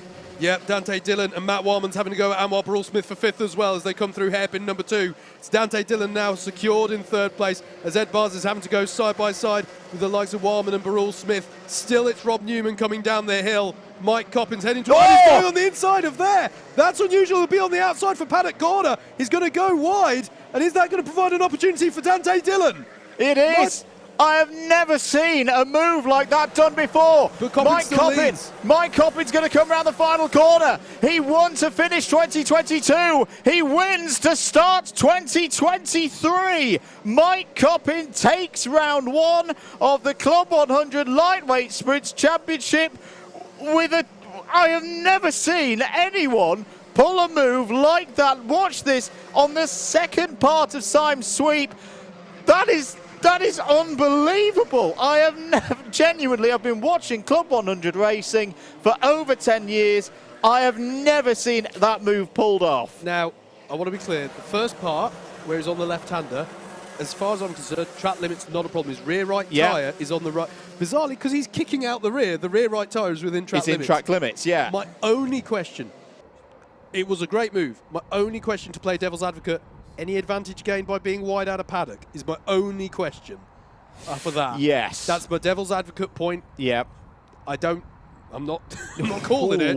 I'm just asking the question because Rob Newman was sort of bulked on the inside. I don't know. I really don't know with that one. Well, but that's my only doubt. But make no mistake, that was a great move, a really good move, and a fantastic fight. What a drive from all those drivers, but that was superb from Mike Coppin. You could feel, I could hear the sigh of relief in his helmet as he came over the line then. That was something else. Well, Mike Coppin, provisionally, with a capital P. I know, sorry. I'm just has taken the win by half a second ahead of Dante Dillon and Rob Newman. What a performance from Rob Newman today, and from Ed Bars as well, both of them returning to the championship after a while out. Anwar Burrell Smith is 5th. That's a heck of a drive in a very high-quality final from 13th on the grid. Matt Wildman should be proud of his efforts here today as well in P6. And I think we need to keep an eye on race control messages. We'll come back to that in a moment. Sam Lovelace, P7. Christopher Powell, P8. Yusuf Bin Sahel. We've seen Yusuf build and build and build. He always had the speed when we saw him race for York in the BUKC, mainly in the BUKC Inters. He's a driver who's in some way gone under the radar from the BUKC ranks because he was never part of a team that was mains quality. A C2 win. He is just, you know, the speed was there, but to say 12 months ago, the style of racing that you need to do well here in sprints wasn't quite there. He's learnt so much, and he's a fully deserving winner of C2 there with the 9th place overall finish. Joining him on the C2 podium will be Steph Theodorou in P10 overall, second on the podium in C2. Harrison Kirkham as well in that same regard. Great result there for Harrison Kirkham, 11th overall, 3rd in C2. Bryn Albon 12th. Andrew Ward from the back of the grid finishes in 13th. Good recovery there for the driver who finished in 6th place in the championship last year. 14th for Dan Seeger, 15th for Ashley White. Charlie Summers 16th. Andrew McWilliam, having had a great drive in the B final, finishes 17th in the A. Superb performance in the top 5 in C2. Luke Phillips 18th, James Martin 19th, Chris Woodger 20th, Josh Wood, Dean Everest, Oliver Johnson, Callum Martin, Andy Orford and Stephen Westwood was your provisional order. Of course, that is before any penalties are applied. Howard, I am shaking. That was such a start to the A finals here this year. That is a big one. But we have had some post-race changes, haven't we? Already served through. We really have, and that's big. So, hear this: there is a track limits warning penalty, to be clear, that's been applied to Mike Coppin there. So that has docked him 2 positions, and that means that Dante Dillon has been awarded with the win. So that was Dante Dillon with that. And do you know what it reminded me of, Andrew? I want to say 2019. I want to say the heavyweight A final. There was a big battle that we had in that round between Joe Holmes and Steve Brown. And I want to say it went the same way, where there was a question over this. So that's fine. That's great. But it's this bit here. That bit. He goes wide. Ooh. So it's the accelerating out wide, and it's the very penalty that we talked about earlier of the, I've been hit off. I'm not saying that Mike did that. No, he wasn't throwing his arms in the air or anything of that regard, but we do see that sometimes is if you are side by side, you have to make a genuine attempt to get back in underneath and not just use the advantage of the pit lane exits tarmac effectively. That is what the penalty, we assume, has been given for. Yeah. And I am just going to check through. It is Dante's first A final win since round 7 last year. But it's first as a C1 driver as well, the driver who finished 3rd in the championship last year. And in a way, I'm not surprised. That would have been a good bet at the start of the day because of the form we have seen Dante in through the BUKC so far this year. I'm sure Mike Coppin's about to thank me for playing devil's advocate. But no, I mean, it was in question. It's always a difficult one when that's how the move gets made. And the argument from race control would be, well, you opened up the steering, gave yourself a longer run out of that corner up the hill. And held the position on corner exits. Yeah. That's the decision that's been made, though. What a morning and early afternoon session we've had here at Buckmore Park for the first round of Club 100 Sprints. And we're not done here, folks, because we're going to do it all again later on this afternoon for the heavyweights. I do hope you join us for that. We're going to have a short lunch break now. The streams will keep going, so you don't need to go anywhere. Just leave them ticking in the background. And be back in a bit for the heavyweights. My name's been Andrew Mather. He's been Howard Mitchell. Together we are Double Dash Motorsport Media. We will see you very shortly for the heavyweights.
Well, here we are. If you're watching this, I believe you'll be watching it in the lunch break, but we're down here in the paddock, in the pit lane, indeed. We're actually on a starting grid here. The slight odd thing about Buckmore Park of the what's used as the pit lane for Club 100 is the Bambino circuit at the bottom of the track. So it's a slightly odd setup in that you've got the pit lane's at completely the opposite end to the start-finish line, and you actually can't see the start-finish line, which adds a little bit of if you're supporting a particular driver and you're down here, it's like, oh, how's it gone? Are they okay? How did the start go? Because you don't see them for the first third of the lap. Much better if you are coming down to spectate. Brilliant grandstand up there here at Buckmore Park that gives you a fantastic view of this circuit. But what you lose in visibility, you gain in height undulation, and that means that it's really a circuit that the drivers like quite a bit. We've got a few drivers getting ready for going out for the morning test session ahead of the lightweights getting ready. I've had to put the bobble hat on. It's a bit nippy, and we had sleet, if you can believe it, in this sun. I now can't see, but half an hour ago I couldn't see because of sleet in my face, so it's changeable. I think we'll go with that. And I'm gonna be really cheeky and kick off 2023 with an interview he doesn't want to happen. Hi, Howard. Hello, Mr. Ward. Good to see you again, man. How are we doing? I'm good. Well, you know how I'm doing. I'm a new parent, so I have sleepless nights and nothing else. But how are you, sir? Yeah, I'm good, thanks. Good, thank you. Bit chilly, but it's all right, isn't it? Yeah. And how are you? I'm going to rope Kristen as well, Mr. Powell. How are you, sir? I'm doing pretty well. Cold, but otherwise good. Little injured from yesterday. Yeah, competing in the endurances together yesterday, weren't you? How'd it go? Qualified P3, but came P9. Had a bit of a rough stint, and then it was building it back from there. Awesome stuff. Now, I suppose the talking point coming into this season is the new tyres, the Dunlops. Yep. Notice a difference or straight back into the groove? How's it been? Definitely different, but straight back into it. I say you soon get used to it. I say it'd be a first time in the slightly greasy conditions, so this will be interesting. But yeah, no, much better than the Bridgestones, to be fair. Yeah, you've been good sports taking that first interview. Cheers, guys. Wardy's not going to like me now.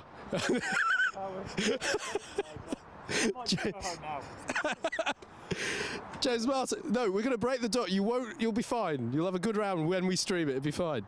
Mr. Martin, how you doing? Good, thanks. Yes, I've got to get down to kart level here. So yeah, new season. Buckmore Park to kick us off, as is tradition. How are you around Buckmore? Do you like the circuit? Yeah, I like the circuit. It's going to be a little bit slidey out there first thing, isn't it? But see how we get on. Hopefully the sun will come out and dry the track off a bit. But should be good. Should be good to get started for the year. Have you made friends with the new tyres? Have you had much experience with the Dunlops? I haven't been out on them yet, so it's all going to be new for the test. So. Well, what's good is we've given you completely representative conditions, exactly nice dry. You'll know the tyres in and out after a few laps in these kind of conditions. Yeah, certainly. Yeah. It's going to be a tricky one out there, but good for a first round. See how we get on in it. And forgive me, last season, where did you end up at the end of last season, mate? I don't know, at the end of the year. To be honest, I missed quite a lot of rounds. Yeah. So I'm hoping to do a lot more of the rounds this year, hopefully not drop any. So, but take it as it goes, innit, and see. But yeah, should be more of a full year for me this year. Excellent stuff. Be good to see you more, and yeah, have a good 2023, man. Enjoy the new tyres. And how? I'll come to you. Come to me. I'll come to you. Forgive me, I'm going to do Cilla Black questions because it's the first round of the season. I should be doing the Cilla Black stuff more. I'm assuming everyone knows everybody. What's your name and where'd you come from? I can't do the accent, sorry. Josh Sangster. Indeed. Sorry, Josh. I know, yes, we're new season. We've got to tell people stories. So, have you had much chance on these new Dunlops? No, this is my first time out on them. I didn't do the season opener, so this will be the first test, first try, or see what they're like, getting to grips with them. Yeah, as I say, perhaps not the conditions you choose to try some new tyres, but you got that test, haven't you? So, Buckmore Park, how'd you find it? Yeah, it's one of my preferred tracks. I haven't done it too much in the wet though, so I think I'm certainly stronger in the dry. So we'll have to see how it goes today. But yeah, no, I certainly enjoy the track a lot. It's my local track. I live sort of about 5 minutes away, so it's I always enjoy coming here. Awesome stuff. Well, they've just said you're going to be going in a couple of minutes, so I'm going to have fun out there. Enjoy it. Good to see you back for more Club 100, man. So these drivers are going to be heading on out soon, and as you say that's it's going to be a bit of an unknown for them with these tyres. Now there have been some pre-season tests. There has even been what's called the season opener event, which is a sort of non-championship event that gets held sort of tail end of January, where some people take part, and that's sort of seen as a sort of opportunity to dust the cobwebs off in a racing format. So some people will have done that. but for a lot of people it's going to be a voyage into the unknown. And if it seems like, you know, oh, okay, arrive and drive car, it's just some different tyres. Remember, just as much as you'll hear in road car racing, right, there's only 4 parts of contact, well, provided you're not having a really bad day, there's only 4 parts of contact between you and the road, and it's these Dunlop tyres, and that is you know, a significant thing when you're piloting these karts. You're throwing them around, you're leaning on those tyres, getting the grip out of those tyres. How are they warming up? How are they wearing out? And the engine revs are about to go up.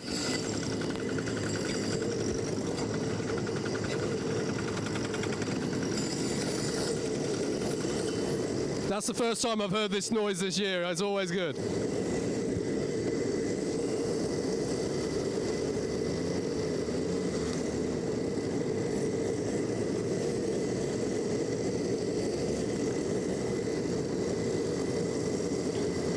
Yeah, how do these tyres grip up? How do they wear? You know, there is a thermal element to it.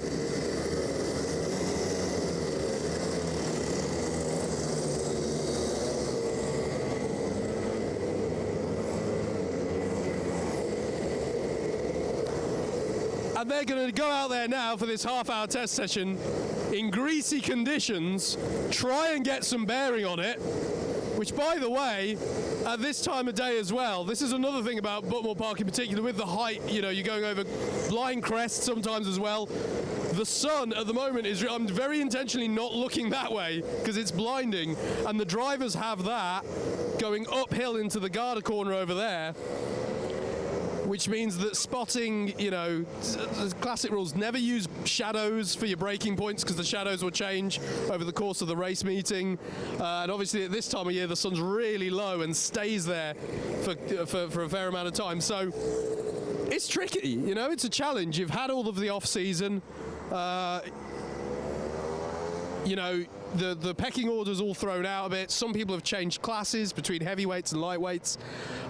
Some people will have changed up from class 3 to class 2, class 2 to class 1. And we're throwing new rubber on the karts, which new tyres, even if it weren't the new Dunlops, you still got to get the new tyres bedded in. It's always the case that if you've got new tyres on the car, you've got to bed them in slightly. And in these conditions, that's hard enough. So it's always useful. There's never bad seat time, right? It's always good to get the test time in. But one does wonder if it starts to dry out and grip up, how much will they actually have learnt from this particular session? If they're out in race 1, this is brilliant, okay? Because without doing this test, all you get is just a few warm-up laps, and then you're into your first 7-minute heat of the day. I have to say, as someone who, it's been a few years since I've done sprints, but I always found that personally quite difficult, of just how quickly, if you didn't do the test, you were in. That's it, you're racing, get ready. Be ready to get your elbows out on lap 1. Let's go and have a little look around the rest of the paddock.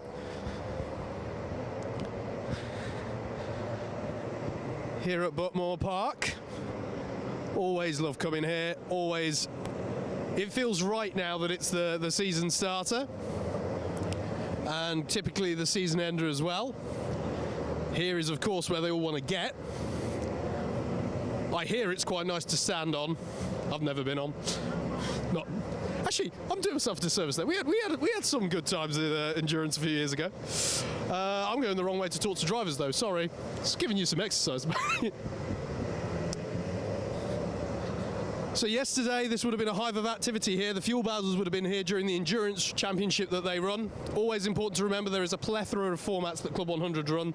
Today, obviously, the focus is on the sprints, so the drivers will hope that they aren't paying any visits to the pit lane, because if they do, it means that they've accrued a penalty. So that's not good. Let's get in here and talk to you. All right, Dante, how you doing, man?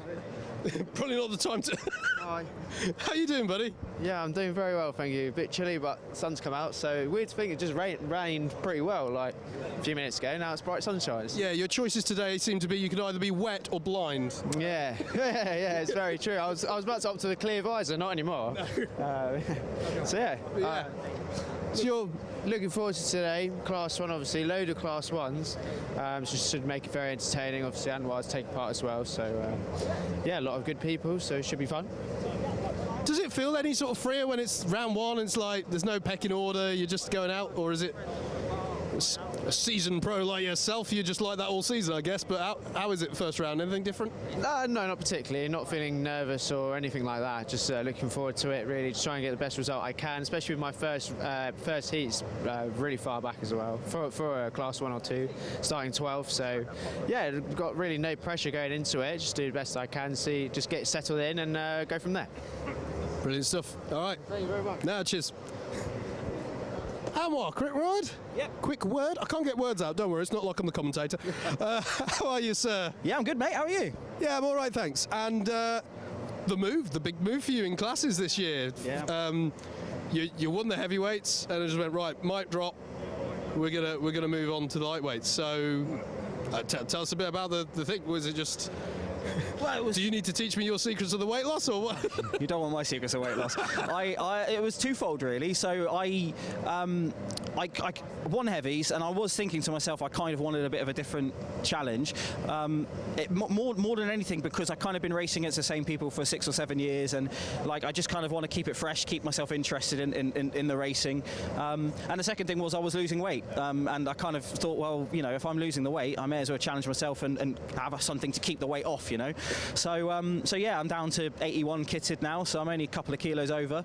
So yeah, I feel good. I feel like it's going to be an interesting year. Like, for me, it's a complete unknown. Like, I've raced against some of the guys, obviously from endurance and stuff like that, but a lot of these guys, I don't have a clue, and they don't have a clue about racing me. So it's going to be, yeah, it's going to be interesting. I'm looking forward to it.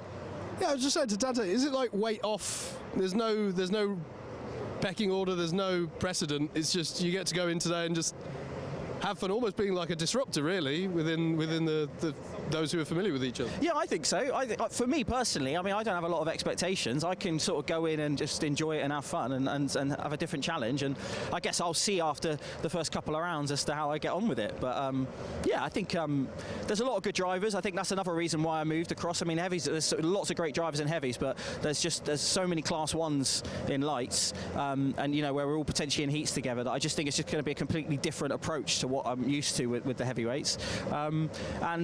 Yeah, I just think it's going to be a fun experience, and also with some of my friends from Applewood as well, being able to race with them. I just think there's lots of positives to it, you know. So yeah, and like I said, the weight was coming off, so I didn't have much of a choice either. So I know Joe's not happy about it. He's called me Rosberg about 4 times. So he's nice. But you know, what can he do? You know, I've beaten him. I've got to move on. You know. So no, but all joking aside, like it's one of those things where I'm just going to try and enjoy it, have fun, and yeah, see how it goes. Yeah. And I've got to ask, for a driver like yourself with the experience that you've got, the new talking point is the new Dunlop tyres. Yeah. A difference? No difference? Actually, I'm presuming you've had much chance to size them up and try them out. I've driven them. I mean, so I did the season opener, and I did that solo, so I got a good amount of track time on them. And then I did yesterday as well with Sprint 60 and the Enduro. I think they're good. So, like, they're definitely more consistent, which is the main thing. That's what we wanted, right? With the Bridgestones, with the issues we're having with supply, like the batches were all over the place. And now that we've got consistently handling tyres, I think it's the way to go. But they're definitely a little bit more grippy, but not like the Vegas that we had a few years ago. Like, they were a lot more grippier than what we've got now. They're like a nice balance between the two. I don't know what they're like in the wet, so I'm going to go out in the slippery bit now and just have a go on them. But I think, on the whole, yeah, I think it's a positive step. I don't think there's much difference in terms of driving style change, but I am hearing from some people that they're struggling a little bit with them. But for me, it's just been sort of business as usual. It feels very much the same, and I've enjoyed it so far. Sweet. Very quickly, for my commentary purposes, new lids. Yeah, new lids. Yeah, new lid. Yeah, so I kind of wanted something a bit more bright and colourful, so I could get spotted for those penalties a bit easier. You know. Yeah, no, it's I thought I wanted a bit of a change. You know, I've had my colours, my dark green and stuff for years, so just same design, but just change the colours up a bit. So yeah, you'll be able to see me coming from a mile off. I think that's for sure. Andrew and I'll be updating our helmet twitches guide. Cheers for your time, man. Thanks, Have fun out there. So yeah. Amar Burrell-Smith there, your heavyweight champion from 2022, making that move down in terms of weight category, down to the lightweights. Across, I should say, shouldn't I? Going to be interesting. Going to be a really interesting factor today as to how that's going. Let's see. I don't know. Will I get away with shoving a microphone and seeing a... Hello. Hello. Hello. I just Singing Mr. Coppin. I went to Ed. I think we're being accosted. All right. I'm good, thanks, mate. How are you? I'm good. How was your winter? It was all right, yeah. Good. Yeah. Very little sleep. New parent. It's yeah.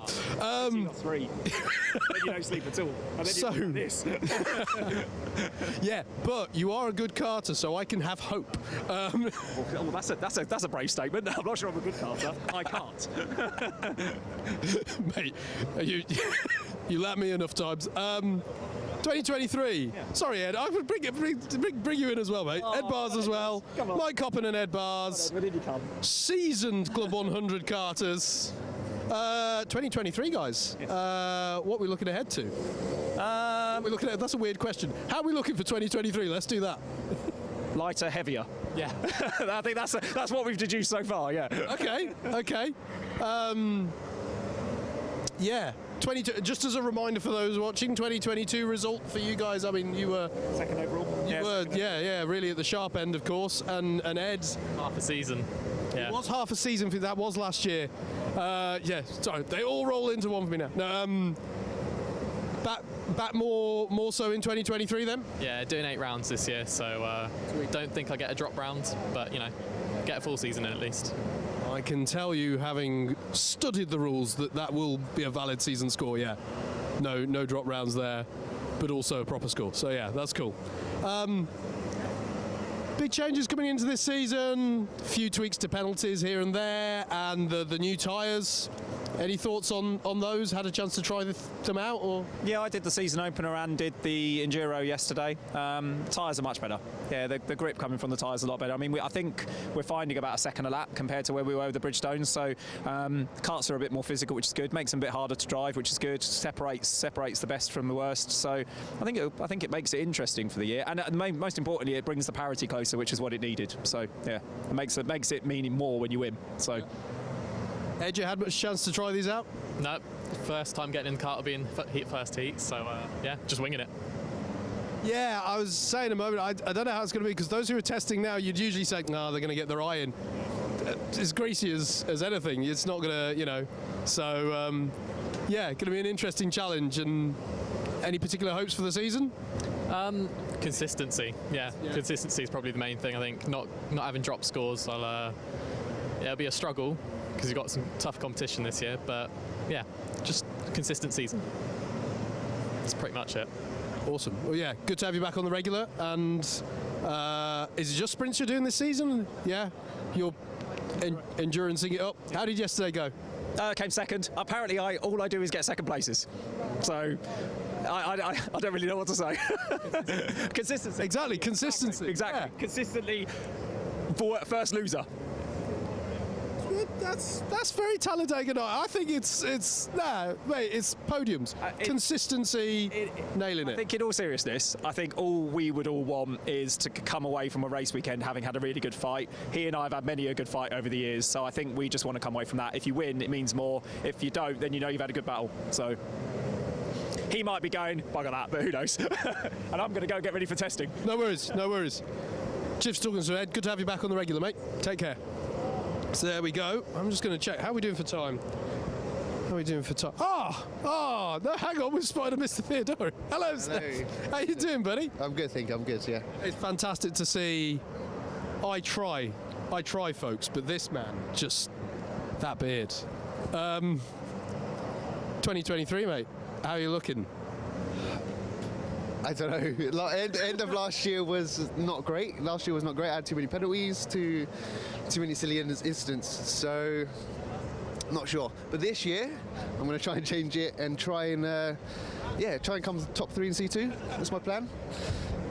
If not, finish top 10 overall. That's my plan. But we'll see what happens. Sounds good. How was and doing the endurances as well? Yes. Always like to give a shout out to that because I'm a fan of that format too. How'd you get on yesterday?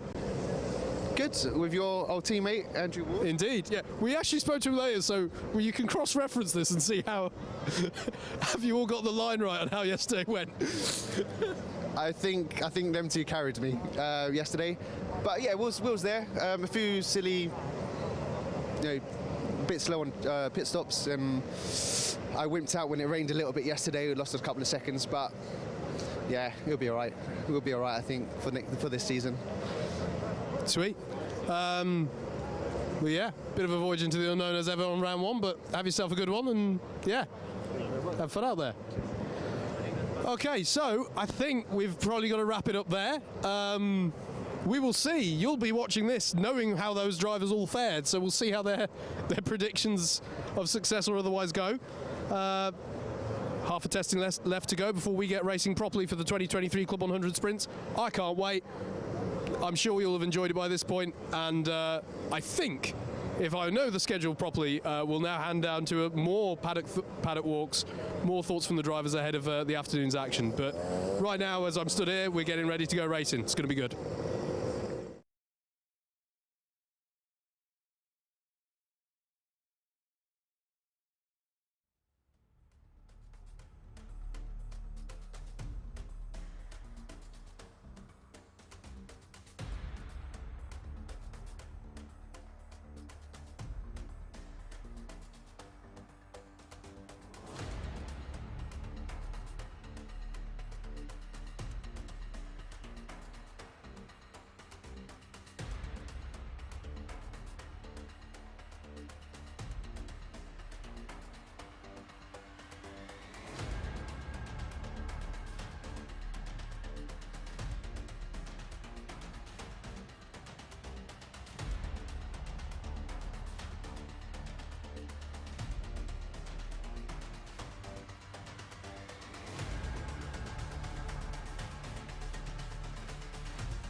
Hello everybody and welcome back to your Alpha Live coverage of round 1 of the 2023 Club 100 Senior Sprints Championships.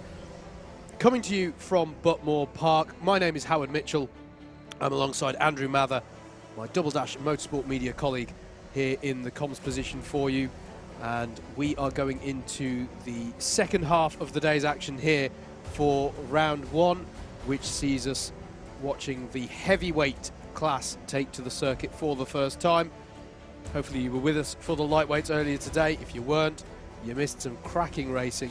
Definitely recommend going back and watching that at your leisure on the Alpha Live YouTube channel. But right now we look ahead to the afternoon's action.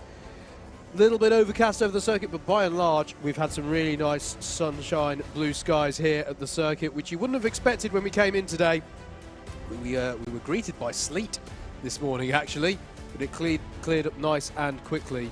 You might see the latter part of some of those conditions if you were watching the first of the grid walks over the lunch break just then. We do have another grid walk that we've taken over the lunch break, getting the thoughts of some of these heavyweight drivers. That will be made available to you on the YouTube channel as well. Right now though, we are looking ahead to the racing action for the first round of the championship then. For these heavyweights, we've got some new tyres for the drivers to get used to, and we've got a few tweaks to the regulations as well. We'll take you through all of that as we go through the afternoon's action. The format though, for anyone who's familiar, for those of you who are already tuned in for the lightweights, or for those of you who've followed the Club 100 Senior Sprints in recent years, the format is unchanged. 12 heats, each driver will contest 3 of those 12, and the points from that will decide where you start on the grids for the trophy finals. 7-minute heat races, 12-minute finals, but there are points available in the championship in all of them. We'll take you through all of that just very briefly before we look ahead to race 1. Hello, Andrew. Hello. Back again. I'm back. It's chilly out there. It's still chilly, isn't it? A bit brisk. Still chilly. But yeah, obviously the conditions are pretty good, I think, for this time of year. You know, it's February. It's the end of February. It's dry, which is when I've raced here at this time of year. That's all I want. I just want it to be dry. Yep.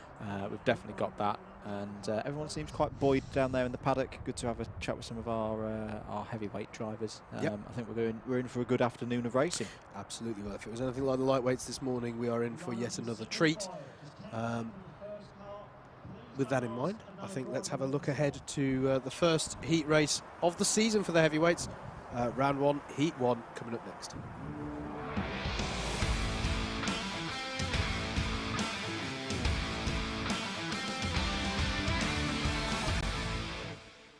We'll kick off then by having a look at the grid for this one, albeit there will be a few practice laps, so when you see the karts first coming out, don't worry, you're not missing any of the racing action. Joe Wright will start this one from pole position, with Jacob Harris alongside on the front row. Paul Williams and Samuel Bensley will make up row number 2, with Ethan Fitton and Tim Williams on row 3. Row 4 will be Stuart Kirk and Joe Bailey. There they are, with Matthew Batter and Nicholas Walker rounding up the top 10. Matthew Griffiths and Edward Gordon are going to be on row number 6. It'll then be Joe Holmes and Christopher Paltz on row 7. Mo Hassan and Rupert Rickson are on row 8. And then Jonathan Wilson and Richard Melton will round out the 18 karts that are contesting the first heat of this round 1 in the Club 100 Heavyweights Sprints Championship for 2023. So to talk you through a few of the subclasses considerations that we've got to talk about here. If you were watching the lightweights, you'll have seen we had 3 subclasses this morning, classes 1, 2 and 3. That's the same in heavyweights, but there is also a super heavyweights category as well. So that's the additional thing to bear in mind with this. And just as a reminder, it is 90 kilograms that the heavyweights are weighted up to. And I just thought I'd double check. It is 98 kilos for the super heavyweights this year. All scored together in exactly the same way, but we will, come the end of the day, have round winners in all of those subclasses. And come the end of the season, we will also crown a champion in all of those classes as well. But as I say, all scored together, all in even machinery here in Club 100, which means that every position counts. The significant thing there. You're not going to see people playing the class game too much with regards to each position and go, oh well, the person ahead of me is a Class 1, so I won't bother. No, you want the points if you're in Class 2 in that scenario, or Class 3 or Super Heavies. So every position counts, which is how we like to see it in Club 100 sprints. So to be clear, as I say, 12 heats. Each driver will take part in 3 of those 12, and those 12 heats will be split up into blocks of 4 as well. We could call them rotations. So each driver will take part in 1 race out of the first 4, 1 race out of the next 4, and 1 race out of the final 4. So once we get to the end of heat number 4, all of the drivers will have done 1 race, essentially, and that's why we talk about them in rotations. You'll only do 1 from each rotation. If you're tuned, grid positions are randomly allocated such that each driver has the same average grid position across all of their heats. How that actually plays out, therefore, is that you'll have 1 race where you're starting from near the front, 1 where you're starting in the middle, 1 where you're starting in the back.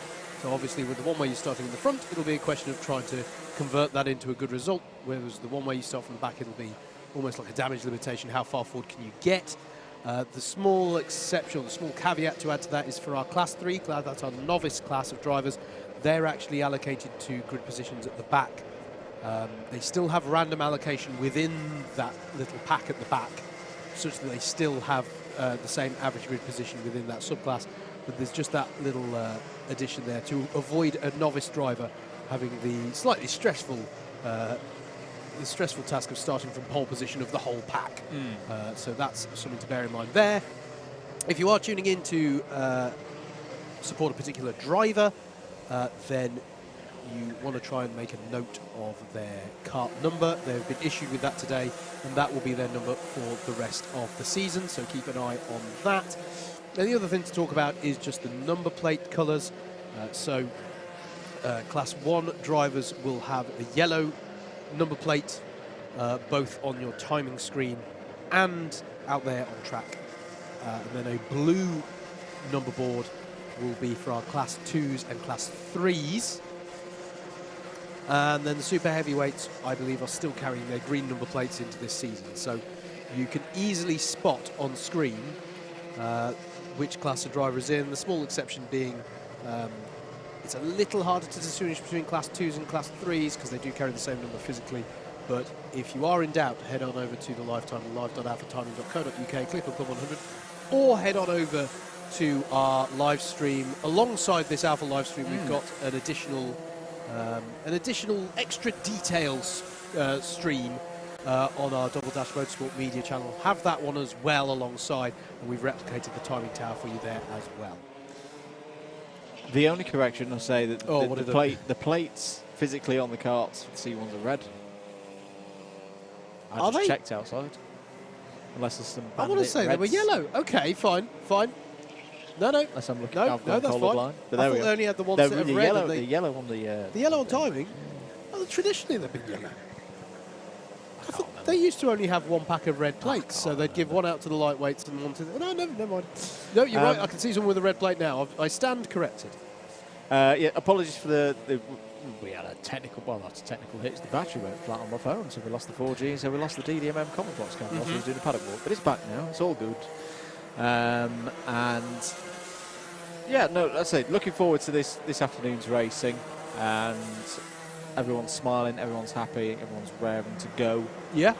And as I say, if the lightweights is anything to go by, we've got a stunning A final, very dramatic B final as well. Some pretty good heat races. I don't think we'll see as much of what we saw in the heats in lightweights of someone getting out front and then romping away. I don't think we'll see those 10, 12-second wins this afternoon, because the conditions are a lot. Exactly. They're far more stable than they were, at 10 o'clock, 11 o'clock this morning. Yep. If that now changes, you may address your annoyance to Mr. A. Mather, who's just jinxed it. But yes. Perfectly allowed. Yes. But no, I would say there's a few clouds in the sky, but it's looking pretty good. Pretty good at the moment. Field forming up on the back straight, I can see. They are. Been a while since we took you through that grid then, so just as a reminder, Joe Wright and Jacob Harris, the UKC community unite for Mr. Harris there. Paul Williams, very experienced driver there, with Samuel Bensley alongside Sam Bensley, now in Class 2, one of our former Class 3 drivers, and indeed Class 3 champions, I want to say, in this discipline. Ethan Fitton and Tim Williams on row 3. As I think we are good for a start. Nope. No, we're going around again. So that was Ethan Fitton and Tim Williams, row 3. Row 4 was Stuart Kirk and Joe Bailey. It was Matthew Batter and Nicholas Walker to round out your top 10. It was Matthew Griffiths and Edward Gordon on row 6. Joe Holmes on row 7, they're starting in 13th. And then we get to what I was talking about. Everyone from him downwards is a Class 3 novice driver. So you've sort of got that mini random grid pack at the back, which is Christopher Paltz, Mo Hassan, Rupert Rixon, Jonathan Wilson and Richard Belton. They're still scored equally as same as everybody else. It's just that they're as I say, to take the stress and the risk out of them, having the slightly nervous accolade of starting at the front. They are put at the back. All right then. I think we are good for the start. So Joe Wright is in the 101 to lead them away, and he's missing his number plate. That's not useful, but away he goes nonetheless. And into turn number 1, and Paul Williams there trying to tuck underneath in the silvery coloured helmet there. But it is still the pole sitter, although he's had a slight contact on the back there for Joe Wright. And Paul Williams is through and up into the lead in the number 27 car as they're all jostling for position. It's a little bit robust at elbows out, but I think everybody's come through that point in the right way. There's the usual 4 abreast, even 5 abreast heading towards the S's that they have to sort themselves out for. But it's a brilliant start here, actually, for Paul Williams, who's got a fair few kart lengths. We've got a spinner there 74. Down at Symes Sweep, and it is Christopher Potts. And at 74, we've got another spinner at Paddock Corner as well, so we're going to have to check a few of these as they come through to finish the lap. But at the end of lap 1, it is going to be Paul Williams who leads this one. Just looking to see any warnings coming through. Paul Williams, then it's Tim Williams in second place. And look at that battle going on. Joe Holmes there has worked his way up brilliantly through the field already. From 13th, he's already up to 6th place. Not a good start for Jacob Harris, down to 8th place. It's a Williams 1-2. It's 1996, ladies and gentlemen. Two very experienced drivers at the front of this pack. Joe Wright scored in 3rd place, so at least his transponders on the kart, so we can recognise him from that perspective. But Joe Holmes has had a good start as well, as expected, up from 13th. Had a brief chat with him down during the paddock walk, which we'll get online later. And look, here he comes, flying through. Yellow flag out at the top of the hill. What is that for? I'm not sure, actually. Tim Williams, though, has caught up onto the back of Paul Williams here. Got to say it. It's a Williams 1-2. Had to get that line in. And Joe Holmes, I think, just went down the inside of Sam Bensley there to get up into 3rd place through hairpin 1. Joe Bailey has got a bump and pass penalty. So for those of you who have joined us for this afternoon, that's a 4-place position, 4-place deduction to be awarded, if you could say awarded, at the end of the race. Yes. I.e., if you win the race, you'll actually be classified 5th. Big defence now from Paul Williams on Tim Williams. Tim Williams trying to find a way through, but what this is doing is it's encouraging Joe Holmes into the battle. Absolutely, and yeah, it's there are a few tweaks to the penalties which we'll mention as we go through, but Tim Williams have managed to find a way through here and tuck underneath. But Joe Holmes is right on the scene. He doesn't want to be done for a bumper pass though. What he's doing there is he detected that it was because of the pod contact there. He wanted to just let Tim Williams have the advantage for now. He's happy to bide his time. And he's still going to sweep through on Paul Williams, though, through the S's. I think that was a very compliant Paul Williams who clocked that it was someone as rapid as Joe Holmes coming through and saw fit to go, yeah, OK, you're not in my class, I'll let you go for now. So Joe Holmes up to 2nd place. Tim Williams, your new leader here as they come up to complete lap number 4. And the reason for that is there's no point losing excess time fighting with someone like Joe Holmes, so who, no offence to Paul Williams, you would expect to, at the end of this race, be ahead. Paul Williams has played this game long enough to know he's more in a race with those directly behind him, Ed Gordon, Samuel Bensley. These are the kind of drivers that he needs to beat out in this race, and there has been a change there for 3rd place. If he gets to what ultimately is going to be his aim for the day, get into the A final, get into the top 24 drivers in terms of performance across these 12 heats. Yeah, so it's a driver that we haven't really mentioned so far as Joe Holmes goes for the lead here on Tim Williams into Garda. Tim Williams is going to try and have a bit of a fight back as they come up the hill. Joe Holmes is worth mentioning, the highest placed driver from last season, still racing in this category. We've seen this morning heavyweight champion from 2022, Anwar Barul Smith, has moved to the lightweights category this year. So that number 2 plate that you'll see on Joe Holmes' kart, that is the lowest place number you're going to see. Yep. Because there is no one-plate racing. It is Joe Holmes who takes on that mantle. And Edward Gordon now up to 3rd place. Driver we haven't really mentioned so far, but there he is in the number 84 kart with the Elio De Angelis style helmet. Yep, Elio De Angelis, not John Alesi. Not John Alesi. Nicky's got one of those. Yes. Wearing it today. Nicky Richardson. Yep. The Club 100 test drivers. So there's Paul Williams, the number 27. He's trying to keep Samuel Bensley there, back for another year of BUKC. And there he is. The Welsh giraffe himself, Jacob Harris, in P6. He needs a tinted visor. Actually, no, I'm going to straight away counter that. I don't want Jacob to get a tinted visor to act as a bit of a sun guard for his eyes, because then I wouldn't be able to see his beautiful eyes.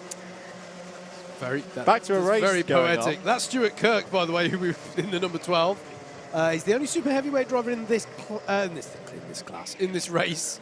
But doing well so far in 8th place. And obviously, as I say, because all of the classes are scored together, he still wants to maximum. He can't just rest on his laurels because, well, I've won the super heavies in this race. It's about getting as many points as he can on the board. Yeah, and super heavyweights, the decision will be made either towards the front of the B final, which we're a long way off, or getting into the A final, which, again, would be a great result for Stuart today. He's done many laps around this circuit over the years. He's a keen endurance racer as well. The Endurance Championship that always takes place on a Saturday of these Club 100 mains weekends. Just under 60 seconds to go here. Fastest lap of the race with Joe Holmes. 1.2 seconds is his lead over Tim Williams. You can see Nicholas Walker trying to find a way past Jacob Harris as well. Someone collected the bollards then. And that's one of the things we'll mention right off the bat. A cone warning a few moments ago was issued to Ethan Fitton as we're looking at Fitton, excuse me, as there's the move for 4th place. Samuel Bensley down the inside of Paul Williams into turn 1. That was a nice clean move there from Bensley. But yes, cone warnings. Those of you who weren't watching the lightweights this morning, that is one of the changes this year. You now get 1 warning's grace on cones, and when we say cones, we mean contact with any trap furniture. So those bollards, for example, on the inside of that corner there, those count as cones, even though they're obviously not cones. Any piece of trap furniture. As Jacob Harris has now gone from defending to attacking here, having a look at Paul Williams. As Joe Holmes has come through and already taken the win with Tim Williams in second. So Joe Holmes opens his points tally for the year with the win, bags himself the 30 points that you now get for a heat win. Change for this season. Tim Williams in second. Our 2 Class 1 runners finishing where they would expect to, well, they'd hope to finish based on their subclass. Ed Gordon with a really good run to 3rd overall and 1st within the Class 2 runners. Then it was Sam Bensley, Paul Williams, Jacob Harris, Nicholas Walker and Joe Bailey, Stuart Kirk and Joe Wright to round out your top 10. And that's how they rounded up on heat number 1, but Joe Holmes opening that exactly how he will have wanted to start. Very good. Heat 2 is up next. Drivers out on circuit now.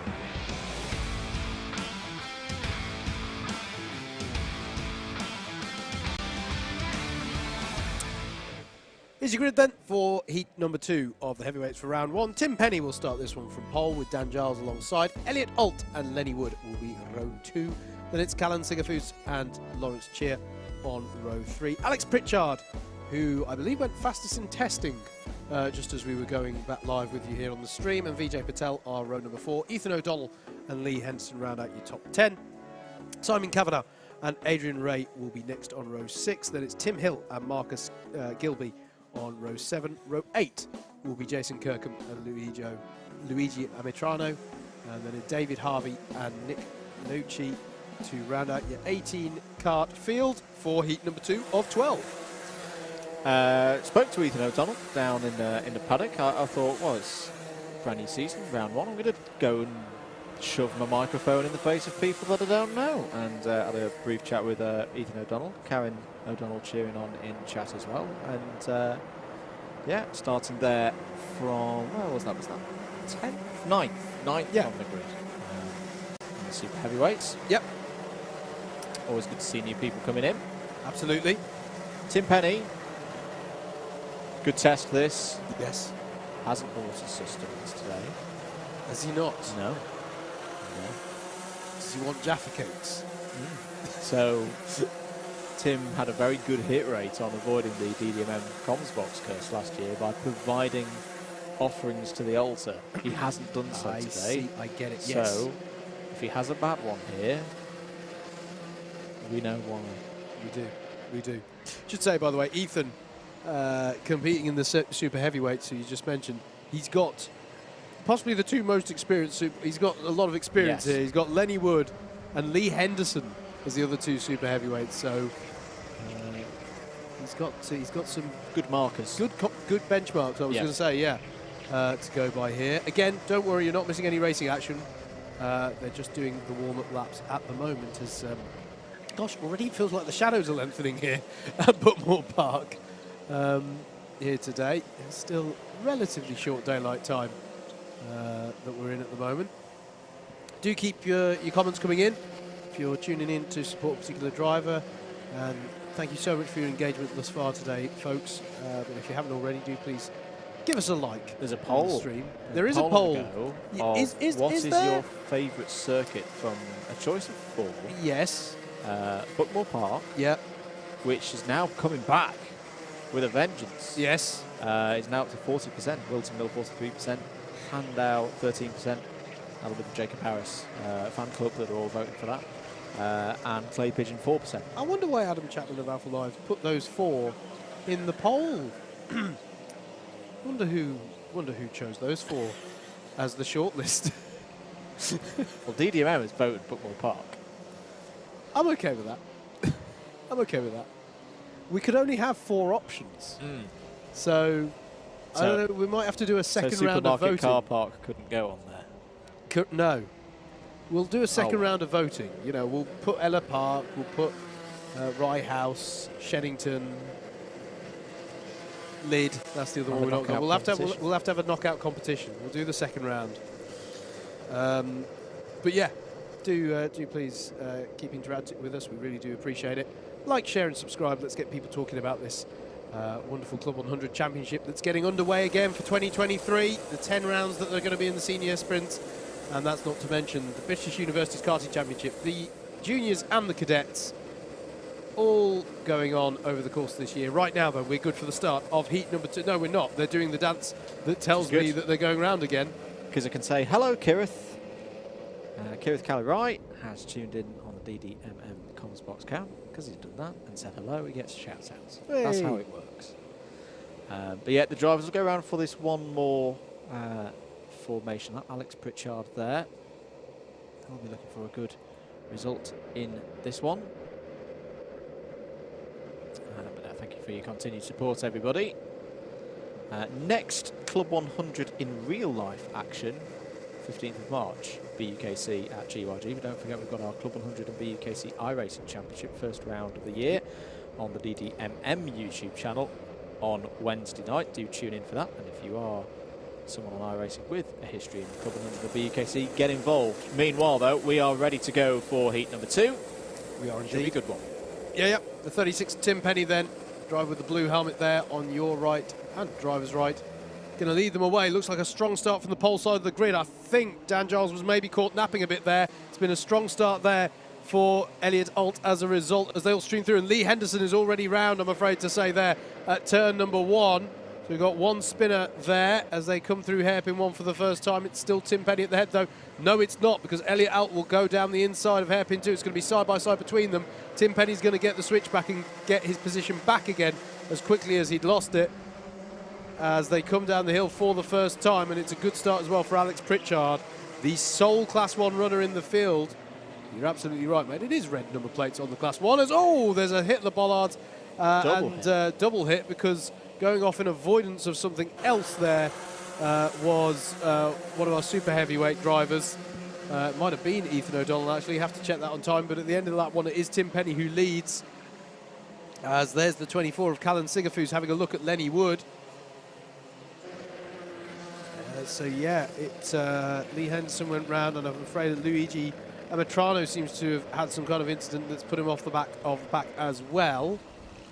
I think there'll be a bit of leniency given to what happened with the bollards down there, because I don't know, it's a bit difficult to make the call, but we'll see. We'll see what race control may be more eagle-eyed than I. Alex Pritchard, though, has already got by on Elliot Alt this lap, and he's already sizing up Tim Penny here for a move, as that's Lenny Wood going off in avoidance again. Finished fourth in the super heavyweights last year. Tim Hill trying to fight his way through as well. Lots of experience in this race. New fastest lap of the race from Alex Pritchard. Surely he's looking for a move on Tim Penny here through the first part of this lap.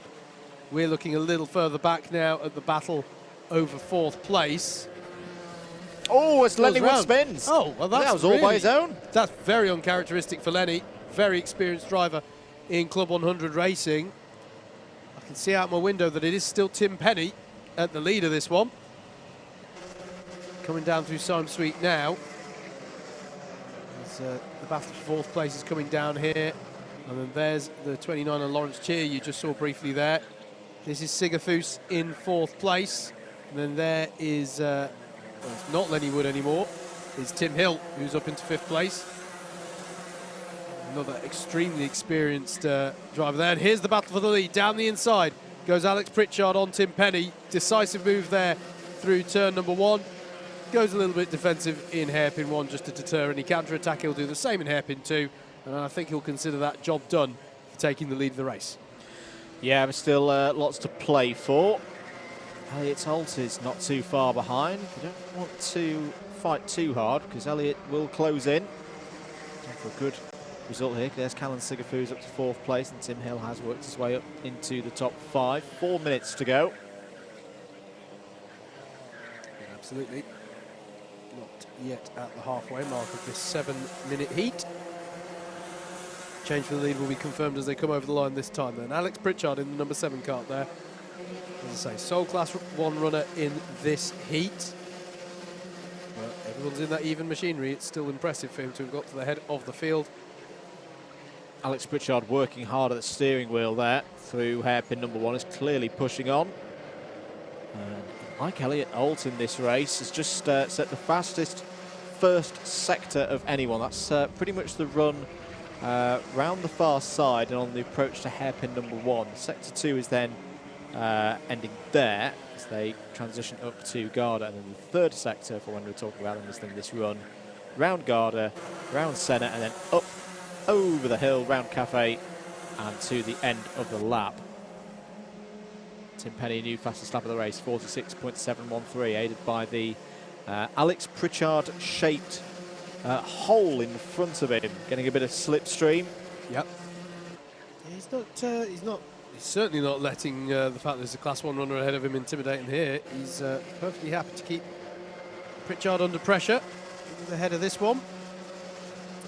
Good battle behind them as well. Callan Sigafus running strongly in fourth. Tim Hill, there he is, coming through in the 46. He's got Dan Giles in the 61 with him. Yeah, really good run from Dan Giles so far. Newer name to this competition, but is tucked up behind arguably, definitely the most experienced driver of anyone in these Club 100 paddocks. Tim Hill has been racing in Club 100 for as long as anyone can remember. And racing very well as well there in the top 5. Changes of position just to let you know about. Simon Kavanagh is up into the top 10. Oh, a bit of a mistake there from Tim Penny. That's going to open the door for Elliot Holt. Just manages to get it closed again in time. And what that was for me, Andrew, was Tim Penny going, I'm going to get the switch back here on Pritchard. I'm going to have a better run than him down the hill. Yep. So he took the wider line, but maybe Elliot Holt was closer than he thought. Yep. And that just allowed him to get in on the action there. Shout out to Jason Kirkham, running in a Class 3 novice driver. Really, really impressive run there. Bearing in mind that the Class 3 drivers do have that. I don't like calling it a handicap because I think it's a good rule to have them in a pack of their own at the back. Yeah. to help them cut their teeth and get used to it. But nevertheless, it does, in terms of positions, obviously serve as somewhat of a handicap. Worked his way up to 8th place. That's really good. The Class 3 runner there. So it's going to be interesting to see how the 54 fares over the course of the day's running. Just to see as well that Simon Kavanagh, I think, has gained another position here. Lee Henderson trying to recover is back up to 13th place. Lenny Wood similarly is in 16th place. Last lap board should be out, and it is. It is, yeah. I say a board. It's denoted on the digital flag there, the electronic screen here at Buckmore Park. Alex Pritchard doing enough at the moment. He's just set the fastest lap of the race, 46.663. That's pretty good pace, considering that we were seeing lightweights this morning doing 46.3s and 46.4s. That's not bad at all. Track conditions are a little bit better. Yeah. But nevertheless, that's good pace from Pritchard. Yeah, I will say, by the way, there's been a fantastic battle going on. Simon Kavanagh, you mentioned, Andrew, in 9th place. They're really close in that battle over 9th place. We're looking here, though, at Pritchard just sealing the deal, going tight there. Is it too defensive, actually? Tim Penny's going to have a decent run up the hill. Alex Pritchard is going to hold on to it. He'll cross the line to take the win. Good win there for Pritchard. Tim Penny in 2nd in the highest place of the Class 2 runners. Elliot Alt in 3rd. Callan Sigafus in 4th. Strong result for him. Tim Hill, Dan Giles, good drive to 6th. Lawrence Cheer in 7th. Then it was Jason Kirkham. Simon Kavanagh. You can see how close together they were across the line there. Kavanagh in 9th.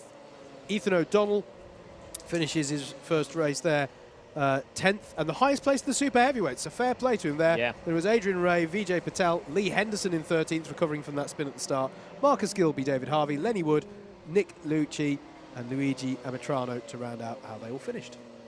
Good stuff. That's Heat 2 done. Heat 3 is up next.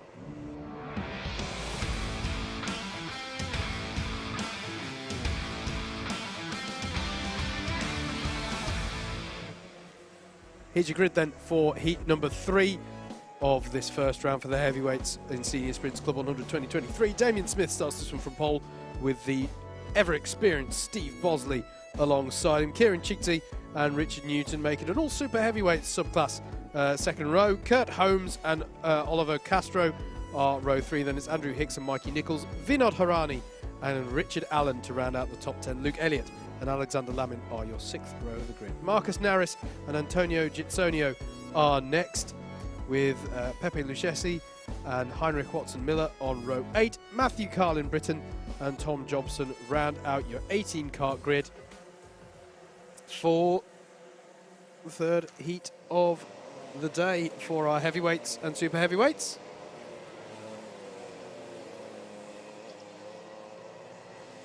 Once again, just with a few laps of warm-up here for these drivers.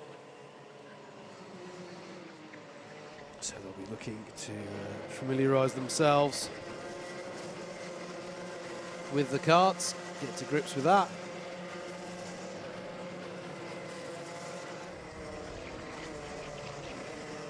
Just as a reminder to today. So, as we mentioned, Anwar Burrell Smith, your reigning champion in this category, moved to heavyweights. So Joe Holmes is your highest placed driver, but Richard Allen kicks off his season in this one. And that was, sorry, I thought I'd raise that topic just as you were putting your headset on there. But Richard Allen starts his season in this one as well. And a driver there who had a really, really strong season last time as well and was in that hunt. And a particularly strong finish as well, which I think is always important in at the start of a season. Your most recent form book is the end of last year, and Dickie Allen was on fire. He won the final here at Buckmore Park in November. Yep. Didn't win a championship, of course. That was decided literally just behind him. But he was fully deserving in winning that particular A final. And if he can find that same kind of spirit and that speed and translate it across a whole season, he's definitely...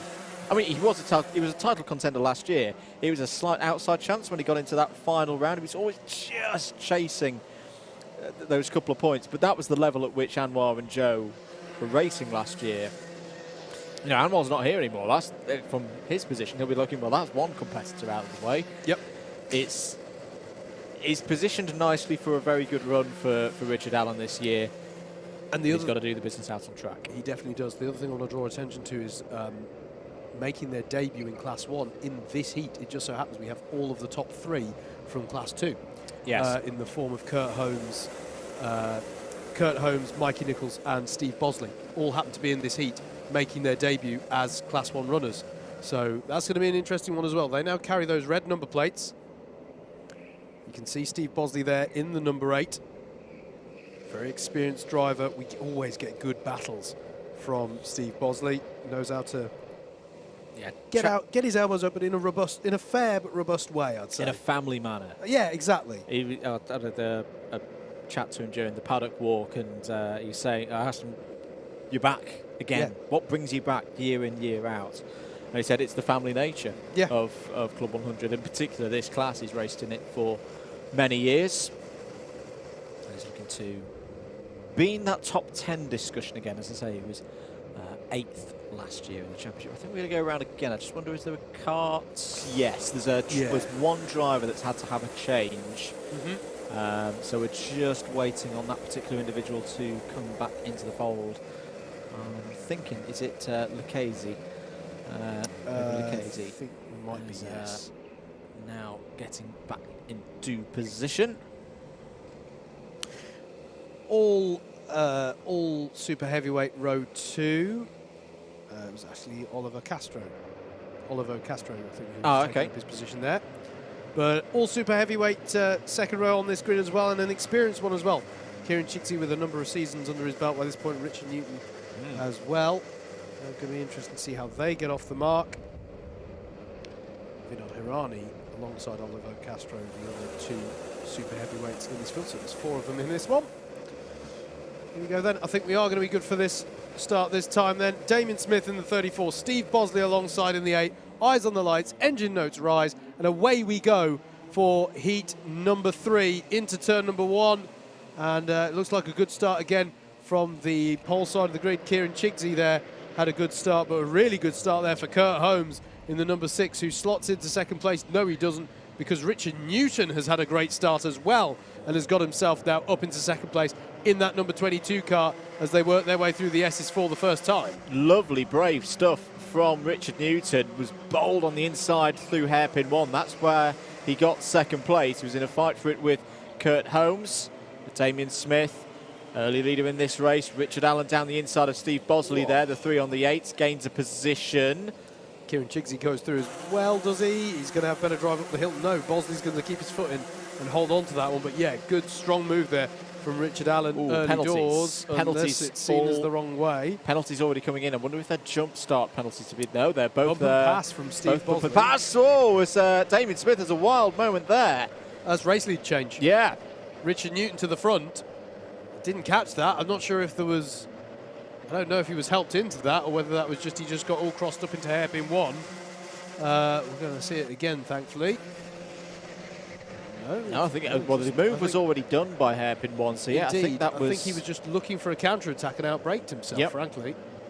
But he's been able to recover it to find another corner. But that means we have a new race leader in the form of Richard Newton in the number 22, but he's coming under pressure already for the number 6 of Kurt Holmes, our Class 2 champion from last season.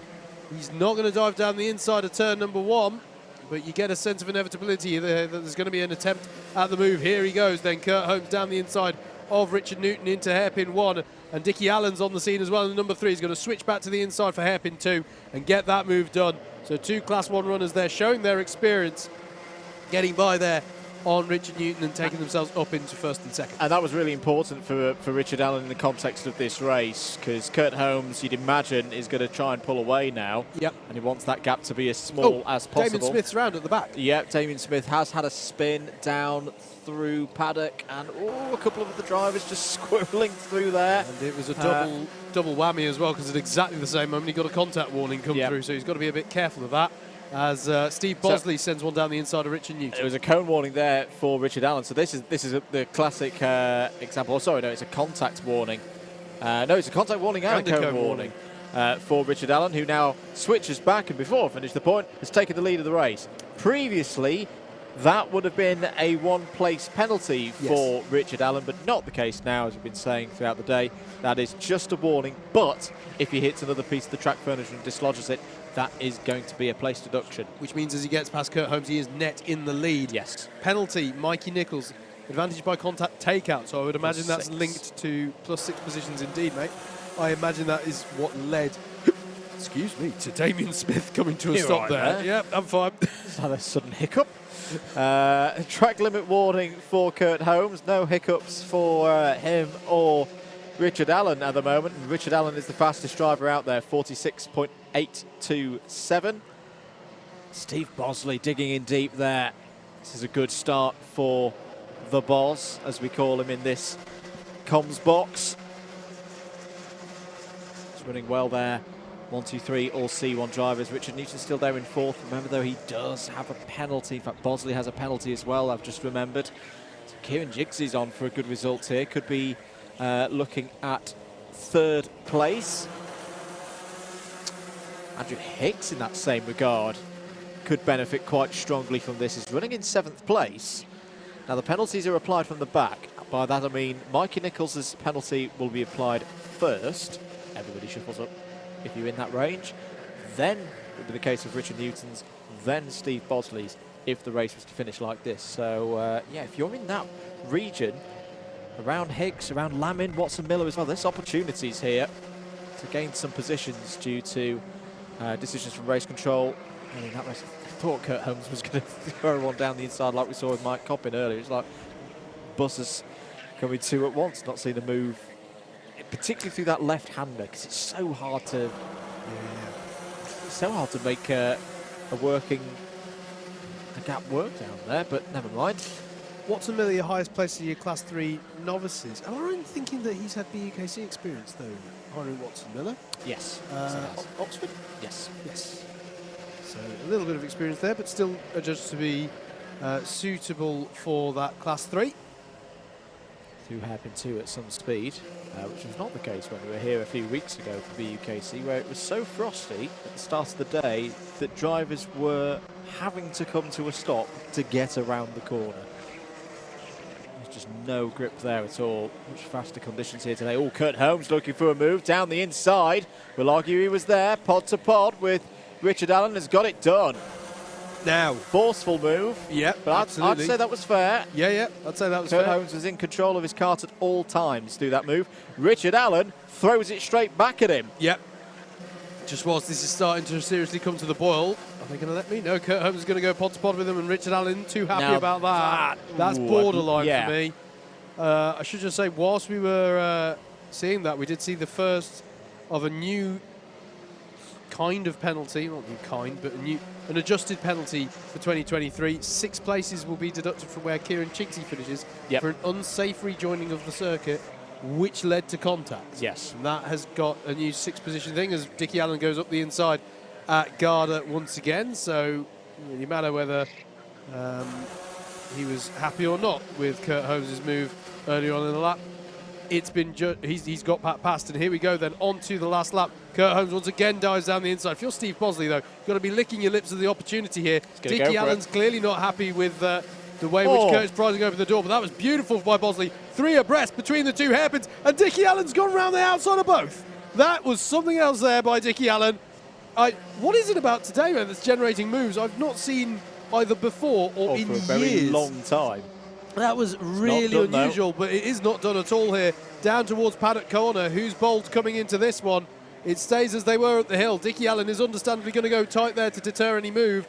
So long as he gets good drive off of the corner, he should be all right up the hill. It's been a heck of a battle here at the front between the top 3, but it is going to be Dickie Allen who opens up his tally with a win for 2023. Kurt Holmes challenged him all the way ahead of Steve Bosley. Richard Newton, well done to you, sir, holding on to 4th place there. That's a good result for you. Mikey Nichols opens up his Class 1 career with 5th place in the number 5 car. Then it was Andrew Hicks, Heinrich Watson Miller. Brilliant drive by Heinrich there, 7th place within Class 3. Alexander Lamin, Kieran Chigsey, Antonio Gitsonio rounds out your top 10. It was Pepe Lachesi, Marcus Darris, Vinod Harani, Tom Jobson, Luke Elliott, excuse me, and Olivo Castro. And already my timing screen's gone blank because we need to look ahead to heat number 4.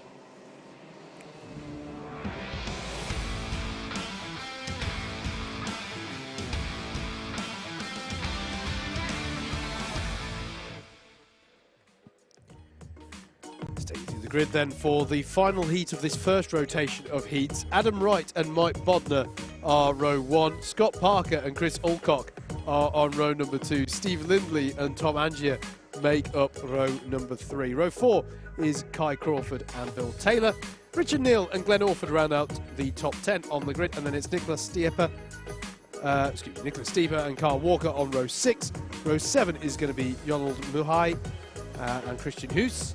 Going to be Luke Russell and Jamie Buchan on row 8. Charlie James and Simon Dean to round out your 18-kart grid. Look at the grid music's quite groovy today, isn't it? It's all new to you, isn't it? It is. It's all new. It is. For 2023. I'm easily impressed. So they're on their warm-up laps now. This is the last time that the drivers will get the chance to do this. When we go into the second rotation, it will be straight to the rolling up procedure. The significance of that being that they just won't have the opportunity to get their iron in the car. And Andrew and I will need to be on it more with reading the grids to you because we'll get less chance. So that's a slight change from this point onwards. Other than that, everything is unchanged. We remain with 7-minute heats. And as I say, this is the last heat of this rotation. So after this, all of the drivers will have raced. So usually I say if you're tuning in to support a particular driver and you're not seeing them out on track, don't worry, they're probably in another race. That's still true. But if you've watched all the heats so far and they're not in this one, drop them a message. They missed their alarm or something. They're not yeah. Have incidents on the way into the circuits happened before. Bill Taylor in this one. Interested to see how Bill gets on, our reigning super heavyweight champion. Indeed. Yeah, see him. He's the only super heavyweight as well. So well done, Bill. You've won. He's won again. Won the class. Keep the support coming in. Really is valuable to us. Let's try and get the like count up to 150, shall we say? Have a go. If you just tuned in and you're enjoying the coverage here on Alpha Live, give it a thumbs up. Thank you so much for all your comments so far today. It's on the DDMM comms box cam. If you like your live timing, your race control notifications, the track map, it's all there. You just have to put up with our ugly mugs as well. Thought you were trying to sell it. But yes, indeed. And indeed, plenty of other Alpha Live action going on today. Once you're done watching this here, right, 'cause we're here. Come on, this is the best one. But it's worth noting there is other Alpha Live action going on here on the YouTube channel. There's the Wilton Mill Kart Club, the Fast Hour Wilton Mill Kart Club. And we're going around again, so that gives me a chance to talk. Also say that it's the Classic Sports Car Cup, Classic Sports Car Club, the winter warm-up going on over at Silverstone today. That's also being covered by Alpha Live. So plenty of action. Do please subscribe to them to keep abreast of all of the stuff that they're doing. It's fantastic. I always love catching up with everything Alpha Live. And as Andrew was saying, do please head on over to our supplementary stream. Give us a like, share and subscribe. Even hit that notification bell, which will tell you when we go live, such as on Wednesday when we kick off the 2023 Club 100 iRacing Championship. It's going to change. Buckmore Park now in the leading pole. There we go. Meanwhile, here at Buckmore Park, we're ready to go for heat number 4. Adam Wright takes us away from pole position, and it's a very good start for those on the pole side of the grid, as both Scott Parker and Steve Lindley cut through. Yeah, it's much more clear-cut now that we're in these dry conditions relative to the lightweights. The pole side is getting away a lot better. I'd say Mike Bodner is already down to quite way down the top 10, I'm afraid, as we've got a spinner at the back as well, who will try and check who that was on timing. But it is Adam Wright at the front, who, let's not forget, is a very experienced operator and has been a very consistent driver over the years. You can see Mike Bodner in the 37 there trying to recover some of the positions he's lost, unfortunately, on this first lap. Steve Lindley is up into second, and Chris Alcock there up the inside of, I think it was Scott Parker that was up the inside of at Garda. So at the end of lap number 1, it is Adam Wright who leads off of pole position, Steve Lindley in second, and Chris Alcock in third. The driver who was spun round at the back was Bill Taylor. Ooh. Was spun at hairpin 1. I think Simon Dean has seen the pit symbol. He is. That's very useful at the UKC. Thank you, Luke. Thank you for these new graphics. They're very good. 5 minutes and 40 to go. Yep, absolutely. Adam Wright hasn't always had the best of luck with streamed rounds. There's a long way to go in this one, of course. He'll be liking this position in front of the cameras, 1.5 seconds clear of the rest of the pack, and pulling away from them as well, which is impressive if you consider that it's Lindley and Alcock working together at the moment. They are not able to beat the pace of Adam Wright, who's the only driver in the 46s. I say that, Chris Alcock has just sneaked in there as well. Yeah, absolutely. Worth bearing in mind, I mean, interesting here, the Class 1 runners have immediately got themselves to the head of the field. So the sort of expected order, as it were, has been assumed early on here. Steve Lindley making his debut as well as a Class 1 runner, worth saying as well. He was 4th within Class 2. As Chris Alcock is going to go up the inside there at Garda, and Lindley is going to, I think, see fit to not fight that one too much and work together with him to try and keep in touch with Adam Wright. Albeit, Andrew, you're right, it has been a challenge. It's going to be much more of a challenge if Adam Wright keeps setting fastest laps of the race like that. That's really good work from Adam Wright, that he's made it pay at this stage of the race, whilst the others are fighting behind. He's just got on with it. And now got an over 2.5 second gap ahead, which in dry conditions, very hard now for Chris Alcock to pull that back, even if he had some help from behind. It's quite a sizable gap at this stage of the race. Yep. Kai Crawford in second place there, partially because of Alcock and Lindley battling last lap, has been able to reel them in and is now hanging on to the back of them. The highest placed Class 2 runner has by no means lost touch with the Class 1 runners at the front. Luke Russell is your highest placed novice driver at the moment, running in 10th place as it now is. He's done that because he just got by on Mike Bodner as well, who Mike struggled off the start here. He started second on the grid, had a difficult time of it lap 1. I think he just needs to settle down and find some momentum here, because Mikey's got plenty of experience, does Mike Bodner. But at the moment, down in 11th place, unfortunately. You saw a quick look there, I think, of Glenn Orford. In fact, the battle there between Richard Neal and Scott Parker. And I think Scott Parker let Richard Neal back through there because he didn't want to accrue a penalty. And what it's allowed is the likes of Tom Angier and Glenn Orford to get onto the back of them, as Adam Wright sets another fastest lap of the race here, controlling this one brilliantly. And I think it's worth drawing attention to the fact that Adam Wright has, in the past, had a lot of success, but we didn't see him for a full season last year.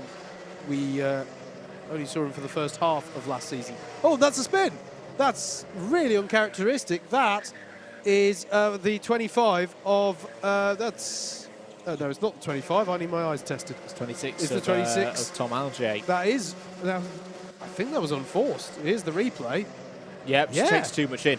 I think what's happened there is, there's nearly another one behind. Yeah. This is what we're talking about with the state of the circuit. Yes, it's all dry now, but there still will be very much at this time of year a racing line. And if you get off it and just try and ask the tyres to do a little bit too much, and we have been talking about how the karts are a bit more oversteery now with these new tyres, and it will snap on you. We've seen it a couple of times already today, but particularly down through Simon Street, where you are putting so much load, you're asking so many questions of the tyres. That can very, very easily happen.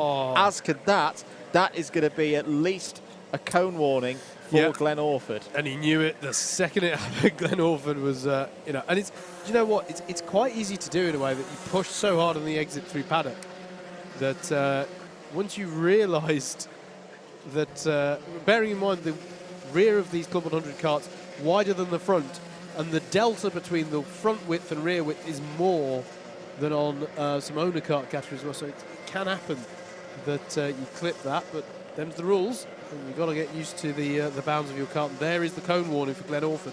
So Glen there benefiting from the new leniency showed on the cone warning there, and as I said earlier, I think it's a popular one with the drivers that they get at least one warning's grace. Kai Crawford having a good one here. He really is. Leading in C2 and is now all over the back of Steve Lindley for third place. Last lap board should be out now.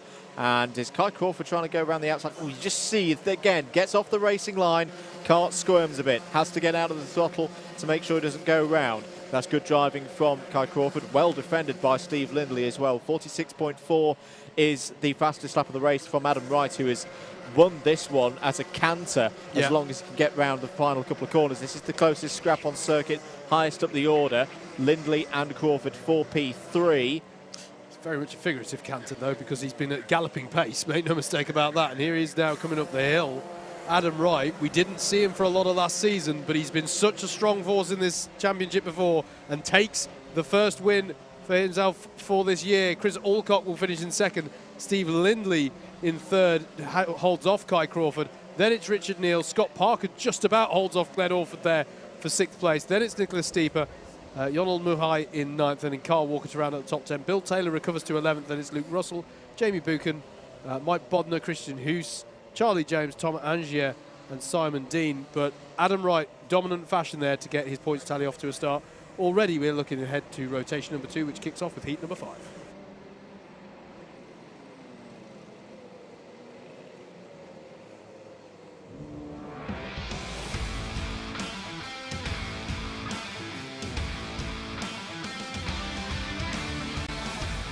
Here's your grid then for heat number 5. Matthew Griffiths will start this one from pole, with Joe Holmes alongside him on the front row of the grid. Nicholas Walker and Edward Gordon are on row 2, with Richard Newton and Dan Giles on row 3. Row 4 is going to be Ethan Fitton and Damien Smith. Alex Pritchard and Matthew Batter are row 5, with Kurt Holmes and Lawrence Cheer next on row 6.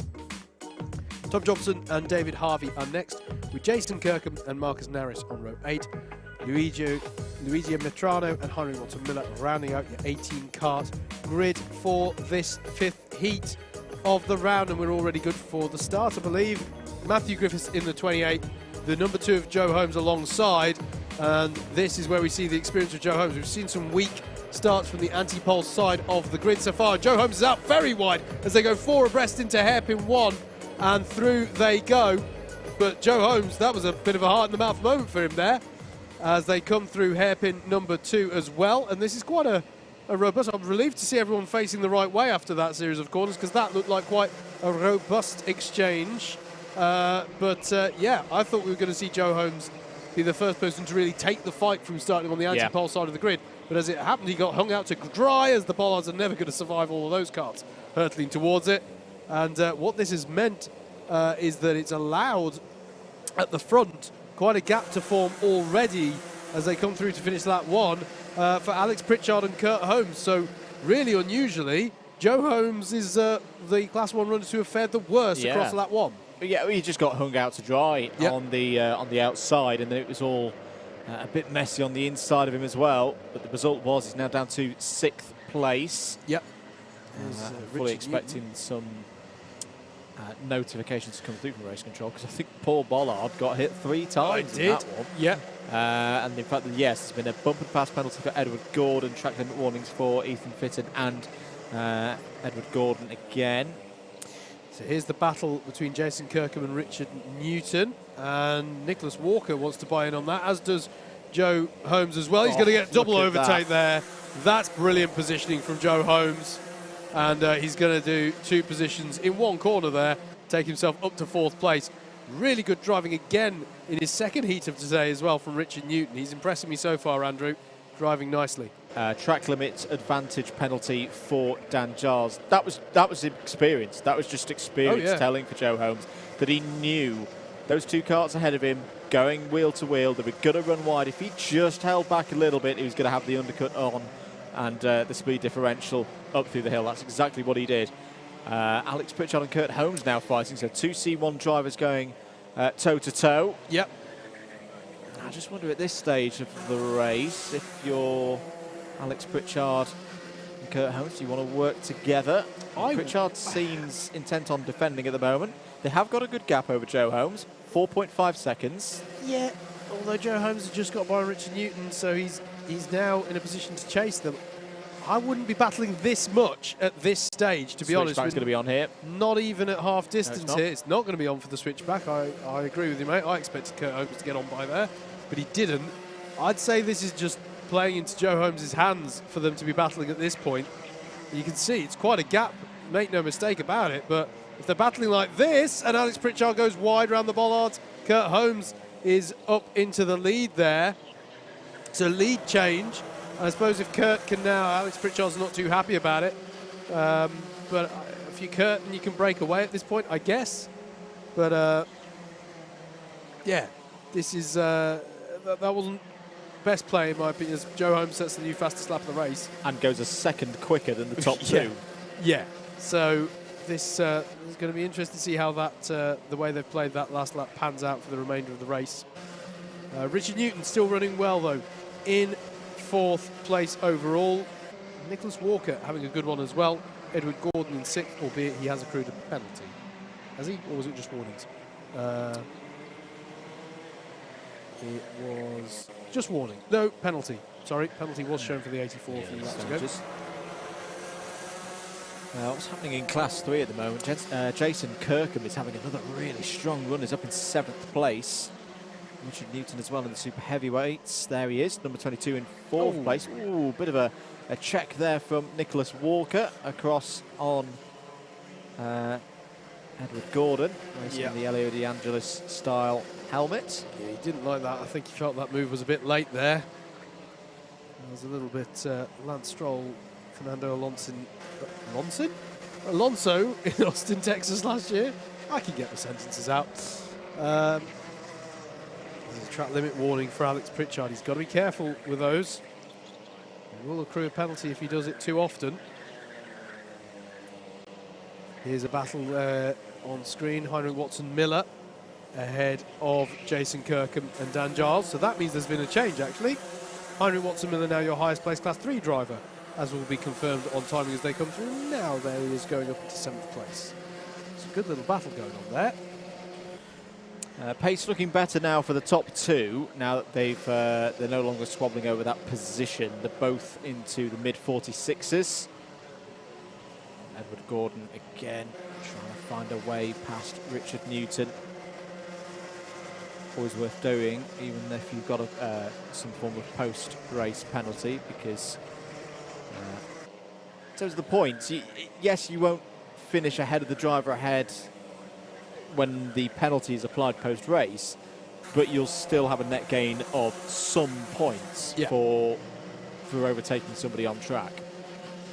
Yeah, absolutely. As once again, Edward Gordon is looking for a move on Richard Newton and gets the job done. That was nicely done into turn 1 there for Gordon. Trying to negate a penalty, as we were saying. And Nicholas Walker on the scene as well there in the number 11. Trying to pick up any spoils that come his way. Another nearly 3/10 taken out of the lead 2 last lap by Joe Holmes. I think he's going to run out of runway. Yep. Unless Pritchard and Holmes really started to battle again. The focus, of course, is those finals. I talked to Joe earlier that he said, yep, that was where I lost it last year. He had a perfect set of heats results. Yep. Once drops were applied as we go on to the final lap, and it was getting himself in a good position and winning more of the finals. That's his aim for 2023. Kurt Holmes, though, since taking the lead of the race, has managed this one very well. Yep, absolutely. Absolutely. And just going to control this one to the end now, coming through the latter half of the lap. on this last lap. You can see how Joe Holmes has reeled in the gap, but it's not going to be enough. Through Garda, Alex Pritchard isn't close enough to try anything, so we'll settle for a decent haul of points for second place. It's now 27 points that he'll get, but the 30 points for the win in heat number 5 will go the way of Kurt Holmes, who begins his Class 1 career in heavyweights with a win. Reigning Class 2 champion from last year wins the race. Alex Pritchard in second, Joe Holmes in third. It was Edward Gordon, Richard Newton, Nicholas Walker, Heinrich Watson Miller, your highest placed novice driver. Jason Kirkham next, ahead of Dan Giles, Tom Jobson, Lawrence Cheer, Matt Griffiths, David Harvey, Matthew Batter, Luigi Amitrano, Marcus Naris, Damien Smith, and Ethan Fitton with some issue there that meant he retired from that one. Coming up next is heat number 6.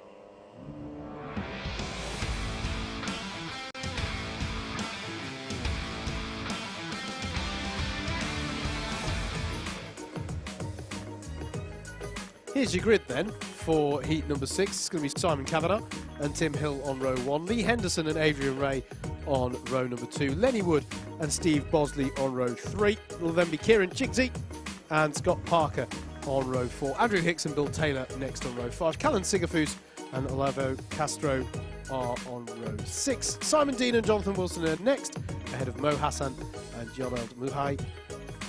Rupert Rickson and Jamie Buchan round out the 18-kart grid. How do you have that jingle and not wrap the grid? How have you been avoiding that temptation? See, well, there's a lot of experience on those first 3 There is, rows, isn't there? Yeah. Kavanagh, Hill, Henderson, Ray, Wood, these are all names that have been doing this for quite a while. In fact, and have raced other things as well. I'm going to say, in Lenny Wood and Steve Bosley on row 3, that's going to be the most experienced row of a grid today. I challenge, I suppose, I don't know. I think Simon Kavanagh and Tim Hill pushes it pretty close as well. That's true. I suppose the A final in the lightweights might have had more experience, but yeah. Here we go, though. Away we go, and that's a slightly scruffy grid formation for me. Simon Kavanagh won't mind. He's got started well in pole position, but I was a bit confused there. We might see some penalties for breaking formation as Lenny Wood is down the inside of Kavanagh into hairpin 1 and takes the lead. Lee Henderson trying to go round the outside of hairpin 2. And that's a restart, and I'm not surprised, Andrew, because to be absolutely frank, what was with that formation? That was all anti-pole side, just all breaking over way too early. Yeah. So for the uninitiated, there's a set of tram lines that you'll see pretty much from Cafe Corner up and over the start-finish line, and the drivers need to stay within those tram lines. Yep. In fact, so they start there. And you need to stay in those. Now, you can see, obviously, from the anti-pole side, on the right of your screen as you're watching it now, yes, you want to get over to the left. You want to get over to the right, i.e. across the screen, as quickly as possible. Their right, your left. I think they all just forgot. I think they all just forgot that they needed to stay per the regulations in those lines. So yeah, but because there were so many of them do it, it's just like, right, okay, yeah, restart, go again, and there'll probably be a minute knocked off the race time here. They have been reinforcing those rules. There is a new penalty for breaking formation of 2 places deducted. Yeah. I feel like the stewards would have applied those rules had they not seen that so many people have broken them. They just went, right, let's knock time off of it. Yeah. Let's try that again then. That looks better in the tram lines this time. Here we go then. Kavanagh on your left, driver's right. Tim Hill alongside in the 46, and away we go. And actually, that's quite a good even start from both sides of the grid there. Tim Hill hanging on around the outside against Lee Henderson. Lenny Wood will be hoping to replicate his move from before and gives it a go, but this time, rather than getting him through on Kavanagh, the pole sitter, it's only good enough to get him through on Lee Henderson, and indeed Henderson will have the inside line in the number 13 on that next corner. And Steve Bosley's arrived, so Lenny Wood will lament that there was a restart called, because rather than in first place, he is in 4th as they come down the hill, and there's an incident there coming out of the S's, and a driver has gone into the wall quite heavily. I think it is Bill Taylor. Yeah, Bill Taylor's involved. I'm delighted to see that he's getting out of the cart. We'll have to see whether the stewards throw any form of full course yellow there, but that's never a nice place to see an incident because of the speed that the carts are coming out of the S's.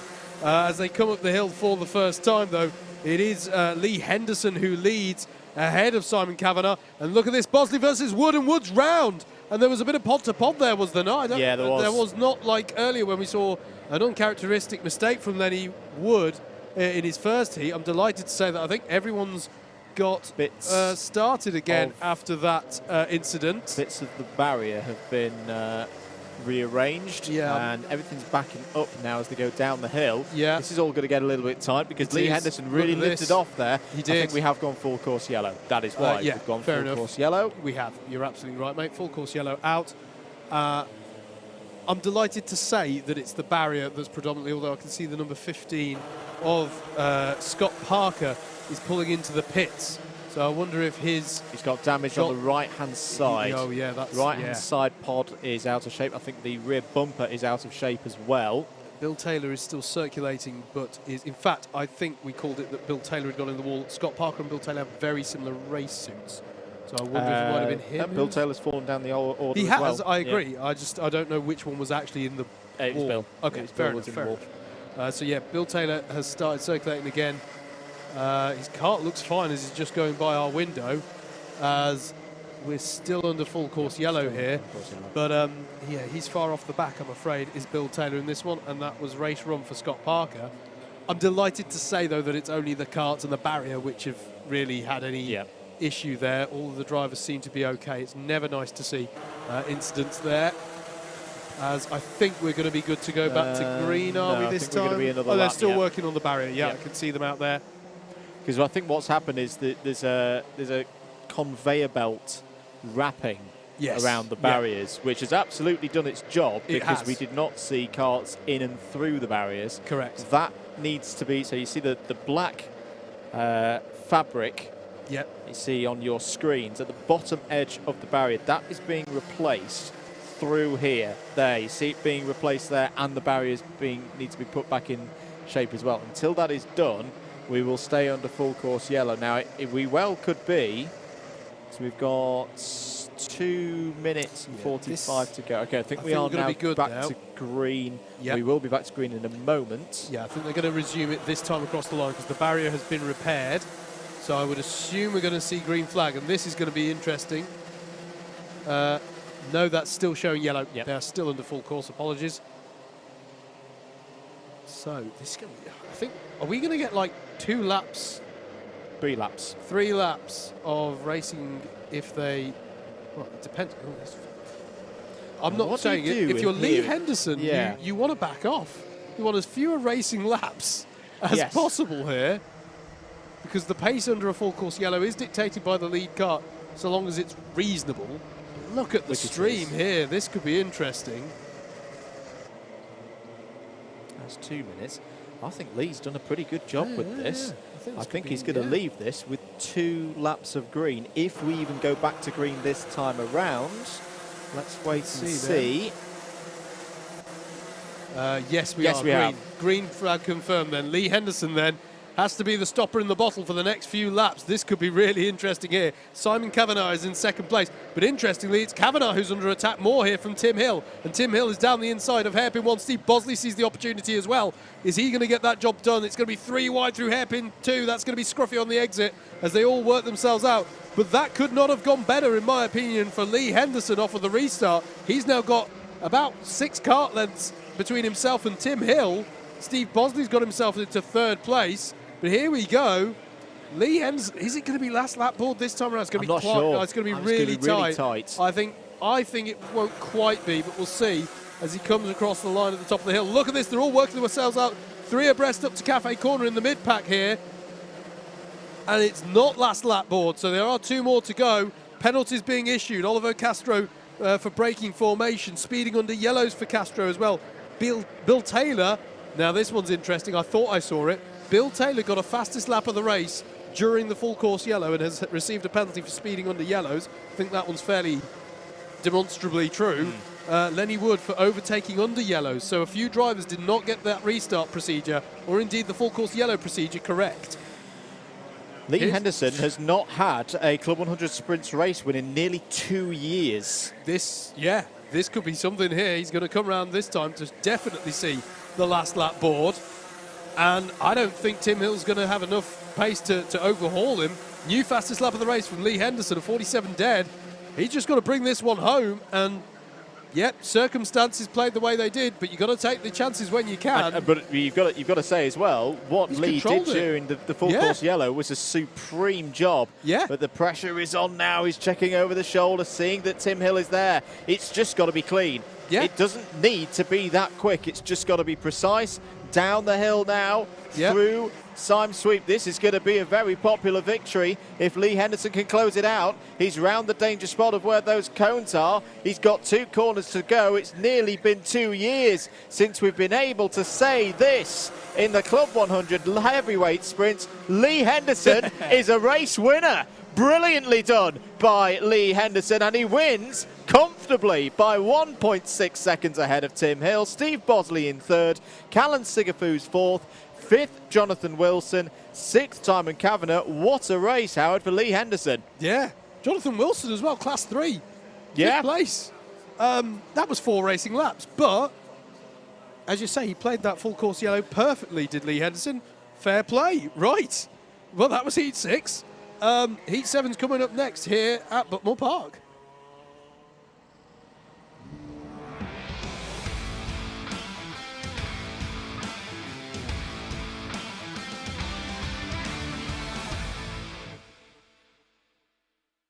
Here's your grid then for heat number 7.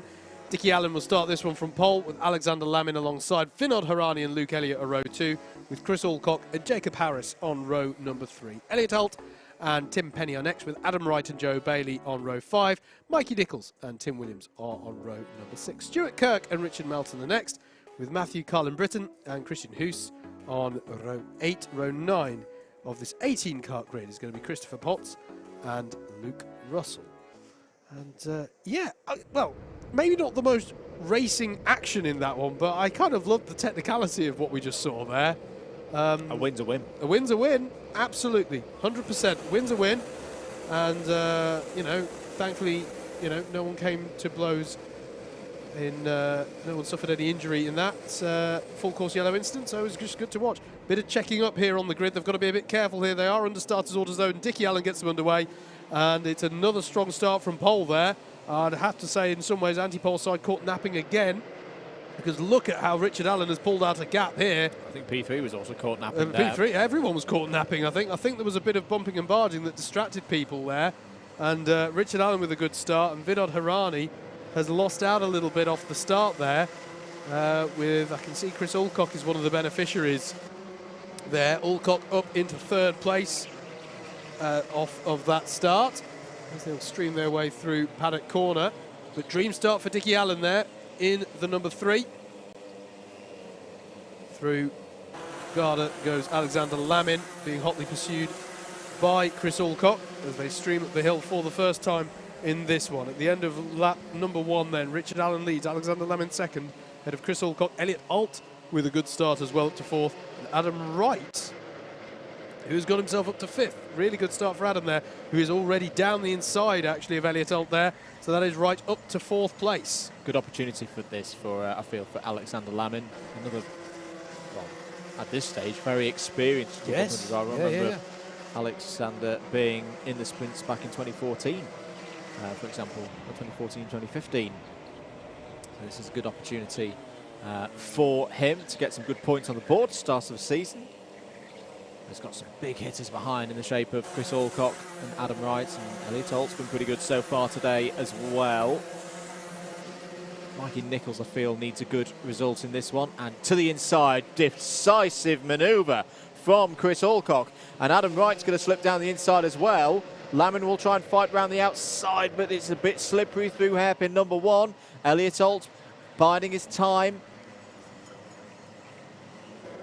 For his age, is a very experienced driver, is Elliot Holt, particularly in this paddock. And there's Richard Allen, just supremely in control again, Howard. Yep, absolutely.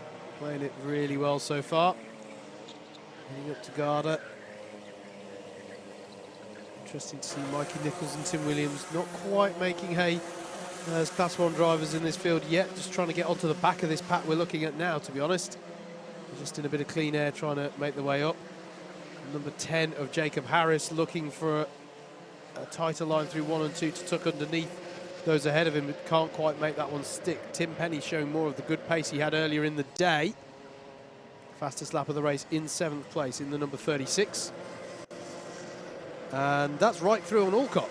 Adam Wright's through and up into 2nd place there. As they come down the hill, you can see the 47 ahead of the 4. So Adam Wright somewhere, don't think we quite caught it, but executed the pass and up into 2nd place. And Chris Alcott with the counter-attack there into Gardner. That's a bold move there to go, no, you don't, Sunshine. I'm going to be in 2nd. Side by side here through Cafe Corner. And it's going to be Adam Wright round the outside of Cafe Corner. That's beautiful stuff from the driver of the number 47. And showing his experience and speed there is Adam Wright, because Chris Alcott, make no mistake, is not too shabby a driver. So to pull that move was very impressive there from Adam Wright. What it is doing, though, is it is causing him to fall back from Richard Allen at the head of the field. It's great driving from both of them. Yes. And, for me, because there's been times where I think you've gone through Cafe Corner side by side. You can get through it, as Adam Wright and Chris Alcock have shown that sometimes it's all too easy to just lean on a competitor and be borderline with the fairness. That was very good sporting driving from both of them through that portion of the track. Elliot Alt with a good run here. Alexander Lamin feeling the need to go defensive and take a slightly shallower line. The issue is that I don't know, I've watched him over the last half lap, Andrew. I'd say Lamin is almost going too defensive. He's going defensive every corner. And it's just, I wonder if it's just compromising his overall pace a bit too much. Well, I think it's going to bring this group on your screen into it. Jacob Harris, Mikey Nichols, Tim Williams, Tim Penny, they're all in there. And they've all got good pace. Joe Bailey's on the back of it as well. See here, for example, where he's going on the shallow line here into Garda, and it would have to be one heck of a lunge from Elliot Alt anyway in that position. Yep. So I wonder, it's easy for me to say, I'm sat here in a nice warm comms box, but for my money, Lamin would do well to just maybe push for a lap. Focus on pushing for a lap. As there's another fastest lap of the race from Adam Wright, 46.535. He is trying to, it's 0.4 of a second he just took out Dickie Allen. He's taking the fight here. He might run out of time to do it, but Adam Wright, as I say, don't let his number plate number fool you. He has been at the sharp end of this heavyweight category in a number of seasons. Did not do a full season last year, but this is brilliant to watch him come back here as up the inside goes Elliot Alt. And so maybe Alexander should have ignored my advice, I don't know, but it does mean he's open to attack now from Mikey Nichols, who's through, and so too is Tim Williams. And that's all been a costly lap there for Alexander Lamin, but he's going to keep holding on to them if he can at all help it. Another fastest lap, 46.492 from Adam Wright. Another 4.8, another 4.5 tenths out of Dickie Allen. He's going to wish there's 2 more laps in this race. He is. There is simply not going to be because of time.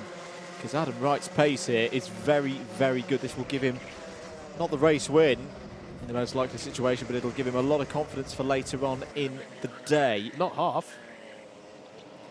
Not half. Up the inside goes Tim Williams. Sorry, Andrew, on Mikey Nichols there.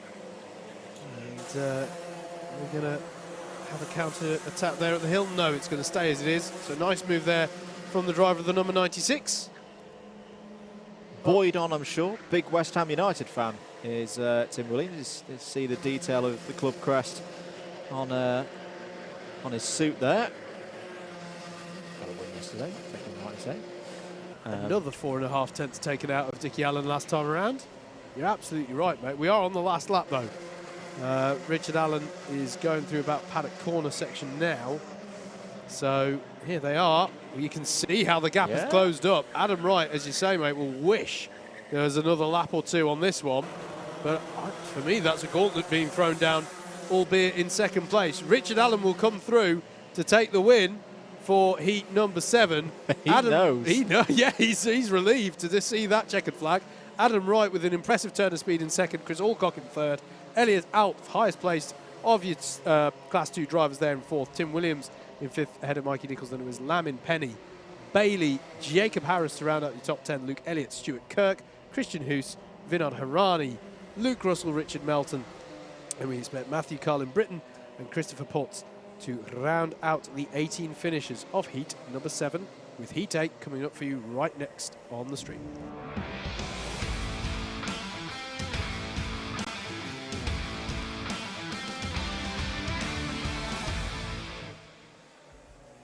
Let's look at your grid then for the final race of the second rotation of heats for this round. Glenn Orford and Carl Walker are your front row, with Richard Neal and Nicholas Steeper on row 2.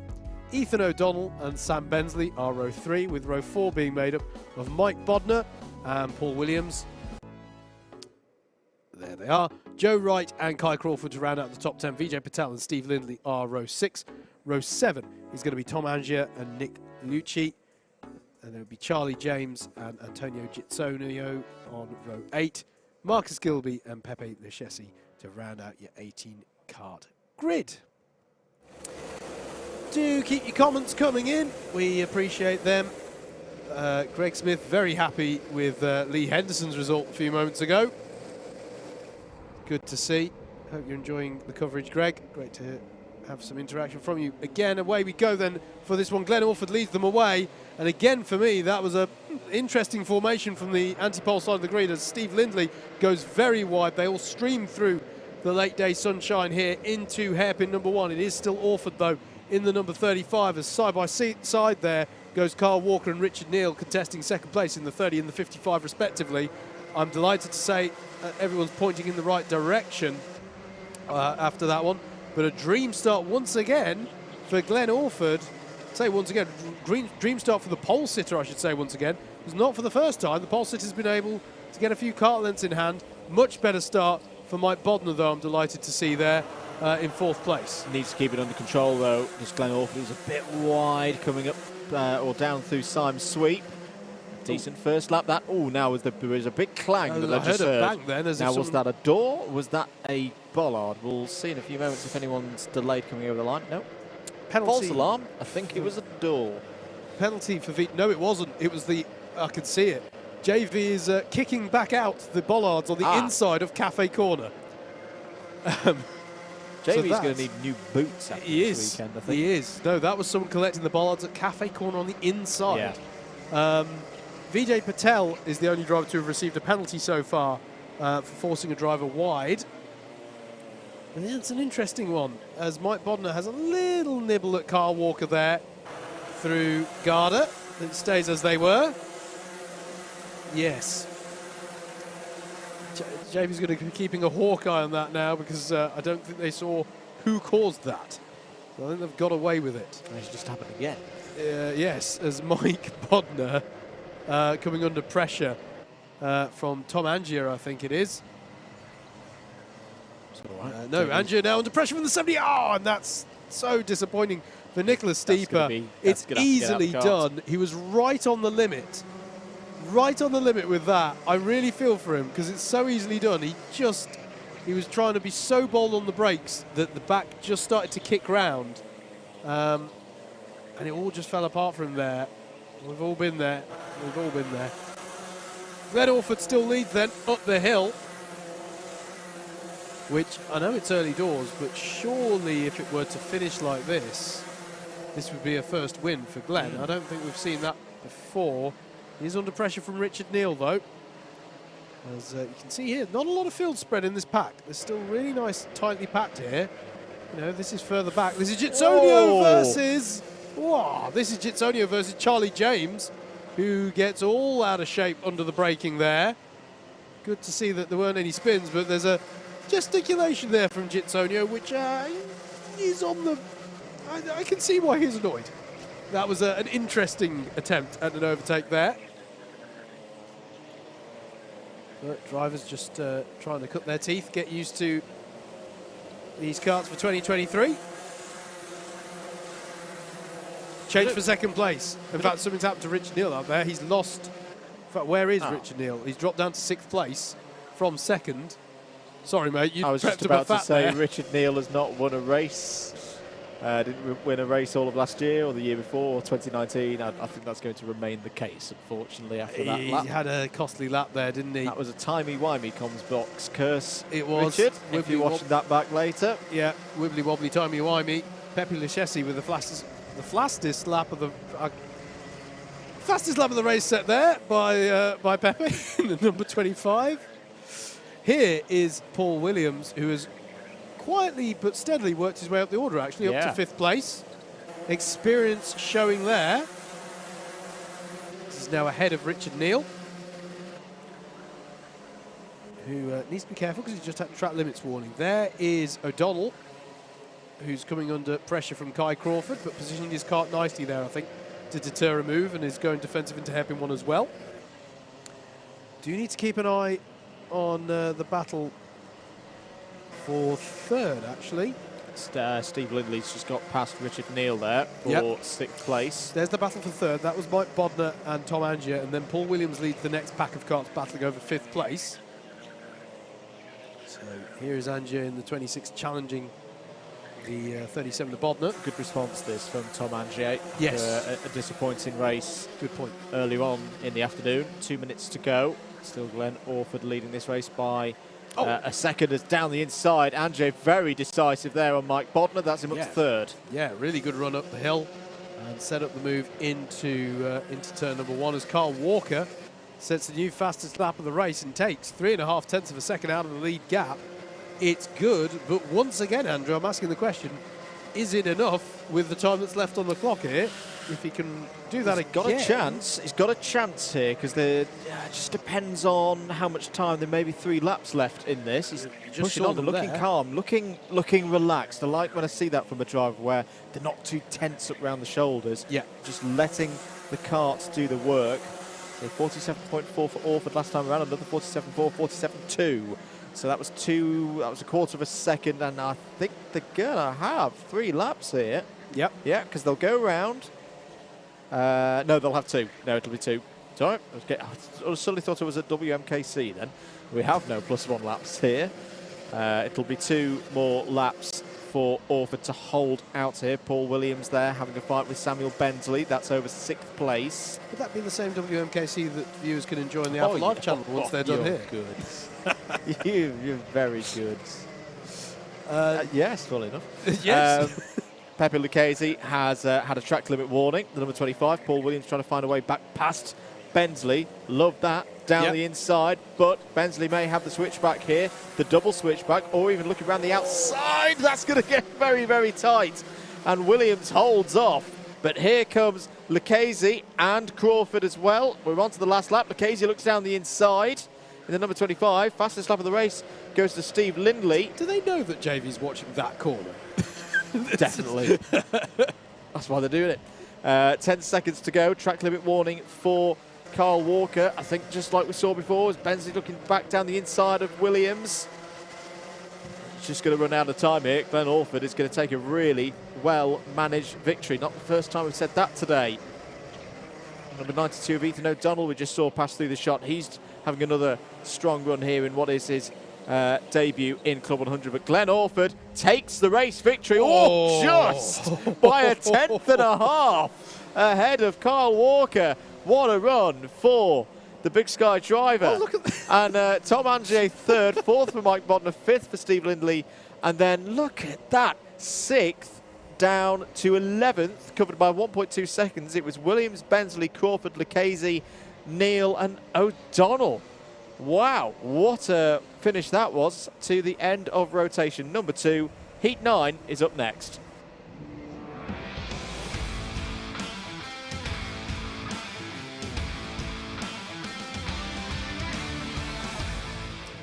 Here's your grid then for heat number 9. Bill Taylor will definitely be looking for a good heat result here. He's had a tough time of it so far today, starting from pole position as he is in this 9th heat. So bear in mind, this is the last chance for all of these drivers to accrue as much points as possible ahead of the finals. Lawrence Shearer is alongside him. Alex Pritchard and Kurt Holmes are row 2. Luke Elliott and Joe Holmes are row number 3. Vinod Harani and Richard Allen are next, with Kieran Chigty and Scott Parker to round out the top 10. Adam Wright and Dan Giles on row 6. Rupert Rickson and Luke Russell are row 7. David Harvey and Richard Melton row 8, with Mo Hassan and Christopher Ports row 9. My goodness me, this is a really strong grid. Really strong grid in this one. We're under starters orders. Bill Taylor will lead them away, and away we go for heat number 9. We've got both Holmeses. We've got Adam Wright. We've got Richard Allen. They're all on the same grid. This is quite something for a heat here. It is still Bill Taylor. It's all clean so far. Through hairpin 1, Alex Pritchard is the driver to challenge for the lead early on, but it is still Bill Taylor who will lead them down the hill at the head of the field, as Kurt Holmes has slotted into 3rd place, and Dickie Allen has got himself up to 4th already, having started 8th on the grid, as they all stream their way through. And there is the move from Alex Pritchard. Bill Taylor's going to keep his foot in it, and I think Pritchard sees fit to let him just have that one, because he doesn't want to be done for a bump and pass, as they all come up the hill for the first time. Joe Holmes, Kurt Holmes and Richard Allen are very much all contesting the same piece of racetrack at the moment. Very little field spread as well on that first lap, as Bill Taylor has retained the lead there from pole position. And indeed, a mini A final has broken It out is, in isn't it? this Look at race. this. Oh, it's Allen down the inside of Pritchard there, going for 2nd place. And Joe Holmes is on the scene and pounces. And then Kurt Holmes is going to do the same into some sweep. He's going to have a go at least. Alex Pritchard gets the back out as a result. Lawrence Cheer must be there going, what's going on in front of me here in that number 29 car? Kurt Holmes up the inside of Alex Pritchard at Garda. That's the number 6 on the number 7. And I think he made that stick. Yes, he did. And now Alex Pritchard is coming under attack from the likes of Lawrence Cheer and Scott Parker as well. That, as you say, mate, was like a little mini A final kicking off there. And right on cue, there's Adam Wright, who just spotted him in the background, picking them off one by one, being quite efficient as he does. Yeah. So that's right up to 7th place now. Pounce on Pritchard here into hairpin 2. What happened there with Alex Pritchard coming off of hairpin number 1? Bit of contact with Lawrence Cheer there. Adam Wright's... Why have they got all thrown out the guidebook on where you pass around Buckmore Park? This is ridiculous. Look at this, side by side through Pullmans towards Paddock. Of course. And Bill Taylor being challenged by Joe Holmes and Dickie Allen, who don't go by because they're both battling with each other, and Kurt Holmes is ready to pick up the spoil. What's going on? What is going on in this heat? Has anyone told them there's trophy finals later on? Bill Taylor, fair play to you, sir, holding on to 1st place for now, as Joe Holmes is half in attack, half in defence, and there's Kurt Holmes down the inside of Dickie Allen, who goes up wide on the exit of hairpin 2. Now Joe Holmes goes for the move on Bill Taylor, and they're side by side heading towards the S's, but I think Bill Taylor will concede. So that's Joe Holmes up into 1st place. Dickie Allen now down into Syme sweep, as you do. Goes around the outside of the next left-hander ahead of Paddock. And now Kurt Holmes is through as well. Bill Taylor, don't you worry, sir. You were driving fine. You just got caught by whatever that was in the form of those three drivers. I have seen Dickie Allen do that before, but it's just... Oh. I feel like this it's one's every lap. This race was born different. There's a good move. That's Kieran a more Chigsey. conventional one. Thank you, Kieran Chigsey. That was a conventional overtake on Scott Parker into turn 1. Yep, that was nice there. Oh, right. Simmer down. Yes, and already Scott Parker coming under pressure there from Luke Elliott off the back of that move. Alex Pritchard and Adam Wright just flashed through your shot there. Then came Kieran Chigsey. So, Joe Holmes leads ahead of Richard Allen and Kurt Holmes. Is this a bit of a dress rehearsal, methinks? But that's how they line up with 3 minutes still to go on this one. And Bill Taylor in 4th place. Yeah, it's a good point. Forced to drive a wide penalty for Kieran Chigsey. Yeah, I think that's the only penalty we've had so far. No, Luke Russell as well broke formation on the race start.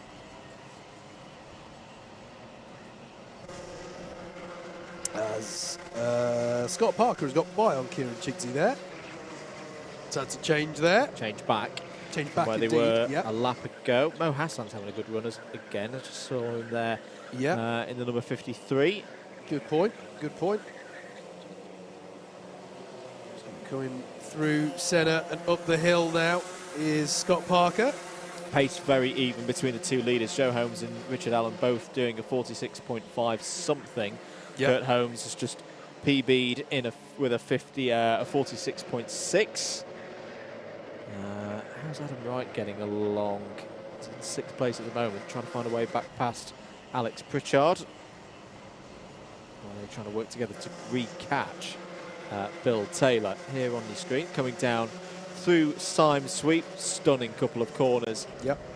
If I may say so. Scott Parker ahead of Kieran Chigsky, and Luke Elliott's coming into the picture as well. There he is. Is that a hit from the number 53 of Mo Hassan? Challenge, by the way, at this time of day, you'll see it as the drivers come around here. Not only is Cafe Corner a blind corner, but it's starting to be a corner where the sun is directly in your eyes as you come up the hill. I know this You'll see it on DDM Box cam as well. I can see it because my commentary colleague is being blinded. To the heavens. He's not. You look Don't worry, certain person watching. The hat isn't coming out. I've left it in the car. Not again. 60 seconds to go. Joe Holmes leading by a second. DDMM inside jokes.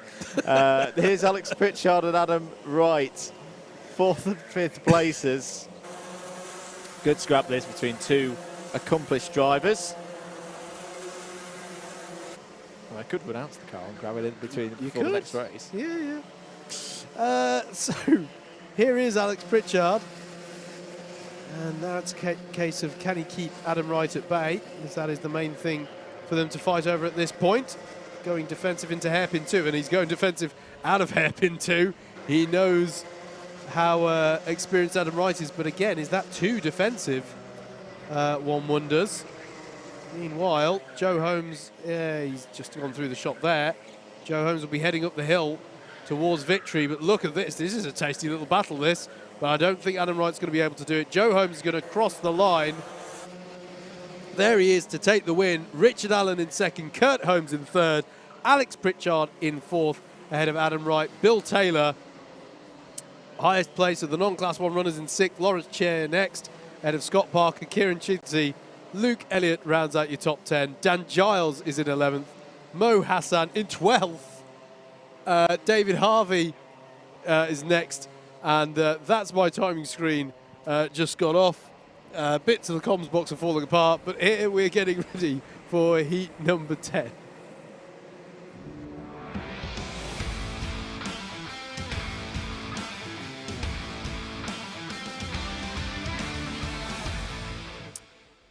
Let's look at the grid then for heat number 10. Matthew Batter and Stuart Kirk make up row number 1. Joe Bailey and Callan Sigafus are row 2, with Nicholas Steeper and Tim Hill on row 3. Row 4 will be Nicholas Walker and Lee Henderson. Elliot Alt and Damien Smith will be row 5, with Richard Newton and Jacob Harris on row number 6. Then it'll be Jamie Buchan, Pepe Lachesi, Charlie James and Simon Dean on row 8, and Christian Hoos and Yonald Muhai to round out your 18 kart starters in this anti-penultimate heat. This is heat 10 of 12. Afterwards, we will be getting into the trophy finals. We're already good for a go, though. Under starters' orders, eyes on the lights, engine notes rise, and away we go. Matthew Batter in that number 70 darn on your left, driver's right, as they stream towards turn number 1, I should say, not hairpin 1. That's next up, as they all work their way through. A few drivers wide, but nothing too concerning. Stuart Kirk doing well from 2nd on the grid to keep his foot in it and really hold position round the outside there, and it's paid back that he has the inside line for hairpin 2, and he's able to challenge for the lead there, but I don't think he's going to quite have the drive off the corner, and indeed he is going to be overtaken by a couple of drivers and drop back to 4th place. But it was a good start there from Stuart Kirk, one of the best I've seen from 2nd on the grid so far. Matthew Batter, though, it is your pole sitter who still has the lead. He's now being pursued by Joe Bailey there in the number 42, and the 24 of Callan Sigafus, who goes up the inside at Garda but can't make it stick. A good few attempts at positions there on the first lap. Some of them going 3 abreast indeed up the hill towards Cafe Corner. But and here's the move for the leads. Matthew Batter with Joe Bailey going up the inside of turn number 1. Into hairpin 1 now for the 2nd time this race. And it is the 42 of Joe Bailey who's got up into the lead here. Down the hill they come then.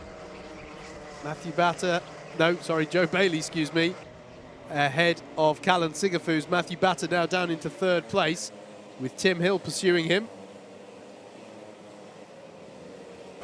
Heading up the hill now. Change of lead will be confirmed at the end of this lap. No Class 1 runners in this field, interestingly enough. As side by side here goes Tim Hill and Matthew Batter. This is over third place, and Tim Hill will open the door there at turn 1 and bring that one home to complete that pass up into third place.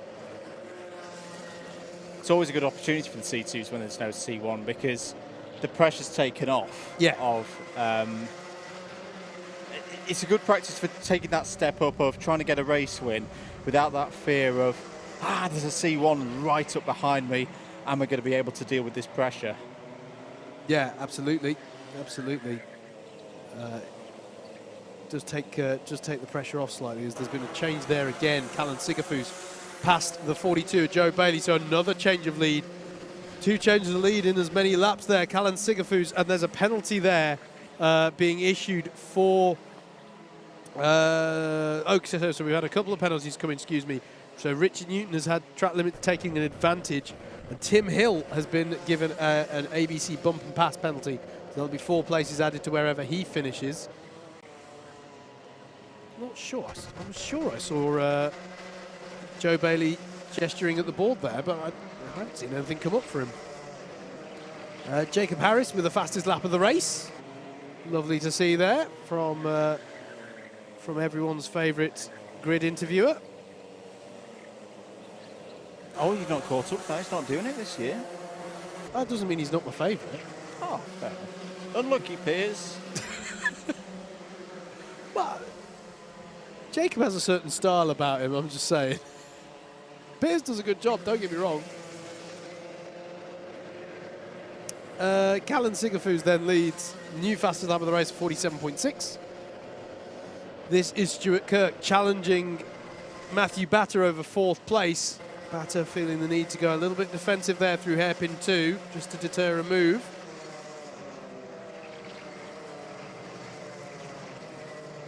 Maybe everyone's favourite was strong. Maybe we should start a poll. Who's your favourite grid interviewer? Who's your favourite grid interviewer? I mean, we could, but it's an obvious.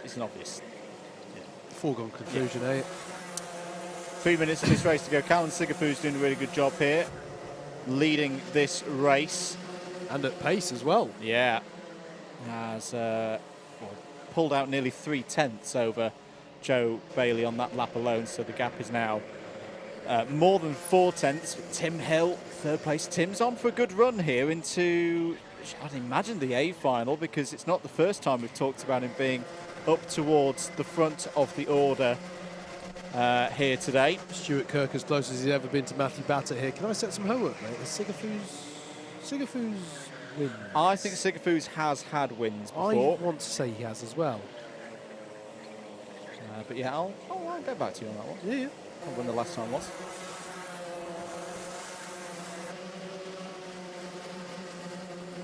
Two minutes left on the clock then, just over. Callan Sigafus leads this one by 0.3 of a second. We've been saying his pace is good. It's worth saying Joe Bailey's been keeping him honest. When we've been seeing Callan set these new fastest laps, Joe Bailey's been just off of them as well, so really good there. Round 4 last year. Oh, fair enough. I think that may have been on stream as well. Yes. Stuart Kirk has finally tucked underneath on Matthew Batter there, but still can't make it work. Will he have a move into Simon Sweep? He has a look, shows his nose, but thinks better of it.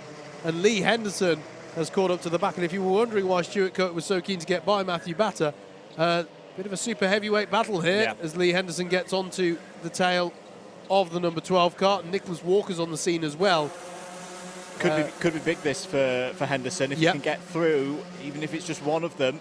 He's already had a race win so far today after the full course yellow affected heat early on, which he controlled fantastically. Yep. If he could nip through here past Stuart Kirk and Matthew Batter, 1st and 4th, that's got you on your way to getting into the A final and getting into the A final well. Yeah, absolutely. Tim Hill's the driver we're not seeing too much of at the moment because we're looking at the battle over 4th. We've mentioned Sigafus and Joe Bailey. There's Tim.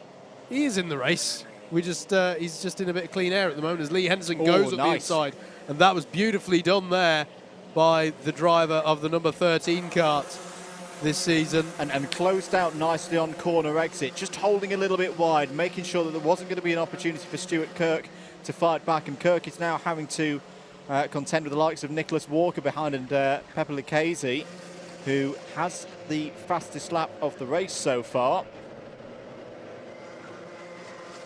John Elmer trying to join in the fun. Also Elliot Alt. Lots that could potentially change here in the latter stages of this race.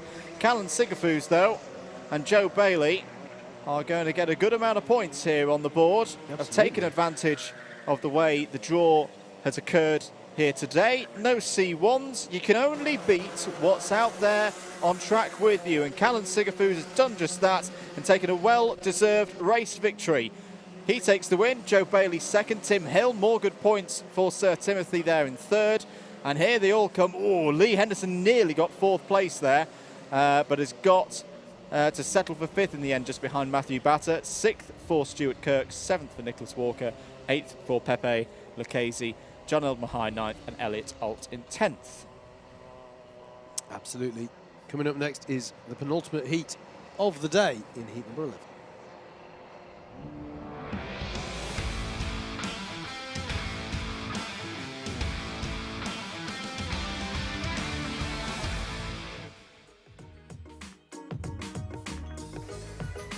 Mikey Nichols will start this one from pole position with Tom Angier alongside him. Kai Crawford and Tim Williams are the second row of the grid for this one.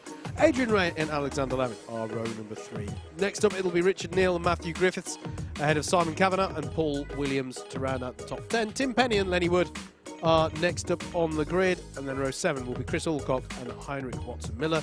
Matthew Carlin Britton and Tom Jobson will be row 8, and Antonio Gitsonio and Marcus Gilby will be row number 9. That's how they line up for the penultimate heat of the day. Sun's nearly gone down here at Buckmore Park. Oh, after you got your hat as well. Yeah. We're under starters orders. Mikey Nichols in the number 5. Tom Angier alongside in the 26. Away we go then for heat number 11, and once again it's a very strong start from the pole side of the grid, and that's seen Kai Crawford immediately up into second place and Adrian Ray immediately up into third.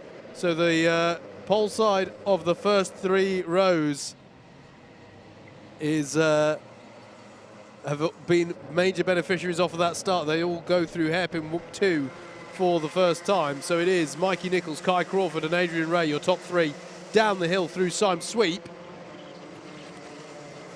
So they all work themselves out on the first lap. He sees the return of some Class 1 runners, one of whom is Mikey Nichols. Who needs a good result in this one. Yes, he could not do a good with it. result for the bollards and the exit of paddock. They got rearranged quite heavily there. Yep. For balance, we're getting some support for Piers Pryor in on the chat from Ludicrous Bacon. I feel like I meant no slight upon on Piers whatsoever. He does a cracking job. I'm just saying. Good Jacob is the interviewer, but he needs to work on his standing up skills, because he's fallen over at least 3 times during grid interviews so far this year. He's much better when he's sat down in them. There's some pleasure that I derive from seeing a bunch of students who have turned up to do a day of karting, getting someone come and put a microphone in their face and ask them for their opinions on African geopolitics. There's just something about it. That was at this round a few years ago. It was at Buckmore Park. Anyway, I digress. Tim Williams is going up the inside of the 41 of Adrian Ray. That is a move for 3rd place for Tim there. 96 up into 3rd place. Costly lap last time around for Simon Kavanagh. Don't know what happened to him. He dropped down a number of positions to 14th place, having started the lap 9th. So something, some drama befell his race. Still Mikey Nichols at the front. The 21 is Kai Crawford, with Tim Williams behind, who will be confirmed as the 3rd place runner as they cross the line on your timing towers this time around. And he's now going to have a look. Is Tim Williams up the inside of Kai Crawford, exactly where he pulled a move a lap ago. And Tim Williams gets the job done and up into second place. He's taken his opportunities really well today. Tim Williams has been a factor in every single race so far. Well positioned at the halfway stage of this one, or the near halfway stage of this one. Can he find a way past Mikey Nichols? I'm a bit curious as to what's happening with Chris Alcock at the moment. I was wondering down that. in 11th place. Yeah, doesn't seem to be having the nicest time of it. You just saw him coming into shot there. He's on the tail of Paul Williams. Sun's gone down, hat's come off now. Yeah. It's a shame. It's a shame. So Tim Williams confirmed in second place across the line. He's going to try it again. Third lap running. He's going to fire a move up into, down into turn one and gets the move done on Mikey Nichols. That's been brilliant. A brilliant few laps there for Tim Williams. See them get to the head of the field as Tim Penny sets a new fastest lap.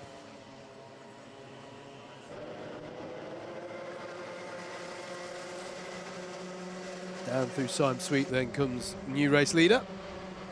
Big difference now, though, being in the lead of this race. You know, we've talked about it so far today, about there is a bit of a slipstream effect around this circuit. It's one of those circuits where it's quite nice to follow someone and get into a rhythm of applied pressure, because it is easy to make a mistake around here. So what can Mikey Nichols do in response? There it is, 3 minutes to go, confirmed on your timing screens.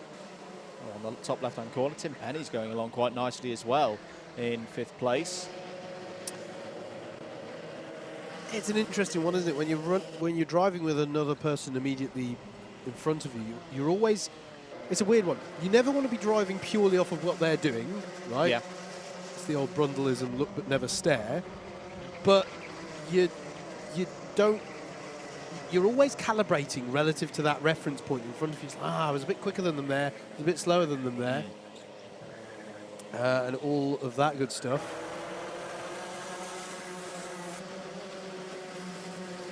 Two and a quarter minutes to go. Tim Williams looking into trouble. There is a penalty that's come in for Paul Williams. Okay, that's bump and pass, so that's going to be 4 positions. I'm a little worried for Paul as to where he's going to line up on these grids. Yeah. Matt Griffiths dropped a number of positions on that up. I wonder if that is related. So I wonder if Paul Williams has put a move on Matt Griffiths and it's bumped him wide. But yeah, we'll see how the grids come out for the B's and C finals, and I'm afraid it is, I think, going to be B's and C's finals for Paul Williams. It's going to be one of those two. But he does have that experience of racing through. He loves a B final. He's won many of them. He has. It's a good point. As Tim Williams now showing a good turn of pace here. He's now got quite a bit of breathing room over Mikey Nichols. 0.6 of a second the gap. We did discuss last night, didn't we, mate, that maybe there should be an award this year that some drivers could aim for, like the DDMM hashtag Northernomics Award for the most number of extra races gained through repcharging from C's and B's. Yes. Free race. Absolutely. Always good. Sorry, I just know Adrian Ray there having to defend hard against Richard Neal there. So it stays as they were for 5th place. There was Paul Williams battling away as he is with Heinrich Watson Miller. And Chris Alcock, mate, has not been able to move on up the order this time, as there's a move there. No, that's still Adrian Ray defending against Richard Neal there. Actually, there's no move yet. I don't know if Chris just doesn't quite feel comfortable with his kart. I'm not sure. This is a very un-Chris Alcock drive for me. Hope you won't mind me saying. But he's just not been able to make any capital, make any moves up the field. That's a cracking bit of pace from Tim Penny. 46.294. That's quicker than a lot of our lightweights from earlier on in the day. He's just taken a second out of. Where is he in relation to Kai Crawford? He's hang on. Has he got by? I think he's got by. I think Tim Penny's up into 3rd place. And checkered flag is out, so Tim Williams will come through here and take an impressive victory for this one. That was a brilliant drive by Tim Williams. Decisive moves at exactly the right time and controlled it from then on. Mikey Nichols in 2nd. Tim Penny with the move on the last lap. Knew he had to push and made it stick against Kai Crawford. Adrian Ray in 5th, ahead of Richard Neal, Tom Angier, Alexander Lamb, Paul Williams, and Heinrich Watson Miller, who I believe is your highest placed novice driver. Chris Alcock in 11th, and it was Matthew Griffiths, Lenny Wood, Tom Jobson, Antonio Gitsonio, Marcus Gilby, Matthew Colin Britton and Simon Kavanagh with some issue at some point that saw him drop down the order. That's how they finish heat number 11, the last heat of our round 1 for the heavyweights, and indeed our last heat ahead of the finals of the weekend is next.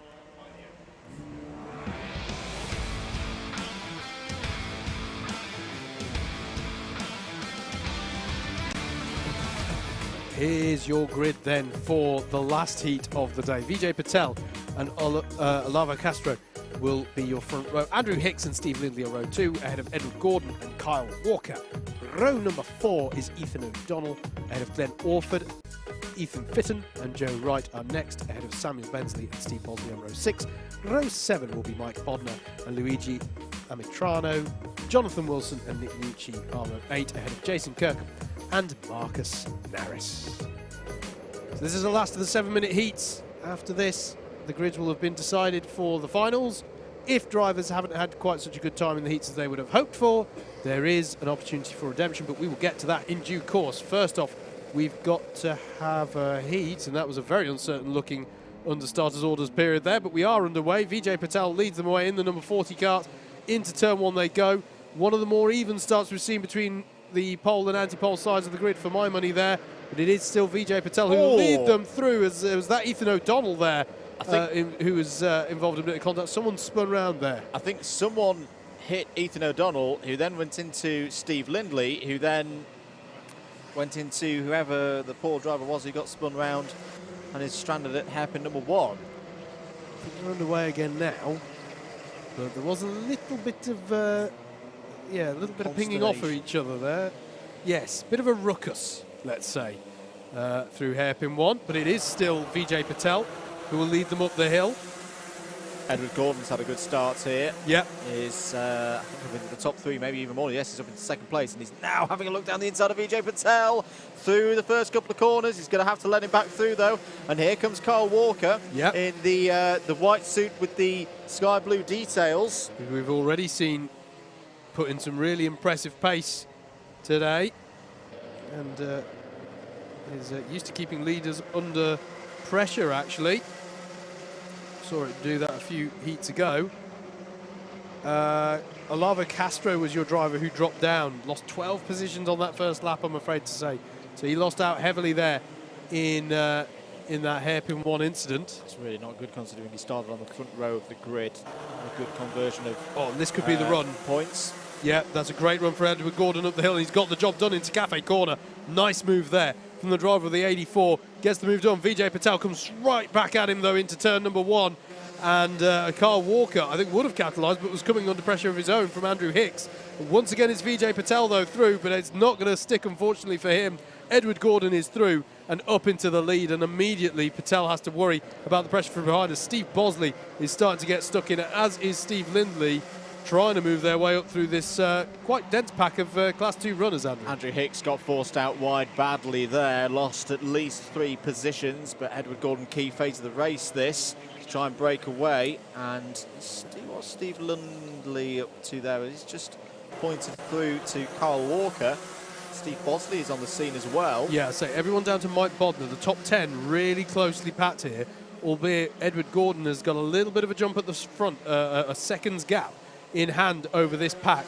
This pack, if they want to win the race, kind of need to work together a bit, but I don't think that's going to be happening as Edward Gordon sets a new fastest lap of the race. He's doing exactly what he needs to do at the head of this field now. He's got to the front. He is pushing Steve Lindley through on Kyle Walker, who's going 3 abreast, and that's going to be so costly for Kyle Walker. He's lost about 4 positions there, whereas they all bolt each other up, and it's allowed Steve Lindley to pull out ahead of them now. And Steve Lindley can now fix his sights only on Vijay Patel. He's got through. And he's got through, unless Patel's got a counter-attack on the switchback through centre, which I don't think he's going to have enough overspeed to convert it. No, he's not. So Steve Lindley has somewhat broken free on that lap as well. In fact, both he and Vijay Patel don't have to worry quite so much about the threat from behind, which at the moment is represented by Samuel Bensley in the 88, as Kyle Walker and Andrew Hicks are still battling away there. Glenn Orford was down the inside. Hicks ran wide through Henry's Bend. Yep. He's lost out there, and here comes Mike Bodner, the ever-experienced Mike Bodner. He's going to have... No, he's not going to have it on the exit there. Yeah, poor driver for that second hairpin, wasn't it? But this is great for Edward Gordon. Loving this. As we pass the halfway stage in this final heat of the day, the question is, how much pace has Steve Lindley got in him? As Carl Walker goes at the inside of Samuel Bensley. Who also clipped a cone, so expect a cone warning at least for Bensley in due course. Yep. That's how I read it, at least. Another new fastest lap of the race from Edward Gordon. Glenn Orford, full of confidence now for that race win earlier, looking for a way through. Steve Bosley got up to 4th in all of that as well. There's Edward Gordon with 2.5 seconds in hand over Steve Lindley. Vijay Patel in 3rd, and Steve Bosley has got himself up into 4th. Then comes Kyle Walker and Sam Bensley. Oh no, sorry, Bosley's got through. Bosley's got through on Patel. So Steve Bosley up into 3rd place. You can see there the 8 now ahead of the 40. So a change for 3rd place there. Glenn Orford trying to get onto the back of Bensley as well within this pack. Great consistency of pace from Edward Gordon. It wasn't the fastest lap that time around, but it was within a few hundredths of it. Brilliant consistency, and Steve Lindley is not able to close the gap at the moment, has to be said. So Gordon controlling this one really nicely at the front. Pressure being applied to Glenn Orford from Andrew Hicks in the number 17. Through paddock corner they go. You can see the pressure that the 35 of Glenn Orford is under. But Hicks holds station for now, waiting for the better opportunities to come. Edward Gordon's been another one of those who, whenever we've seen him so far today, he's been in and around. I know he had one race where I think he had a couple of penalties, but yes, he's been in and around the top 5. So yeah. He could very much well be on for a solid A final qualification here. Whoa, Walker down the inside. That was very, very ragged, but it worked. Yep. And it got him past Vijay Patel and up to 4th place. Absolutely. So nearly went wrong then. I thought Carl Walker was going round, and it's going to be rear axle into the side of Vijay Patel, but he just about saved it. Steve Bosley with good pace at the moment, but the best he can hope to get, I think, is to get by on Steve Lindley. They're too far off the back of Edward Gordon, and Edward Gordon will see the last lap board around about now. Indeed he does. So the battle for second might be on this lap. And then there's this battle that we're watching right now on your screen. There is the second place battle. I think Bosley's a little too far back, to be honest. And then you've got Carl Walker, Vijay Patel. Good solid points, though, for these two Class 1 runners here. Lindley and Bosley. Certainly see both of them through into the A final. Yep, absolutely. Just ahead of them, though, Edward Gordon's just rounding centre and will come up the hill through Cafe Corner and cross the line to take the win in heat number 12. What a drive from Edward Gordon. Steve Lindley's chuffed with that, holding on to second place ahead of Bosley. Carl Walker is next ahead of Vijay Patel. Glenn Orford in 6th. Andrew Hicks in 7th. Sam Bensley in 8th. Mike Bodner in 9th. I tell you what, if any of those drivers are not quite in the final they want, they're going to be very close, licking their wounds from that one, because it was so close between them. Jason Kirkham in 10th is your highest placed novice driver. Ethan O'Donnell in 11th. Joe Wright in 12th. Jonathan Wilson in 13th. 14th was Luigi Amatrano, excuse me. Marcus Neris in 15th.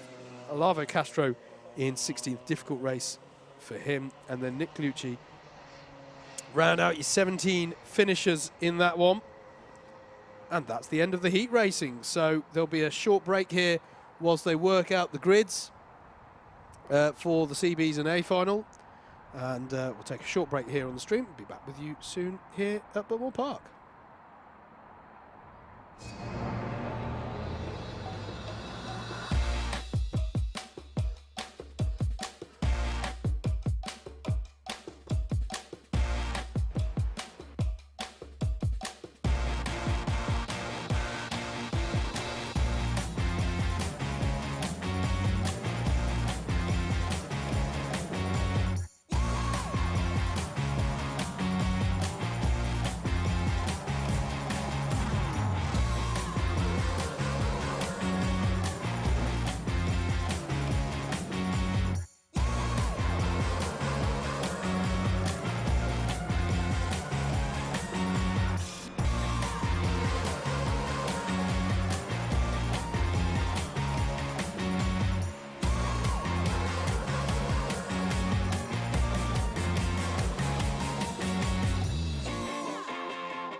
Side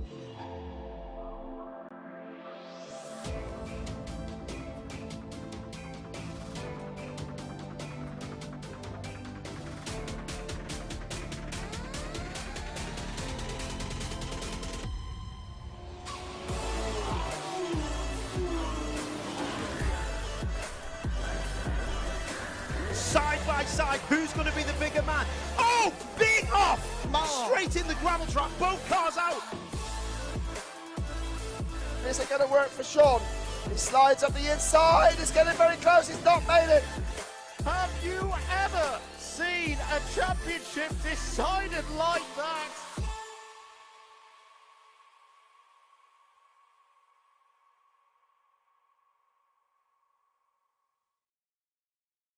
Welcome to Alpha Live, the live streaming service where you can be part of the action from home. You can watch via your smart TV, phone, tablet, or even your gaming console. We've got you covered. Just head to the YouTube app on any of your devices and search for Alpha Live. Here you can watch all of the events as they unfold, or you could choose from our vast library for those lazy days in, all in beautiful HD. Be sure to hit that subscribe button and click on that notification bell so you don't miss out on any future videos.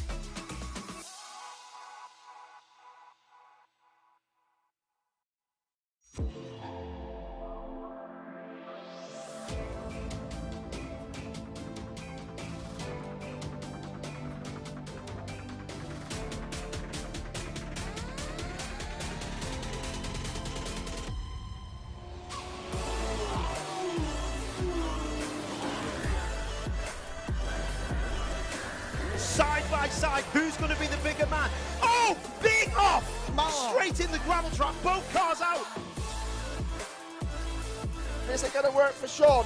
He slides up the inside, it's getting very close, he's not made it. Have you ever seen a championship decided like that?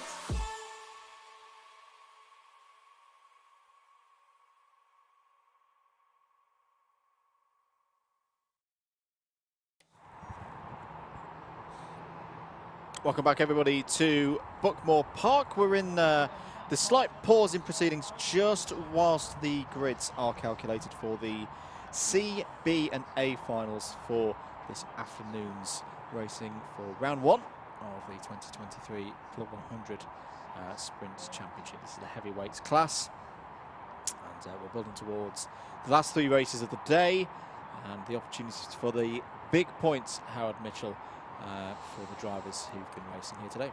Indeed, 150 points it is now on offer for the winner of our A final.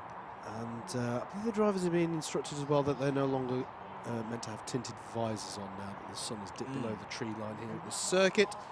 I think we'll just, we will get some floodlight usage, won't we? I think just as we get towards the final race. Let's talk about the structure of the next section of the day's running then. So we've had the 12 heats.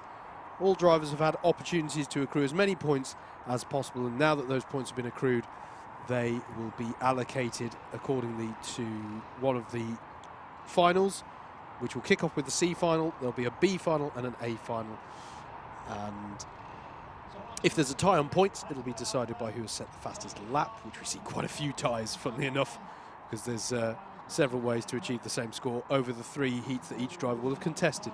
Sorry, I'm pacing around the box and causing havoc with the cable management here. So, the ultimate winner of the round will be the winner of the A final. Let's say that your heats haven't gone as well as you'd have hoped. There is an opportunity for redemption by way of the repechage system, or promotion system, as one might call it. And in the C final, it's the top four positions that are critical. The top four finishes of that race will be put onto the back of the B final, which, as Andrew alluded to earlier, also means they get a bit more karting for their money, we must mention as well. So it's just you know, it's just cost efficient, really, to finish that top four. If you finish in the top two of that B final, you'll be promoted onto the back of the A final.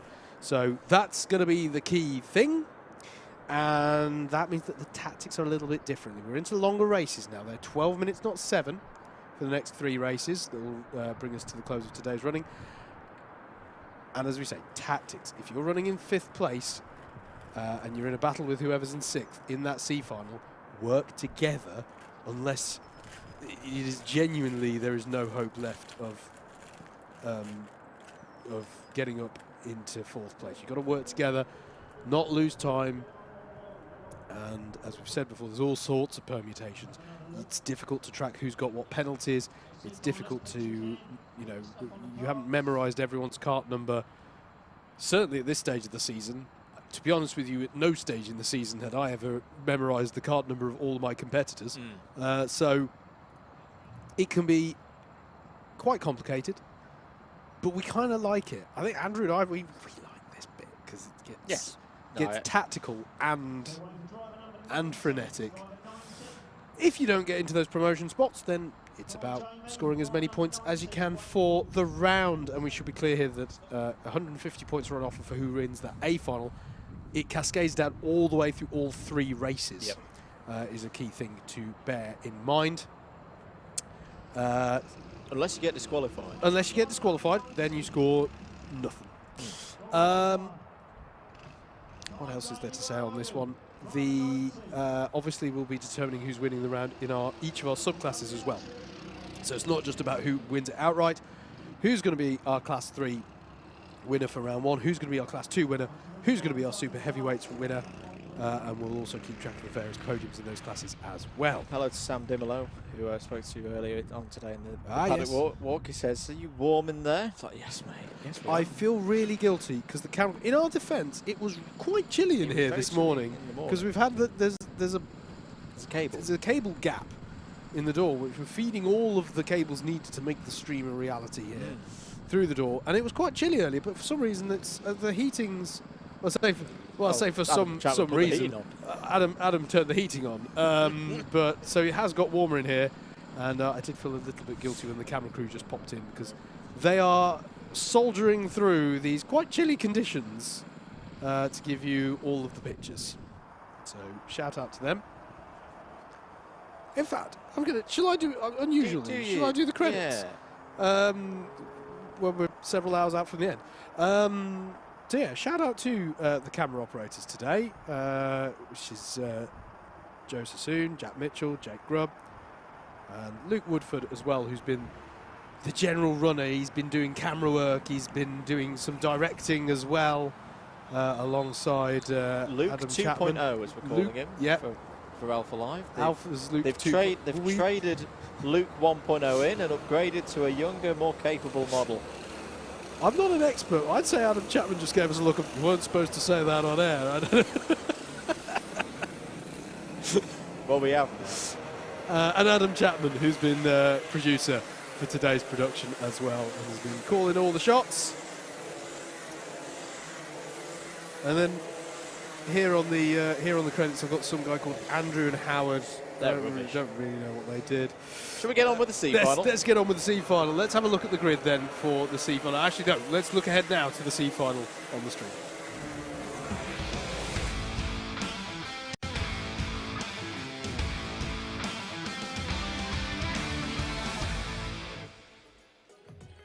Let's have a look at your grid now for the C final. Matthew Griffiths will start this one on pole, Rupert Rickson alongside him. Kieran Chigsey and Vijay Patel, row 2. Ethan O'Donnell and Mo Hassan on row 3. Row 4 will be Nicholas Steeper and Tom Jobson. David Harvey and Christian Hoos are row number 5. Marcus Naris and Vinon Harani are row 6. On row 7, we're going to find Christopher Potts and Lenny Wood. Then it's Marcus Gilby and Richard Melton on row 8. JV Buchan and Luigi Amitrano on row 9. Simon Dean, Damien Smith, Matthew Carlin Britton, Charlie James, Oliver Castro and Nick Lucci round out your 24. No, they don't, because it's Luke Russell and Ethan Fitton on row 13, and we're away. Into turn number 1 they go. Top 4 will go through into the B final, remember.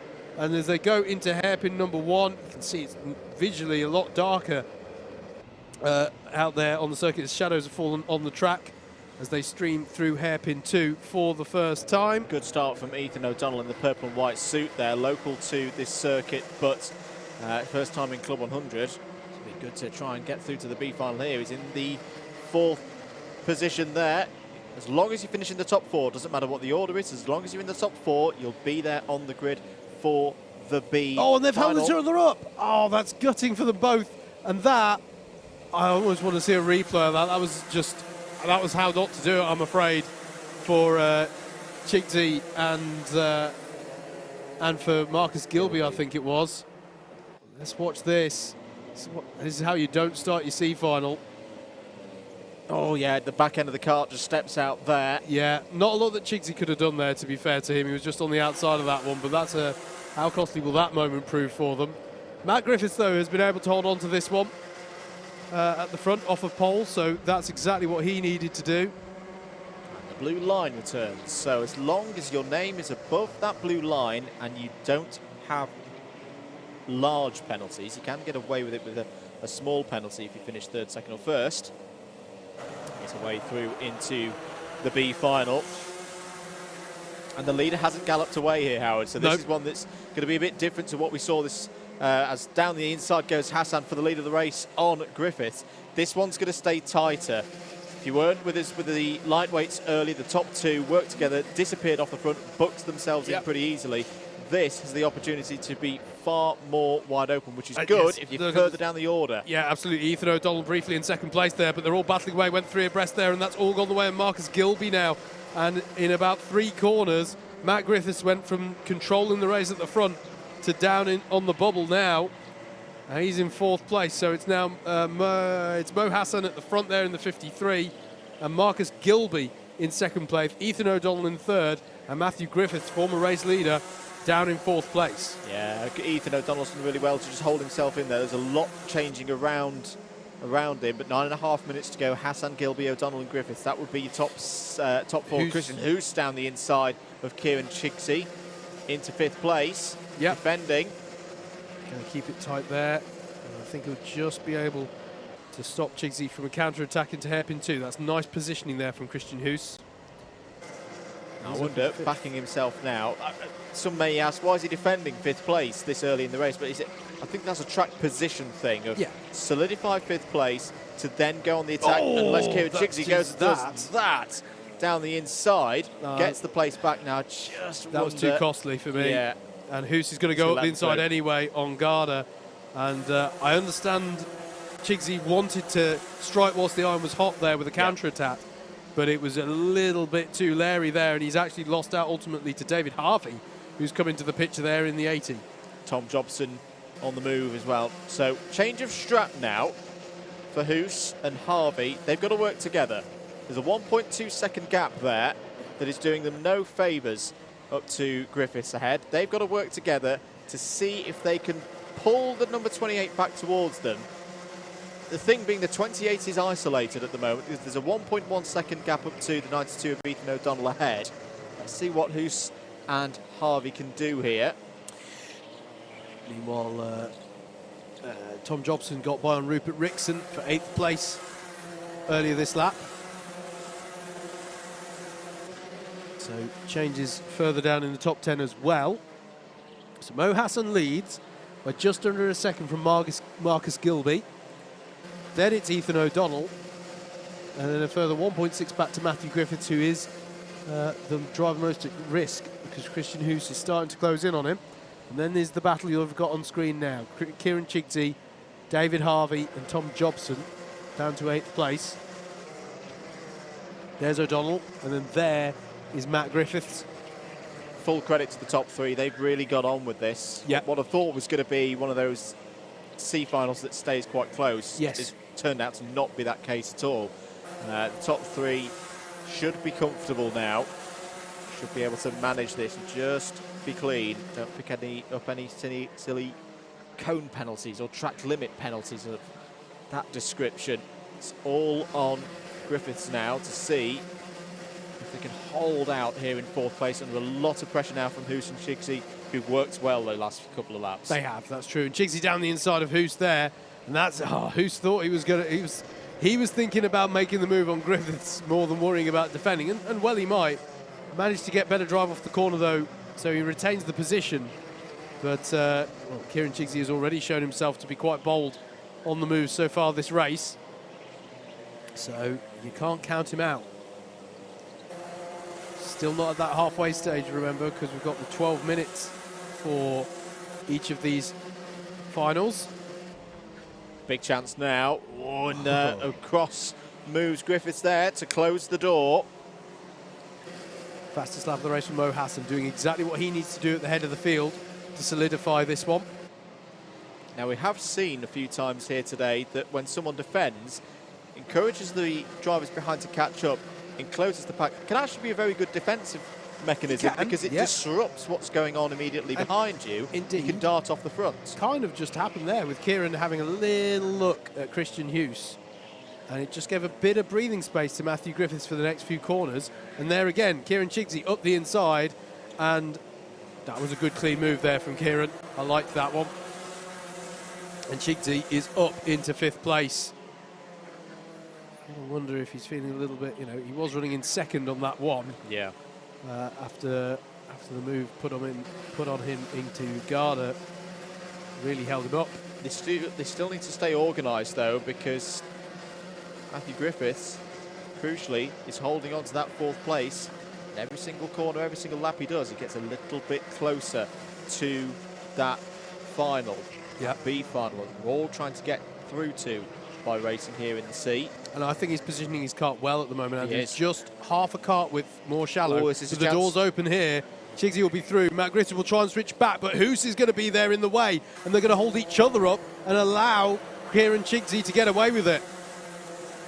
Right, big lap now for Kieran Chigsey. He's got to go. He's got to get forward and try and put that gap of, 4/10 of a second at the moment, up to around a second. Almost dampen the spirits of those drivers behind. Get it into their heads that they may not be able to catch and re-overtake Kieran Chigsey. Big phase of the race, this.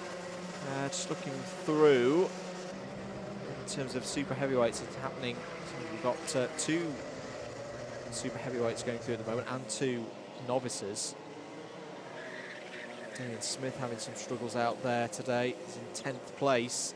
And unfortunately, he's not got the pace that we seem at the moment to get up into that top 4. Yeah.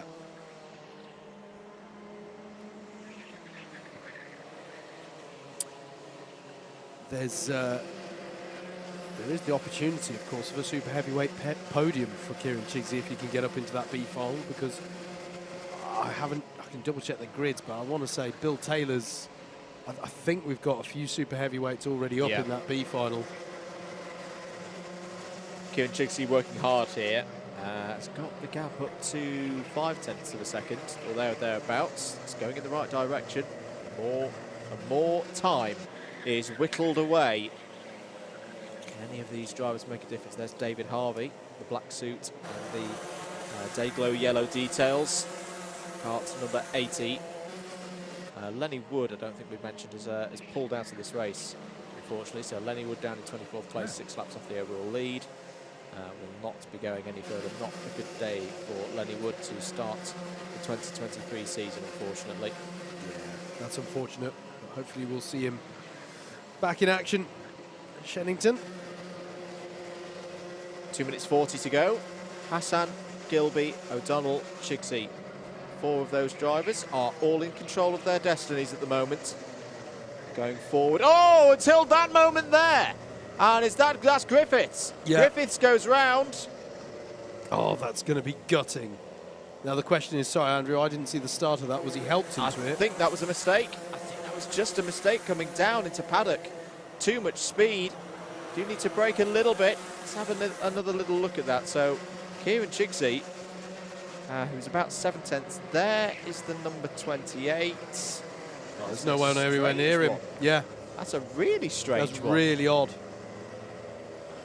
I guess just locked up the brakes a bit and it went round, but that is so unusual. The mistake made, and sadly, for Matthew Griffiths, who's in such a strong position in the earlier phase of this race. He's led the race. That's a lot of work now. Yeah. Nearly 9 seconds off where he needs to be. Yeah, that's going to be tough.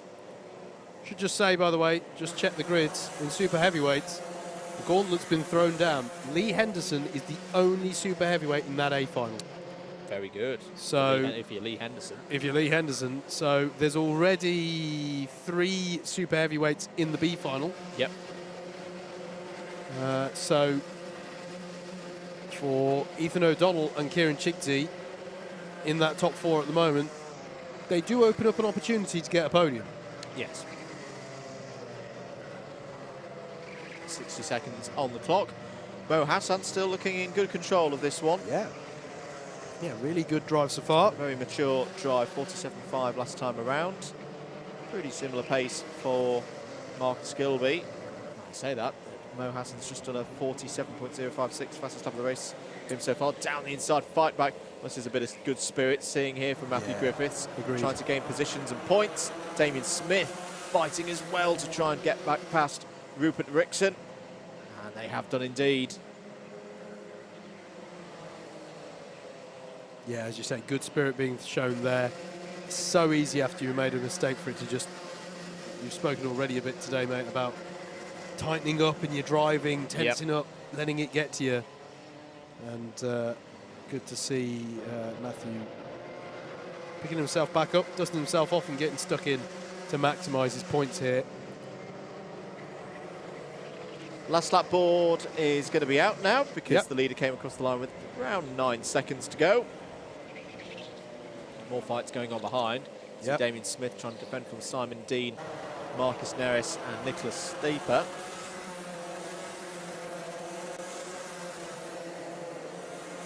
Mo Hassan will be moving through to the B final, you would think. It's all calmed down a little bit, hasn't it, amongst the top 4? The main fight in the top 10 now is the battle over 5th place.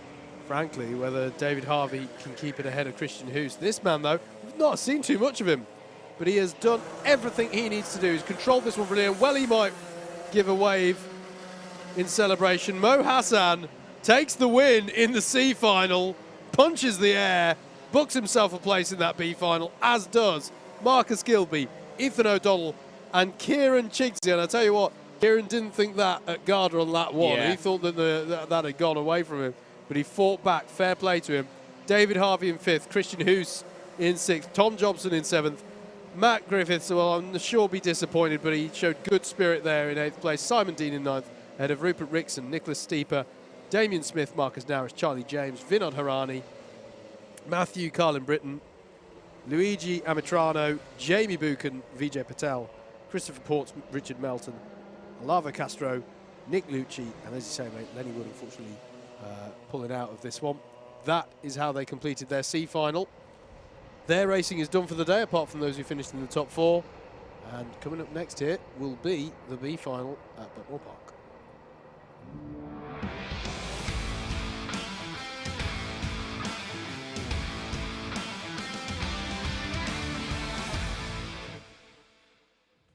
Let's look at your grid then for the B final. Joe Bailey will be on pole for this one with Richard Neal alongside. Lawrence Cheer and Paul Williams are row number 2 with Richard Newton and Jason Kirkham on row 3. Stuart Kirk and Pepe Lucchesi are row 4 with Mike Bodner and Jacob Harris on row 5. Jonathan Wilson and Jonald Muhai round out your 6th row. And Scott Parker and Tom Angier are row 7. Adrian Ray and Matthew Batter next on row 8. Row 9 will be Antonio Gipsonio and Simon Kavanagh. Row 10 will be Dan Giles and Bill Taylor. Luke Elliott and Joe Wright will be your 11th row. And I am stalling slightly because I am hoping to get a confirmed result for the C final, which hasn't come through yet, but we believe it'll be Mo Hassan, Marcus Gilby, Ethan O'Donnell and Kieran Chigsey. That's provisional for the last 4 there. And the top 2 from this race will go through. I feel like I just heard in the background there different cart numbers to the ones I just called being promoted, so we'll double check that in a second. Whilst we're doing that, chat, listen to me. We're currently 10 likes behind WMKC Kart Club. I know there's some of you out there who haven't pressed the like button. Please press it now. We cannot. Me and Adam Chapman sat here. You can see him there on the comms box camera. He's moving his head around. We cannot let Anthony Jordan win. We cannot. Please. I'm begging you now, press the like button. Let's get us up to 150, guys. Do this in the style of a charity. Please, today. Please, today. Give whatever you whatever can you can to beat Anthony Jordan. Yes. We can't let him win again. There's a weigh-in taking place for that C final. This is he wins at Alpha Live Simply Race Christmas parties. He does. He does. Shouldn't be allowed. No. He wins at. Actually, he won some just general corporate karting amongst the Alpha Live team. I will say, actually, on earlier this week or last week. He did. We can't have that. We can't have him having more likes at WMKC than there are here. I will say, come on. I have never seen. Thank you very much. It's just shot up to 155. Keep it going. Keep it going. I will say, by the way, I have not seen so many people gang up on one person in a sim racing thing as Anthony Jordan got ganged up on at the Christmas. And he still won. And he still won. That's just rude. I thought it was quite impressive. But yes. Right. Engines are on then for the B final. Let's see if I can get you that confirmed C final result I was telling you about. I'm going to click on that tab so that makes sense. No, Kieran Chigsey had a penalty. And it was for multiple contact. Apologies, we missed that one. And that means that David, I thought I heard the 80. I thought I heard on the tannoy, we need to weigh the 80. And it was. David Harvey has made it. David Harvey has made it into the B final. So it's Mo Hassan, Marcus Gilby, Ethan O'Donnell, and David Harvey, your confirmed top 4 finishers from that C final. And thus, your 12th and 13th rows of this 13-row grid, 26 karts. So there we go. That's how they'll line up at the back of this one. And the top 2 will book their spots on that A final grid. Now remember, there's only one super heavyweight in the form of Lee Henderson in the A final. And I believe I'm right in saying, there's one Class 3 as well. Heinrich Watson-Miller, fantastic effort, has got himself into that A final. So that's something to bear in mind for our subclasses as we're good to go for our B final. 12 minutes on the clock. Who's going to get through to the A final? Good start for those on the pole side of the grid. A little bit of a tardy start there from Richard Neal, but good for Joe Bailey as they go through the first couple of corners and head towards hairpin number 1. Got to get through here. So important, and a couple of drivers and several drivers off. Well, that was costly for some. And we've got, is that Jacob Harris round at hairpin? What's going on there? Drivers having to take to the inside curb in extreme to avoid something there. I think that was someone spinning and everyone went to the inside in avoidance and then all met each other at the same point. All met each other. God, what a bizarre start. It's Joe Bailey, I think, who's still at the head of this one. As that was Jonathan Wilson trying to put a move there through Garda. But some drivers, Andrew, their hopes have definitely just fallen at the first hurdle there. Joe Bailey is who leads. Lawrence Chea is next through. Richard Neal, really costly, 20 places lost. Jason Kirkham, 16 places lost. Paul Williams, 13 places lost. Matthew Batter and Yonel Muhai, both at the back. Those are some of the drivers who I'm afraid have had a real costly time of it on that first lap. Scott Parker as well. Yeah, it's going to be hard work for them now, especially with this being a B final and only 2 spots being available to go through to the A final. Down the inside there looks the number 14 of Marcus Gilby. It's Marcus Gilby. That is an incredible bit of progress from Marcus Gilby. Up into the top 10 from the C final. That's amazing. It's down the inside there. I think Mo Hassan is good. So yeah, actually I think a lot of the C final guys have kept themselves out of trouble in the early stage of this one. Yeah. And have really reaped the rewards here. That's incredible. That's really incredible. 10 minutes to go. Joe Bailey leads from Lawrence Chea. Richard Newton and Mike Bodner. If the race is to finish right now, that would be... No, sorry. It's a B final, Andrew. It's only Bailey and Chea at the moment going through. There is Richard Newton defending from Mike Bodner side by side. This is all good news for Lawrence Chea because, look, getting away there is the driver in the number 29. Yeah, they need to work together here. They're losing the opportunity. I know it's still early days in this race. I'm going to say it now. Marcus Gilby with the fastest lap of the race. If he would join a very exclusive club if he got up into the A final off the back of getting promoted from the C. But has a track limit advantage penalty. Oh, gosh. And as well does Joe Wright. Okay. Okay.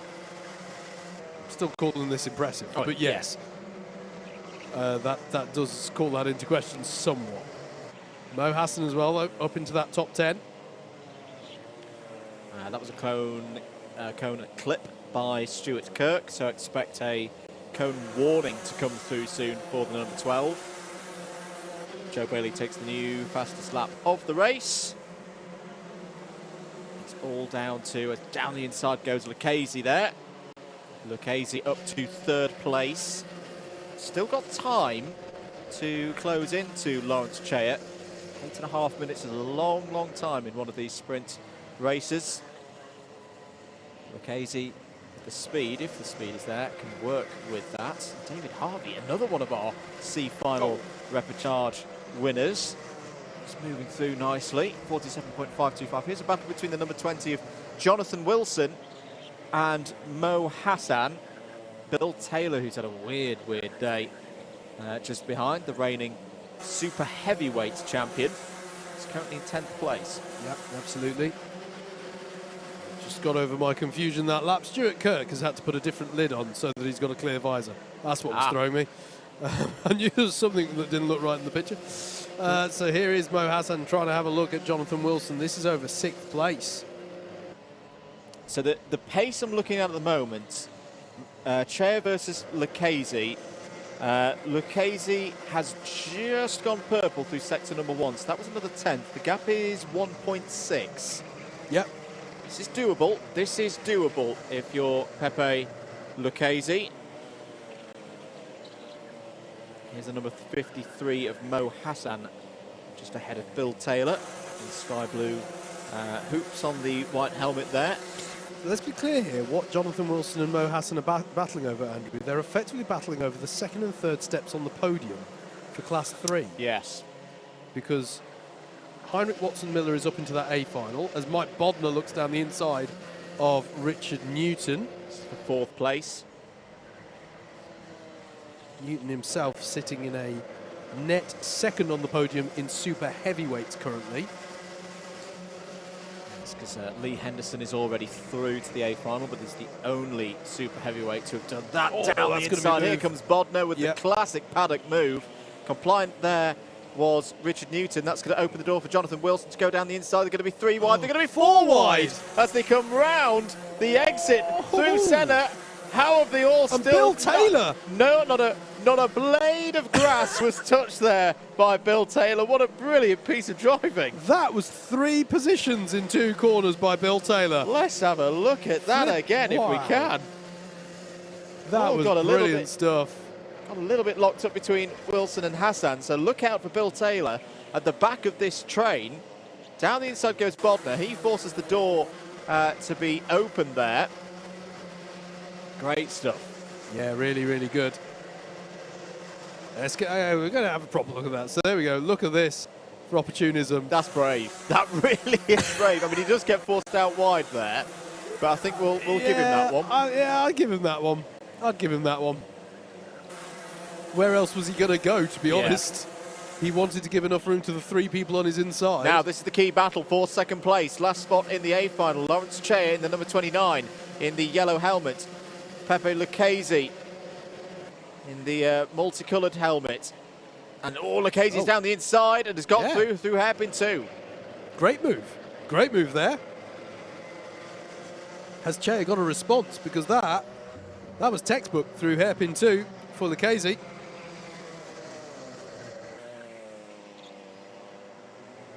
Joe Bailey, 4.5 seconds up the road. He's, pending any disasters, he's gone. He's done. He's checked out. He's on course for a brilliant B final victory. Cone penalty. Jacob Harris. Hang your head in shame and head back on the M... No, not the M4. Yeah. Yeah, the M4. Back to Wales with you. Leave the cones alone. Don't actually hang your head in shame. You won't be able to see where you're going. Oh no, he's tall enough. Even if he hangs his head in shame, he will still be able to see over all of us. He hasn't got an articulated... Anyway. I did that once. I was shrimping. Crashed. Oof. Didn't look where I was going. 4 minutes to go. Only shrimp, i.e. duck your head, when you know which way you're pointing. That's my top tip. Don't do it on a corner. So, Paul Williams there, 12th place. Also with a different lid when it's a clear visor event, I believe. Trying to make progress in that mid-pack. Such a competitive mid-pack. As there's yellows out there for, I think, some bollards, for some barrier work. A hairpin too. Got to give it to Bill Taylor here. He's not given this one up. His pace, 47.3 last time around. He's 1.3 seconds behind Lawrence Chayer. 3.5 minutes to go. I don't think this is done yet for second place. Nope. I'm not seeing the pace and the response from Chayer, but I am seeing it from Bill Taylor. Yeah, agreed. Looking at some of the battles further down, Stuart Kirk is leading a right trainer karts in a battle over 10th place. So for those drivers for whom maybe the hope of promotion has fallen away, they're still competing very closely over some good points there. Track limit warning for Bill Taylor. He's used up one of his 9 lives there. Mo Hassan's absolutely flying along, 46.875. Yeah. Really, really impressive. See him there in the back of the shot behind Bill Taylor in the black and red suit. Chayer is responding. Maybe Chayer's just reserved something for the latter stages. Played this tactically. We've been racing for the whole afternoon around this circuit at full pelt. It does take it out of your body. Has Lawrence Chayer just thought, you know what, I just need to be there right at the last couple of minutes, and he is going to go for it down the inside and retakes second place. Beautiful. Really good response here from Lawrence Chayer, who a couple of minutes ago didn't look like the speed was there in the number 29, to do what he's just done there, overtake Pepe Lucchese and get back into that crucial second place. Yeah, he's dug deep there, and that has paid off. Still a couple of minutes to go on the clock, though. And Bill Taylor is still charging. Bill Taylor's charging. Mo Hassan is charging. How about this? It could be a 4-car battle on the last lap for the final promotion spot here. But Lawrence Chayer has got himself back. Crucially, he's got himself back into the position that he needs. 9 tenths is what Taylor took out of Lucchese on that last lap. It's right there now. Yeah. Got to formulate 2 position moves here, has Bill Taylor. Well, he's done 3 in one corner. That's true. No problem. But through the S's they go. Chayer in the high-vis helmet and the green, blue and red detailed helmet is Lucchese, who goes down the inside of paddock. They're both going to be held up. Bill Taylor's already shown great opportunism in this race and does so again up the inside, and look out for Mo Hassan as well following through. Chayer tries to scrabble it back, but he's lost out. He's at the back of the pack of 4 at the start of the lap. He was at the head of. Now, let's just check. Does Mo Hassan have any penalties from earlier in the race? I'll check. Bill Taylor trying to fight back. Gets a little bit crossed up. It's going to be open here for attack prop by Lucchese. Lucchese down the inside. Takes 3rd place on the road. This has been a belter of a B final. Hassan's clean. Hassan is clean. So has Mo Hassan timed this run absolutely perfectly. Joe Bailey is going to be looking over his shoulder thinking, where is everybody else? They're here. They're coming down through Sime Sweep. Still with that 2nd spot in this B final. The 26th and final spot in the A final up for grabs. But Taylor down the inside of Chayer. Joe Bailey is going to win the B final. But Mo Hassan with a brilliant run. Last lap board is... just gone out. Has just gone out. So Joe Bailey got across the line. The fun's going to continue, ladies and gentlemen. Mo Hassan, can he hold on now? It's just going to be a defence from Lucchese. They've broken away from the rest of the pack. He won the C final. As I said at the very top of the race, he will join a very exclusive club if he gets this promotion. This has been absolutely incredible to win the C final and then come up through the B to a promotion spot. But Lucchese can almost touched the opportunity here as they come down this battle. He's got to go for it. He's got to go for it, but he can't quite make it. Hassan closes the door, and that might be it, because Bill Taylor's going to be on Lucchese. Mo Hassan is going to do it. Joe Bailey takes a brilliant win. Well controlled there, but Mo Hassan, having won the C final, is going to bag the last spot on the A final grid. Yes. And well, you might punch the air, sir. What a drive from Mo Hassan, and gets today's award at least for the most cost-effective Mo Hassan driving. is my Northernomics hero. He has got two free races. Brilliant What a boy. stuff. Bill Taylor. Oh, by the way, Mo's guaranteed himself a spot on the podium in Class 3 with that. Bill Taylor, third overall, is second for today's running in the super heavyweights. No more super. So well done, Lee Henderson. You've won. You've won the round for super heavies. There's no one else to challenge you. Pepe Lucchese, oh goodness me, fourth place, was in that fight throughout. Lawrence Chair as well was in that second place for so long. Mike Bogner in sixth. Jonathan Wilson in third. We can confirm, in third for Class 3 for this round. Seventh overall there. We can confirm is on that podium for Class 3. Richard Newton next. Then it was Marcus Gilby. What a drive he had as well, having got promoted from the C final. Paul Williams in 10th. Stuart Kirk in 11th. And it was Joe Wright, Jacob Harris, Rich Neal, Tom Angier, Antonio Gitzonio, Yonald Muhai, but I think has a penalty to be applied. I saw come through. Adrian Ray in 18th. Then it was Ethan O'Donnell, Jason Kirkham to round out the top 20. 21st was Simon Kavanagh. David Harvey was 22nd. Then it was Dan Giles, Luke Elliott, Matthew Batter, and Scott Parker.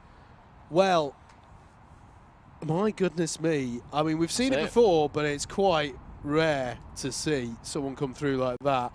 And yeah, give him the silver plate now. Yeah. Well, they've got the way those two drivers to just double check. Please tell me, Mo, that you remember to transfer your lead if you have any. That would be awkward.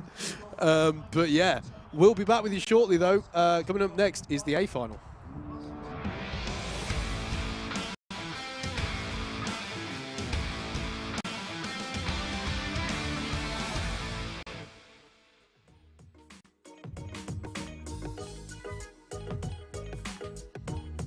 Let's have a look at your A final grid then. It's Richard Allen who's bagged himself the pole position on the A final grid for this round. Alex Pritchard alongside. Kurt Holmes and Adam Wright are the second row of the grid. Tim Williams, what a day he's had. Brilliant drives, lines up with Joe Holmes alongside him on row 3. Callan Sigafus and Steve Lindley are next with Edward Gordon and Tim Penny to round out a very strong top 10. Glenn Orford and Steve Bosley are next on row 6. Row 7 is going to be Tim Hill and Chris Alcock. There they are with Lee Henderson. Confirmed. I'll double check. There are no other super heavyweights on this grid. So he has won the day for super heavyweights, can just enjoy himself now and bag as many points as he can. Carl Walker alongside him. Kai Crawford and Elliot Alt are row number 9. Nicholas Walker and Andrew Hicks round out your top 20. Heinrich Watson-Miller confirmed as your Class 3 winner now by dint of being the only Class 3 runner on this grid, with Alexander Lamin alongside. Samuel Bensley and Mikey Nichols are row 12. And I will just refresh my B final to say that Joe Bailey and Mo Hassan up 21 positions. Up 21 positions in the case of Mo. It's a story of two different races. Joe Bailey, no change, pole to flag. Easy. Brilliant. Well controlled. Mo Hassan up 21 places, having won that C final. Amazing. They line up on the 13th and last row of this A final grid. The floodlights are on. Truly here at the circuit. We always have to remember that our comms box has slightly tinted windows, which makes it look a bit worse, but nonetheless, definitely in the twilight hours here at Buckmore Park, definitely the drivers need to have untinted visors. DJ AD predicts Hassan to win the A final. Yeah, I don't. Why not? Why not? His pace is really good. Fair play to Mo Hassan. I'm trying to think. We've seen Joe Holmes do that. Trying to think who else we've seen do that. That was something special. That was something special. Right. As is not the case for the two races you've just seen, the drivers get a few warm-up laps, check that they're happy with the karts. Club 100 do a cracking job of keeping these karts even, but to quote the rules, I believe the wording is, Each Club 100 kart is different, and drivers should take the opportunity to familiarise themselves with the unique characteristics of the kart they have been given. Thus, for this A final, given what's on the line, i.e. an overall round victory, the drivers are given a few laps to check out the karts, make sure that they're happy, make sure they're bedded in, and change the karts if they see fit to do so. That is their prerogative, that is their privilege that they've earned by getting to the A final. They get to make that call.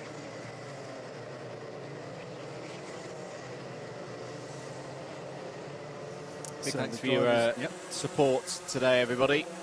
So the next things for you to be aware of in terms of this Club 100 streaming capacity, March 15th, we will be heading to Wales and beautiful Glanigors near Mount Snowdon for the next day of BUKC mains action.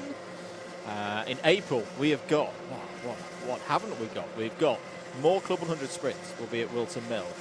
We've got the culmination of BUKC, all 3 days of finals streamed here on Alpha Live. And away from the real racetrack, Wednesday night, if you haven't heard already, round 1 of the Club 100 and BUKC iRacing Championship. It will be broadcast live over on the Double Dash Motorsport Media YouTube channel, so give it a search, DDMM. I think that was a mechanical flag for Steve Lindley we just saw there, by the way. Yeah. So he's got to change car. Oh, is that going to be a tinted visor one? Oh, it could be that. Well, no, that's a black flag, not a black and orange. We'll wait and see. But yes, if you weren't aware, if you're on iRacing and at any point in your life you've raced in Club 100 or the BUKC, and you're not part of the Double Dash Motorsport Media streaming team. Oh, yes. You are eligible. I mean, we are still eligible. We are technically eligible, but I don't recommend it. Imagine if we tried to race at the same time. No, we did that at a BUKC 24 hours a few years ago. I can imagine it, and I don't want to imagine it again. And, but yes, if you are past or present, Club 100 or BUKC driver, and you're on iRacing, you are eligible to enter. Head over to our social medias to see all the details on there. And also, if you're a current BPEC, British Pro Kart Endurance Championship driver, you are eligible. And there are drop scores as well. So if you're not quite ready to get racing, don't worry. You have 3 drop rounds. We will keep entries open for the whole season. But if you want to do every single race, and you want to start with our double header around Daytona International Speedway and Okayama on Wednesday night, do get signed up over the next couple of days. Before that, though, we've got our last race today here at Buckmore Park. It is the heavyweight sprint A final. There on the left-hand side of your screen is Richard Allen, the number 3. Won this A final in November at this very circuit to close out 2022. We nearly saw in lightweights the last round winner of 2022 win the first round in 2023. Yep. And Richard Allen closed that out, or is it going to be the likes of Alex Pritchard, Kurt Holmes, Adam Wright, Tim Williams, Joe Holmes? They're all there. They are indeed. We know that Joe Holmes has said that he knows, even though he had great heats last season, he needed to really take the fight and be more successful in these finals. He starts 6th. How's this going to go? The reigning champion is not here. This is all about who can win round number 1. Richard Allen leads them away for 12 minutes of sprint racing here at Buckmore Park, and that's wide for Adam Wright. Through turns 1 and 2, he's going to lose out a bit of position there, and he's hung out to dry again at hairpin number 1 is Adam Wright. He's lost out even more there, but it is Dickie Allen who leads Kurt Holmes through hairpin 2. So Kurt Holmes has got the jump on Alex Pritchard through the first sequence. Dickie Allen was Scandi flicking it through hairpin number 1 there to get himself in the right position. He has got himself in the right position at the front of this field, down through paddock for the first time into Garda. This is going to be a hotbed of activity over the next 11.5 minutes. There's Adam Wright trying to recover back through the field. Look out for Chris Alcock as well, who's started a little bit out of position in terms of where we'd expect him to be. We'd expect him to be in this front pack here. Allen, Holmes, Pritchard, Holmes, Williams. That is your top 5 at the moment. Callum Sigafus has had a good start as well. As down the inside for 3rd place goes Joe Holmes on Alex Pritchard. He's got the move done. Yeah, absolutely. Tim Williams was looking for an opportunity there, but held station as Alex Pritchard kept it tight for hairpin number 2. So down the hill they come. Dickie Allen in the number 3, Kurt Holmes in the number 6, and then it's Joe Holmes in the number 2 in 3rd place. Now this is going to be interesting. Last year, I think there may have been a bit of team orders here between the two Holmeses, but they're both in the same class now. They're both C1 drivers. They're both here to win. Absolutely. There's nothing very tactical to be done, really, at this point. Alex Pritchard in 4th, Tim Williams in 5th, and then Callum Sigafus, highest placed Class 2 runners, in 6th place. Down the inside goes Joe Holmes on Kurt Holmes, gets through. So that's 2nd place now for last year's championship runner-up. And it was in this order that Richard Allen and Joe Holmes finished the 2022 season at this particular circuit. Yeah, that's true. A race that Joe Holmes needed to win to try and wrestle away the points lead from Anwar Barul-Smith. That didn't happen. Can Joe Holmes put that right here in this first round of 2023? 9.5 minutes to go. 0.3 of a second is the gap. New fastest lap for Joe Holmes. It's already into the 46s, Howard. Yep. Chris Hallcock up into 11th place, just got by on Steve Bosley. Those 2 Class 1 drivers who would dearly like to get a little bit further up towards the sharper end here. Adam Wright and Steve Lindley doing battle up at hairpin 2, and I saw Adam Wright letting Lindley back through. I think they wanted to avoid a penalty, but it's causing them to fall off the back of this main pack. Indeed, Alan checks over the shoulder, starts to defend. Now, of course, we saw a bit of... Oh, now there's a chance for Joe Holmes. Yep. Had a really good run and has got through. Oh, both wide there. Richard Allen's not going to like that. He's going to keep his foot in. Still on the inside through turn 1. Kurt Holmes may have a lane on the inside as well. Go for P2. He may go for the lead here. He is going to go for the lead, but he's overshot slightly through hairpin number 1.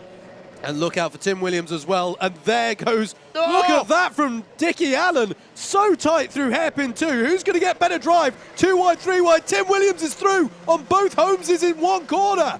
And Joe Holmes is being swamped here. He is. He's been taken down here by death by 1,000 cuts effectively through here. Alex Pritchard was nipping away at him, but he has been able to stem the flow as Joe Holmes. He's managed to hold station in 4th place there for a few corners, and now he can rebuild again. What a sequence of corners for Dickie Allen and for Tim Williams, who now found themselves 1st and 2nd. Richard Allen goes defensive. I'd forgive him for losing track of who's he's defending against because it keeps changing. Now the Holmeses go through on Tim Williams again. Joe Holmes down the inside of Kurt Holmes and back up to 2nd place. But that exchange has given just a little bit of breathing space to Dickie Allen. And Alex Pritchard's down the inside of Tim Williams now through hairpin number 2. We're not even into the second half of this race yet. A few months ago, I was left speechless by a Dickie Allen move. It's happened again. He just threw it down the inside into hairpin 2. Took a lot of curb. I think he is going to try and do the defensive tactic here. Gets it stopped, going through Garda. But once again, Joe's not quite got as good a run through Senna that he did a couple of laps ago. Joe Holmes trying to return the favour, and Alex Pritchard's in here now. Yeah, up the inside of Kurt Holmes through 1 and 2, and Joe Holmes jinks to the outside to try and get the switch back out of hairpin 1 potentially, or set up a move into hairpin 2. Dickie Allen will keep it tight. He's so good at knowing just enough. He's like, I'm going to keep it here, and that will open up the corner as much as possible while still doing enough to deter a move on me into that corner. He's brilliant at that, is Dickie Allen, and he's showing it in abundance here. It's Richard Allen, Joe Holmes, Alex Pritchard in 3rd. Don't think Kurt was too happy with the move that Pritchard pulled there. But that's how it is for now. So Joe Holmes was, I think, gesturing to Richard Allen there saying, what are you doing, Dickie? Get on down the road. Let's have a one-on-one fight. But I don't think that's in Dickie Allen's mind tonight here at Buckmore Park. He wants to keep it tight. He wants to do what Joe Holmes did to the field a few months ago in the final round of 2022. He wants to back it up. Alex Pritchard's not happy there. Kurt Holmes got back through on him. But that was... If you're wondering why that arm was quite as aloft as it was, that wasn't just a gesture at the driver. There's race control just off to driver's left when they've come out of hairpin one. And Pritchard is trying to indicate that he's not happy with the conduct of I think it's Kurt Holmes anyway, one of the drivers around him. Dickie Allen again will go defensive. Joe Holmes is going, no, work together. But this is not going to happen. No, it's not going to happen because this tactic does work. And Dickie Allen's playing the long game here. He knows that Joe Holmes is going to be one of the main players in this championship. He knows it. He knows it. This is tactics right from the get-go here at the sharp end of heavyweights. When Joe Holmes did just this very tactic back in November, there was only one driver who got past it and defeated it, and his name was Dickie Allen. Yeah. So all of these drivers behind Dickie now doing exactly the same tactics were not able to break that defence when it was last done here at Buckmore Park. This is a masterclass in defensive driving so far. Another little point from Joe Holmes. Just go on, get on with it. It's like, no. I'm the race leader. I'll do what I want. My name's Dickie Allen. I have to say, I know these two are fast, but the premise of Joe Holmes' argument is based on the idea that they can break the toe of Kurt, like that Kurt Holmes will drop off the back. It ain't happening. So, yeah. Oh, he's gone for it. Down the inside goes Joe Holmes. Is the switchback going to be on for Allen here? No. The lane's going to be inside now for Kurt Holmes to go down the inside. That's really well worked by both Joe and Kurt Holmes. Kurt Holmes aggressively holding that line on the edge of the circuit. And finally, the resistance is broken. Yeah, it was a gallant defence by Richard Allen. But that's not gone how he would have hoped. Alex Pritchard still there in 4th place. Adam Wright has got by Tim Williams. I think they're up into 5th place, if I'm not much mistaken. I think this is the 47 now ahead of the 96 as they head up the hill to finish lap number 10. 4 minutes to go. Oh, Adam Wright to the inside of Alex Pritchard. Alex Pritchard protects, but I think that was fine. That looked fine to me. For me. It's the thing, especially around here at Buckmore Park, because you have to drive the kart so aggressively. Is there too much sliding? Is the kart sliding, understeering, out of control on the inside and into the opponent on the outside? That wasn't the case for me there with Adam Wright. That was okay. I want to draw attention to something where we've got to look rightly at the sharp end. Mo Hassan is 0.7 of a second off the back of Heinrich Watson-Miller. He could win the class, having come up from the C final at the moment. Keep your eyes on that on timing. Heinrich Watson-Miller in 19th, Samuel Benson is in 20th, and then Mo Hassan in 21st.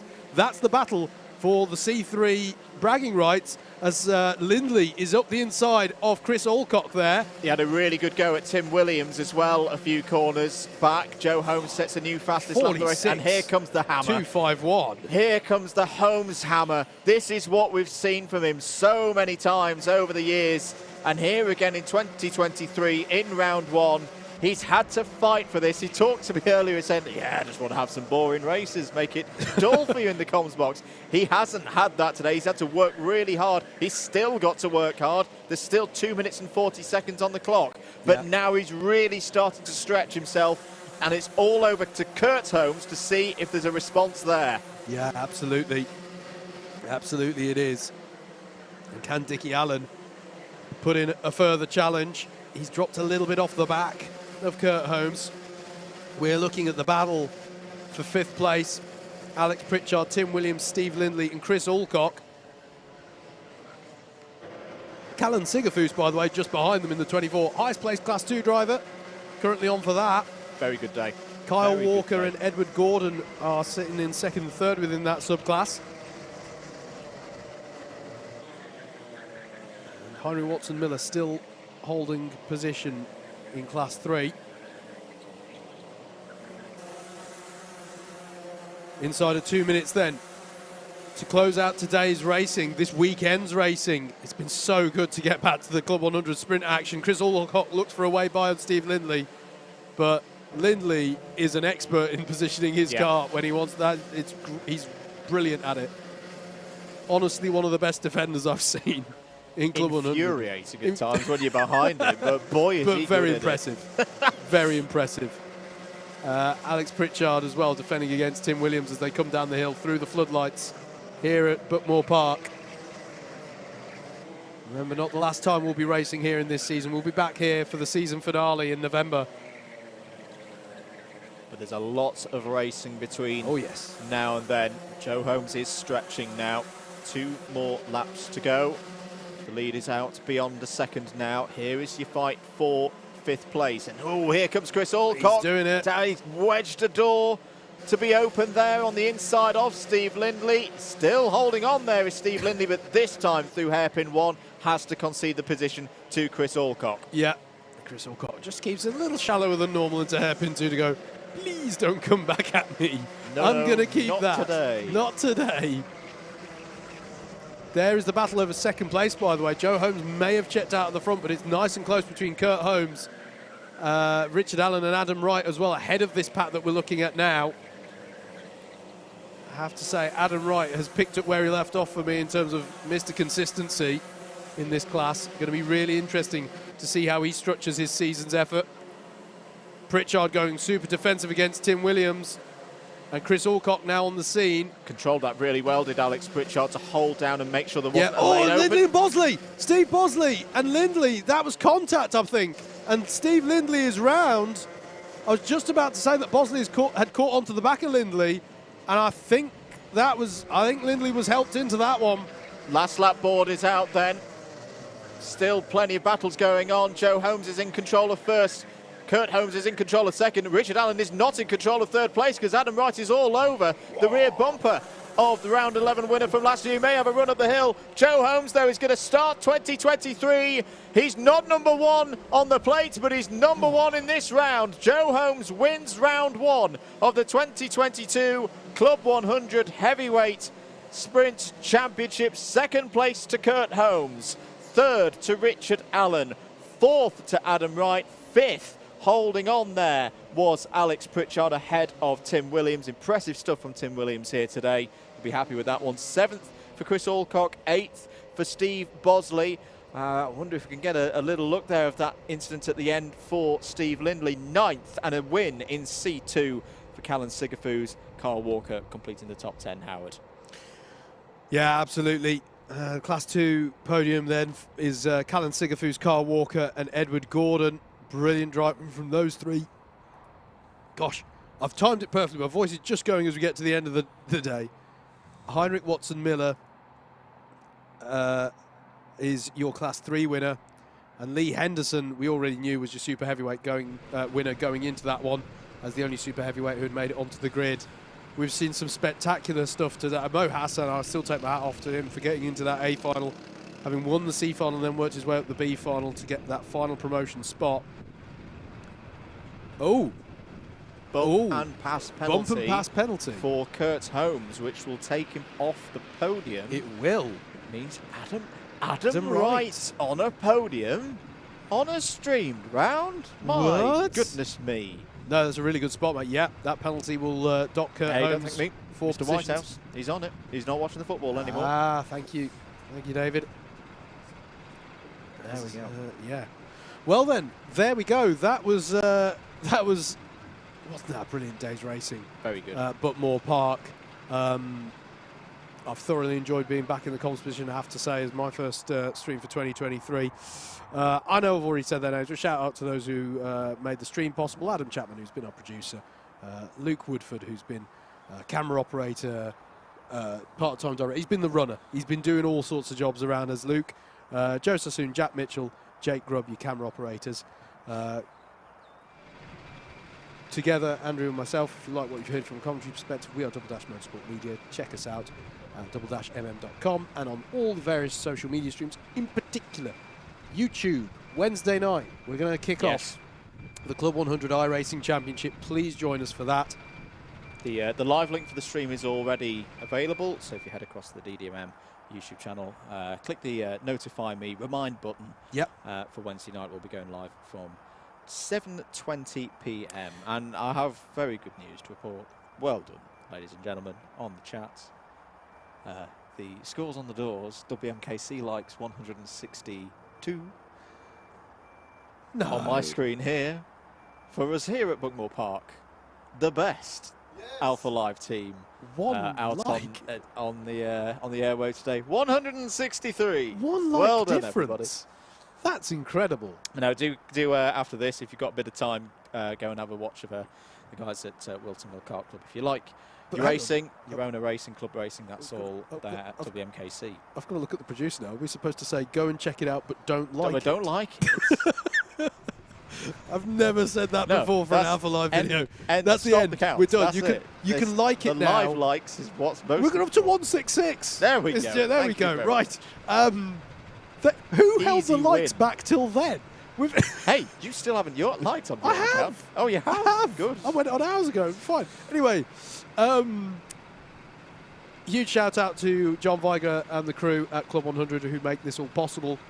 And a thanks to the circuit staff here at Buckmore Park. Special shout out to the marshals, without whom we, of course, could not go racing. And I say this for the camera operators and those marshals. It was chilly today. So thank you so much. Big shout out to the marshals for making the racing possible as ever. Yeah, for just everyone who makes it possible.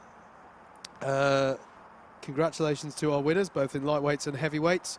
The championship is next in action at Shennington. The next bit of streamed action in Club 100 is going to be BUKC. Yep. On March the 15th.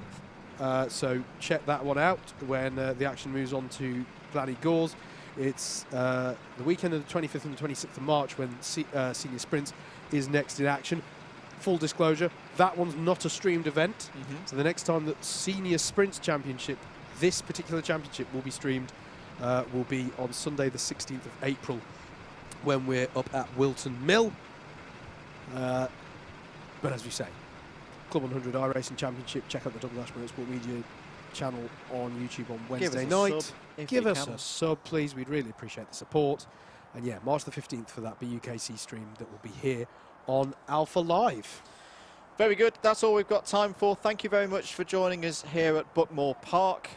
And again, plenty more stuff here at Buckmore Park of an Alpha Live and DDMM variety over the coming weeks and months. Hope you've enjoyed your Sunday and all the action here for Club 100 Sprints Championships. We'll see you for BUKC in a few weeks' time in Wales. We'll see you back here for Club 100 Sprints action when we're at Wilton Mill in April. Thank you very much for joining us. Enjoy the rest of your evening. Bye-bye.